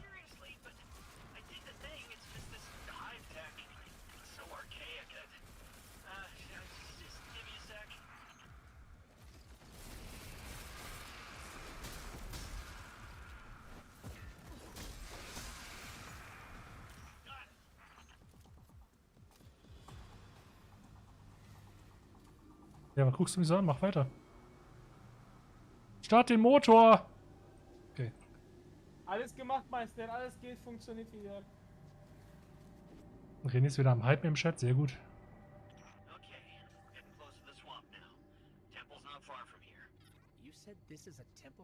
Tschüss, Leute! Haha, ich bin weg!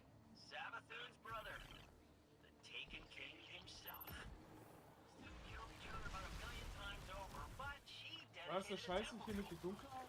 Lucy. Ja, genau der.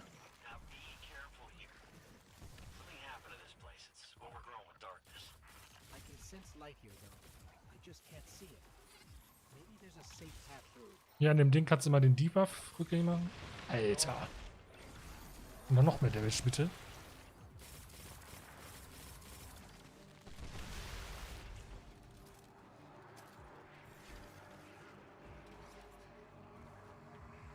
Wo läuft ihr hin? War da hinten?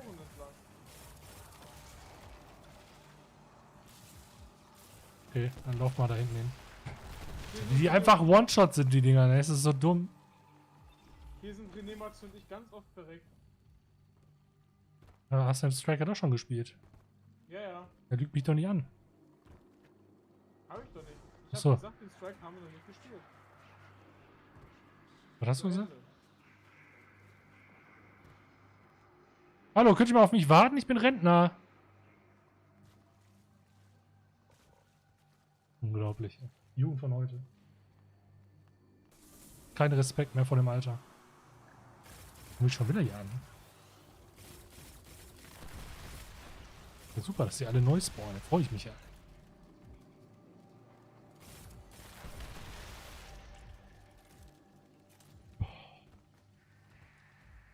Stelle zieht sich auch so in dem Strike. Ne? Meine Fresse, Alter, erstmal da mal fertig ist. Ah, noch langsamer, noch langsamer.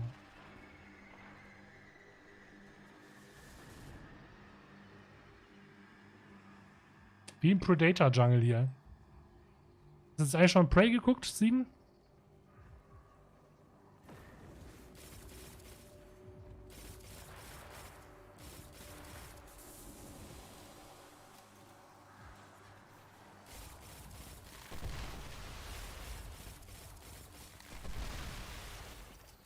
Nee, noch nicht. Okay. Ja, dann. Dann raus hier. Mein Gott. Weil dass die jetzt vorlaufen, kriege ich halt den Debuff nicht wieder weg. Dauert hier alles noch länger. Ja! Ich kann wieder laufen, ganz normal. Yippie. Weil wir vorgelaufen sind. Ja. Ihr seid mit 2 Teamkameraden. Erstmal neue Staffel American Horror Story geguckt. Da kann ich mir während nicht gucken, die hat wieder Schiss. War nicht gestern die US-Premiere von House of Dragons? Ja, habe ich auch noch nicht reingeguckt. Sag ich noch Stranger Things, muss ich auch noch gucken. Und bis Sandman muss ich noch weiter gucken. Wie, du musst Stranger Things gucken? Und nur die letzte Staffel, ne? Ja, ja, klar.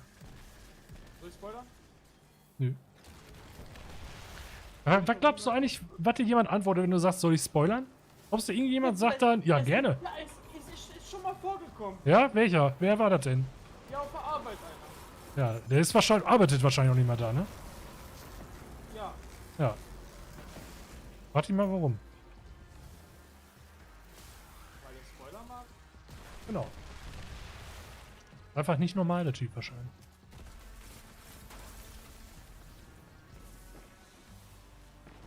Habe ich übrigens gerne gemacht, ne? Die ganzen Ads für euch getötet. Gerne. Danke. Ich habe hier das Monster den kaputt gemacht. Und ihr habt den Den Boss Big noch vergessen Boss. da hinten. Tut.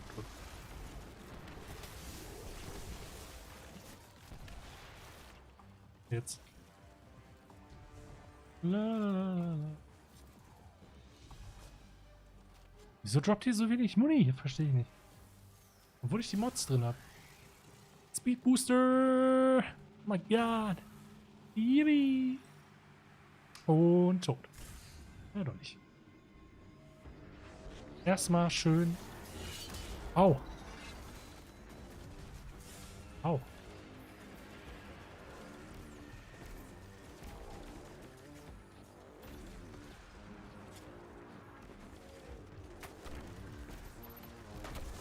So, wo ist er? Der Bastard? Von einem Boss? Da.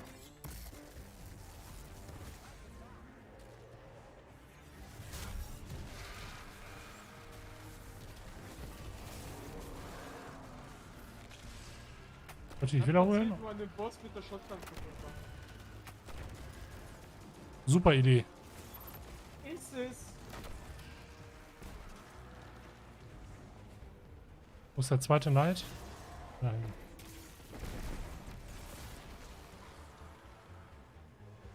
Ja! Finishen, Leute! Ey, was ist denn los hier? Achso, okay. Ja, sag ich doch. Boah, Alter. Junge! Block nicht! Ich rast gleich aus, Alter! Er steht sich vor meiner Ult. Oh Mann, ey.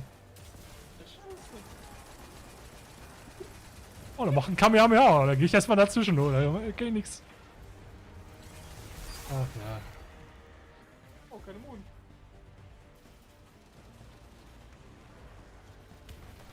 Oh, keine Mond.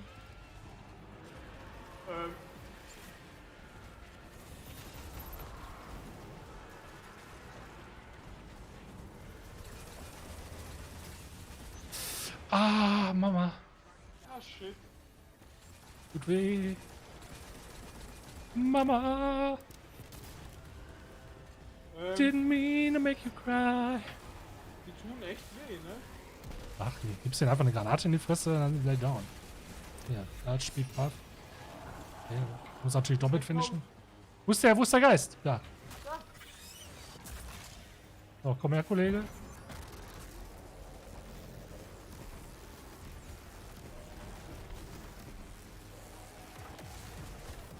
Easy Game. Oh, wie viel haben wir gekriegt? 45. Guck mal. Nicht schlecht, ey. Da wird schon die Sword-Emotes gespammt hier. Was ist denn hier? Hat hier gerade irgendein Ingramm, was so ganz komische Farbe hat. Ah, er macht jetzt seine Ult. Okay, cool. Cool Story, Bro. Ach, macht das Spaß, mit Randoms zu spielen. Also ich könnte jetzt schon die nächste Schatzkarte reinpfeffern. Ja klar, mach mal. Damit. Ich darf es nur bekommen. 47 oder nicht? Irgendwie so was. Auf jeden Fall reicht das.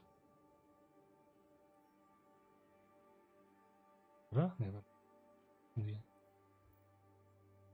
Jetzt müssen wir wieder ein anderes Ding spielen, ne? Experiments 15. Expedition oder nicht? Damit wir da wieder graben können.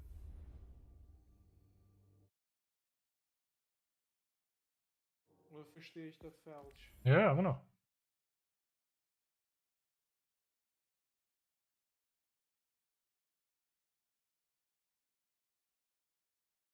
Was schreibt René da immer, den Rentner ärgern? So, so. Ah ja.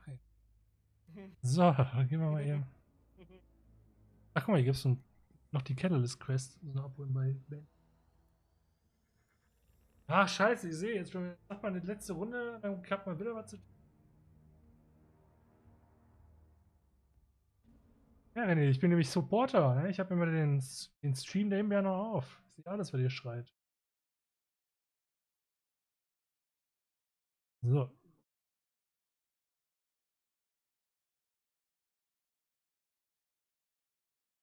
Lukas sieht auch richtig motiviert aus gerade. Richtig Bock. Was denn? Sagt das richtig Bock? Nee, ich hab grad Dein OnlyFans gecheckt? Ja. Mal Link. Nein, Feedfinder. So. Ich hab da meine Hobbit-Füße reingepackt. Ja, so richtig schön mit Nagellack und so? Nein, mit Nicht? Pilz. Ah, ja, okay. Aber für Aufpreis wahrscheinlich, ne?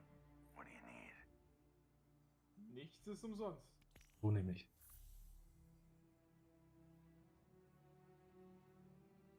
Oh, Aquarium.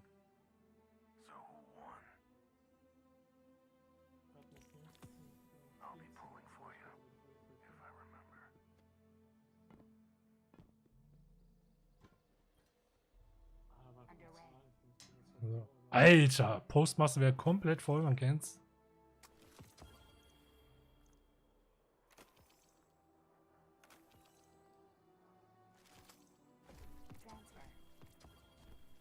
Danke, danke für nichts, danke. Immerhin. Linie Fusion. Oh, mit Wobble Rabbit, ne? Okay. So. Ja, dann wollen wir nochmal reingehen in die Schatzsuche, Kacke da. Lass uns Schätze suchen. Dann gehen wir jetzt Sea of Thieves. Okay, alles klar. Wo müssen wir da jetzt mal hin? Hier. Bitte schon. Ja.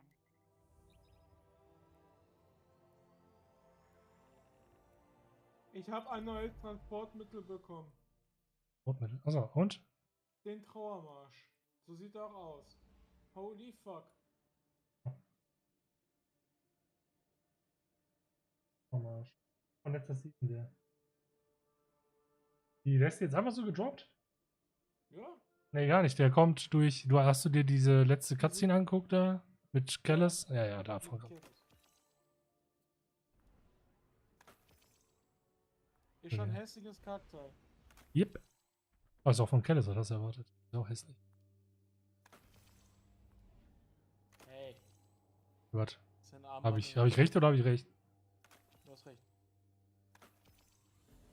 Gambit. Gambit, was? Ich stand gerade im Menü, dann wollte ich vorlesen und dann war es schon wieder weg. Cool, die wächst. Mein Gott, das war die schlechteste Granate meines Lebens gerade. Meinst du die Granate, wo du gerade 2 Stück gekillt hast? Nee, wo ich gar keinen gekillt habe. Oder so.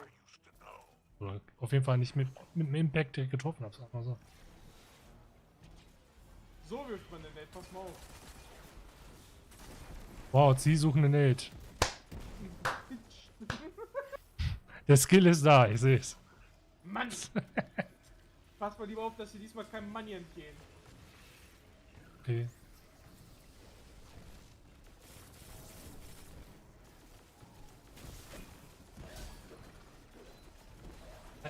Das Ding für eine Range. Holy!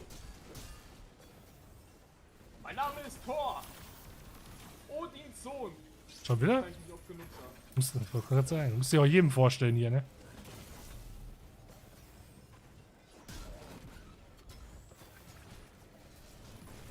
Das ist halt Gute, wenn man Batman ist, das weiß aber jeder. Muss man sich mal vorstellen. Ständig überall anguckt und sagt, ich bin Batman. Richtig. Marthas Sohn. Martha. Was? Deine Mutter heißt auch Martha? Ja. Nein. Oh mein Gott, lass uns beste Freunde werden. Ja, ja. Beste Storyline überhaupt. Happy.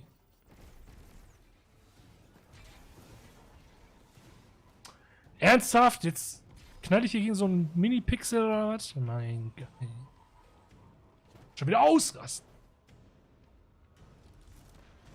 Ja, das hat sich jetzt aber geändert. Wir müssen nicht mit dem Moped erstmal hinfahren. Was für ein Moped? Wir haben kein Moped.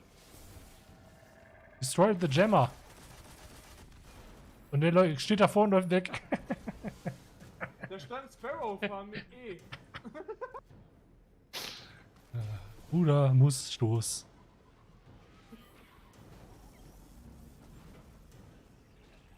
Money, money, money. Is it funny? Wow. Spawn Rate ist auch der letzte Scheiß, Mann.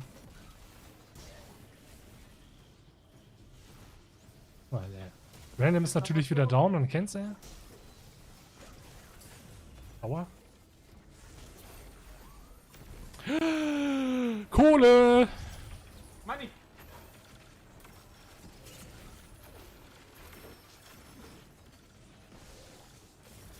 Freue mich schon wieder aufs Halloween-Event. Waren das alle Moneys? Wisse, ja. Ah ne, da kommt noch was. Nee, Moneys.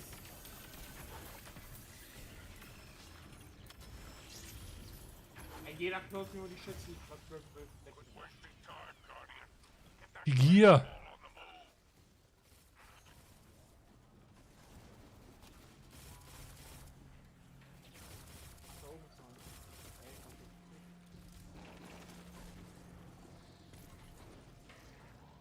Auf zum Atem! Ich bin auch da oben. Oh, was machst du mal bitte die Gegner? Danke.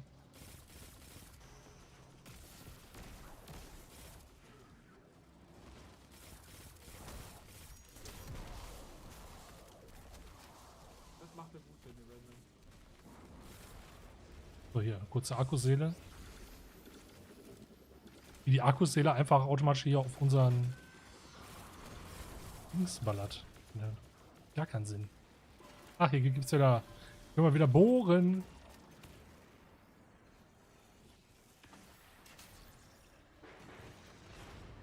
Ich meine, jetzt kommen auch kaum Gegner.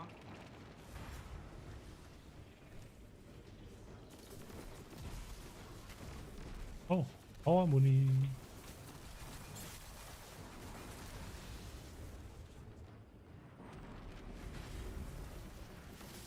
Speed Booster!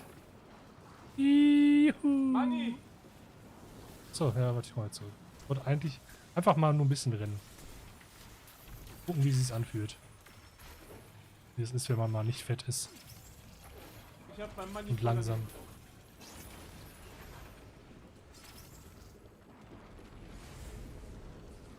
Du hast das Money. Ja, wie viel kommt denn hier runter? Das ist doch gleich schon wieder alles weg, bis wir das alles aufgesammelt haben.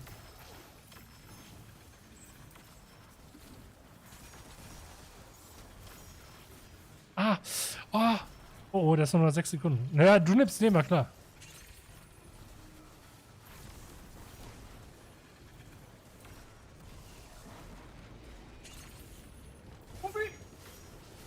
Don't you know, Pampera? Ja, sag mal. Er rastet hier wieder komplett aus.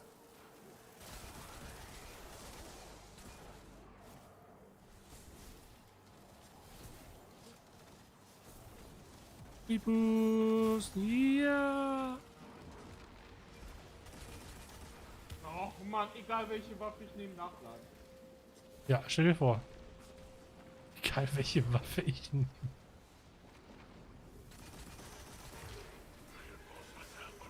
Oh nein. Was machen wir jetzt nur? Wie sollen wir denn gegen so eine Armee von Gegnern ankommen?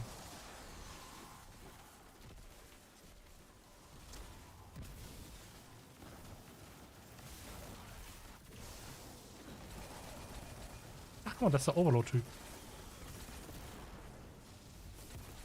Und geht steigert. Kein Problem. Meiner.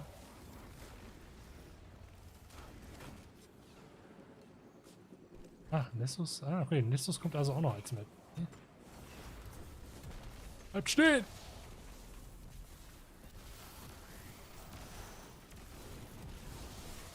Ach, mein Hammer fliegt daneben. Weißt du, kein Mund mehr. Ja, doof.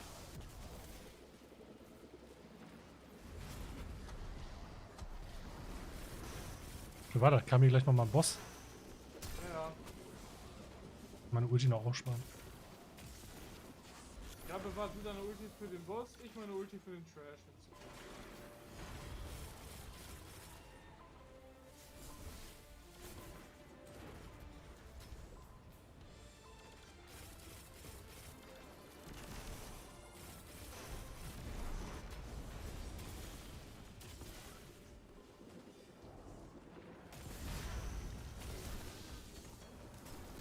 Ach, da ist er ja. Der gute Gunnar ist wieder am Start. Ah. Ist er gleich wieder immun oder kann ich da jetzt einfach draufballern? Okay. Ich bin tot. Pass jetzt auf.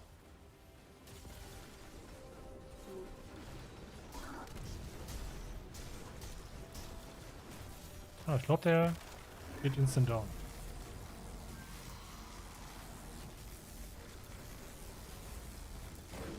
Easy game. Mac regelt.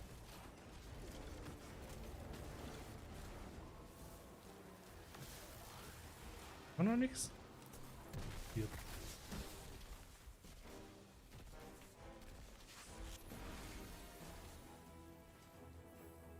War hier oben nicht der Schatz?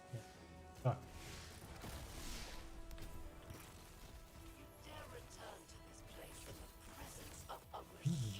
Hä? Was denn? Also ich habe ein Glas-Item und eine Powerwaffe gekriegt. Und du? Cool. Gutes Gespräch. Irgendwas habe ich bekommen, ich habe keine Ahnung. So, warte mal. Können wir jetzt nochmal Treasure Coordinates reinballern hier? Jo. Nicht genug. Doch, ich habe genug. Wie, du hast genug? Ich habe genug.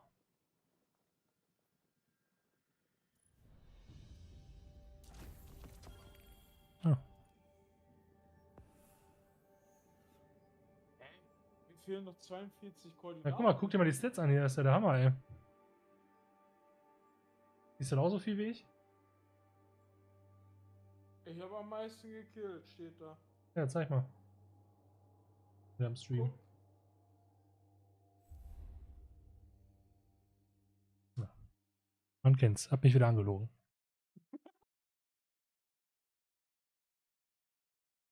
So, ja. Ja. Alter, wir haben erst die Hälfte davon. So, könntest du jetzt für das nächste Mal auch schon mal wieder was in die Karte ballern hier? Nein. Nicht? Hab ich denn mal jetzt Siehst du doch, mir fehlen. Ich habe 8 von 50 Schatzkoordinaten. Wo hast du jetzt die 50 Koordinaten her? Gute Frage. Ja, jetzt habe ich nur noch eine, aber ich hatte gerade irgendwann mit 50. Ich dachte, die habe ich jetzt durch den Strike. Ja, aber die haben wir jetzt verbraucht für den, für die Genau. Aufklärung jetzt. Und dann hatte ich irgendwie trotzdem nochmal 50. Ah, guck mal, wenn wir jetzt überlegen, wir haben 2 von diesen Dingern gemacht und ich habe jetzt nur 8 von 325 Schatzkoordinaten. Ja, vor 325. Achso, wahrscheinlich lässt das auch die Max-Menge, die du tragen kannst oder so. Kann das sein? Weiß ich nicht. Ich habe nämlich zum Beispiel jetzt einen von 325 Schatzkoordinaten. Ich eine im Inventory. Kannst du gucken, drück mal I. Dann geh mal nach rechts. Oh jo, das kann. Ja, stimmt. Das kann sein. Das ist doch wirklich die Maximalanzahl, die man Tragen kann. Aber die kannst du Ja, wahrscheinlich durch ein Upgrade noch. So, Map Fragments, wie viel hast du da? 5. Da habe ich 10.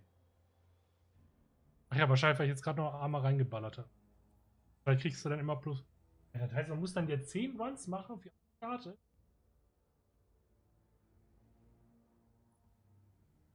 Schon ordentlich. Dafür, dass da ehrlich nicht viel droppt gerade, ne?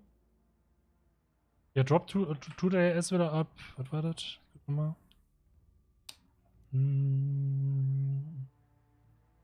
Hier, ich habe jetzt aktuell 67 von 125. Gerade in der Weekly Challenge, wenn du auf Expedition Playlist einfach mal drüber hast. Ich weiß nicht, ob du da auch 67 hast. Ja.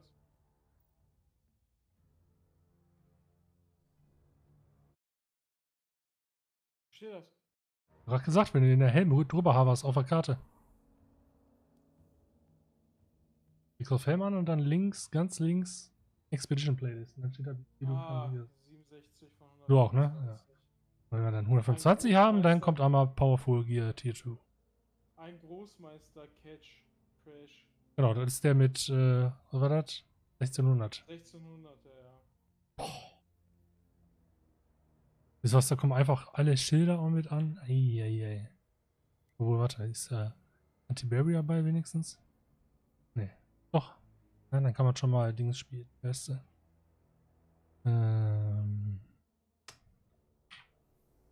Ich jetzt. Alvarez, genau. Die ist ziemlich nice. Apropos, die kann ich ja eigentlich schon mal direkt upgraden. Seht ihr sie? Ich habe bei den Forward Strikes habe ich 0 von 3, weil ich Vorhut Ops abgeschlossen 0 von 3. Ja, haben wir auch, weil momentan nur, wenn du drauf gehst, steht da, warte, was braucht man? Ich glaube, Leere oder Stasis müssen wir spielen. Ja, Leere und Stasis. Wenn du drauf gehst, drauf, kannst du nicht. Ich mach dich mal eben zum Truppführer.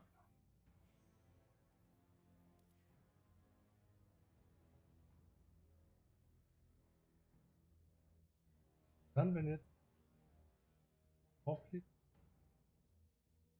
dann dottert der bei dir. Bin ich doch schon. Jetzt. Dann siehst du unten links, oh ja, Leere versenken und Stasis. Das heißt, wenn du eine von diesen beiden Subklassen spielst, dann zählen diese 3 Abschlüsse. Ah, okay. Wir haben ja beide, du hattest glaube ich Solar und ich habe Akkus genommen, deswegen hat er nicht gezählt. Ja. Achso, also muss ich dann umskillen für. Also muss ich Genau, für 3. einmal umstellen, 3-mal und dann für die 3 Runs und dann kriegst du das.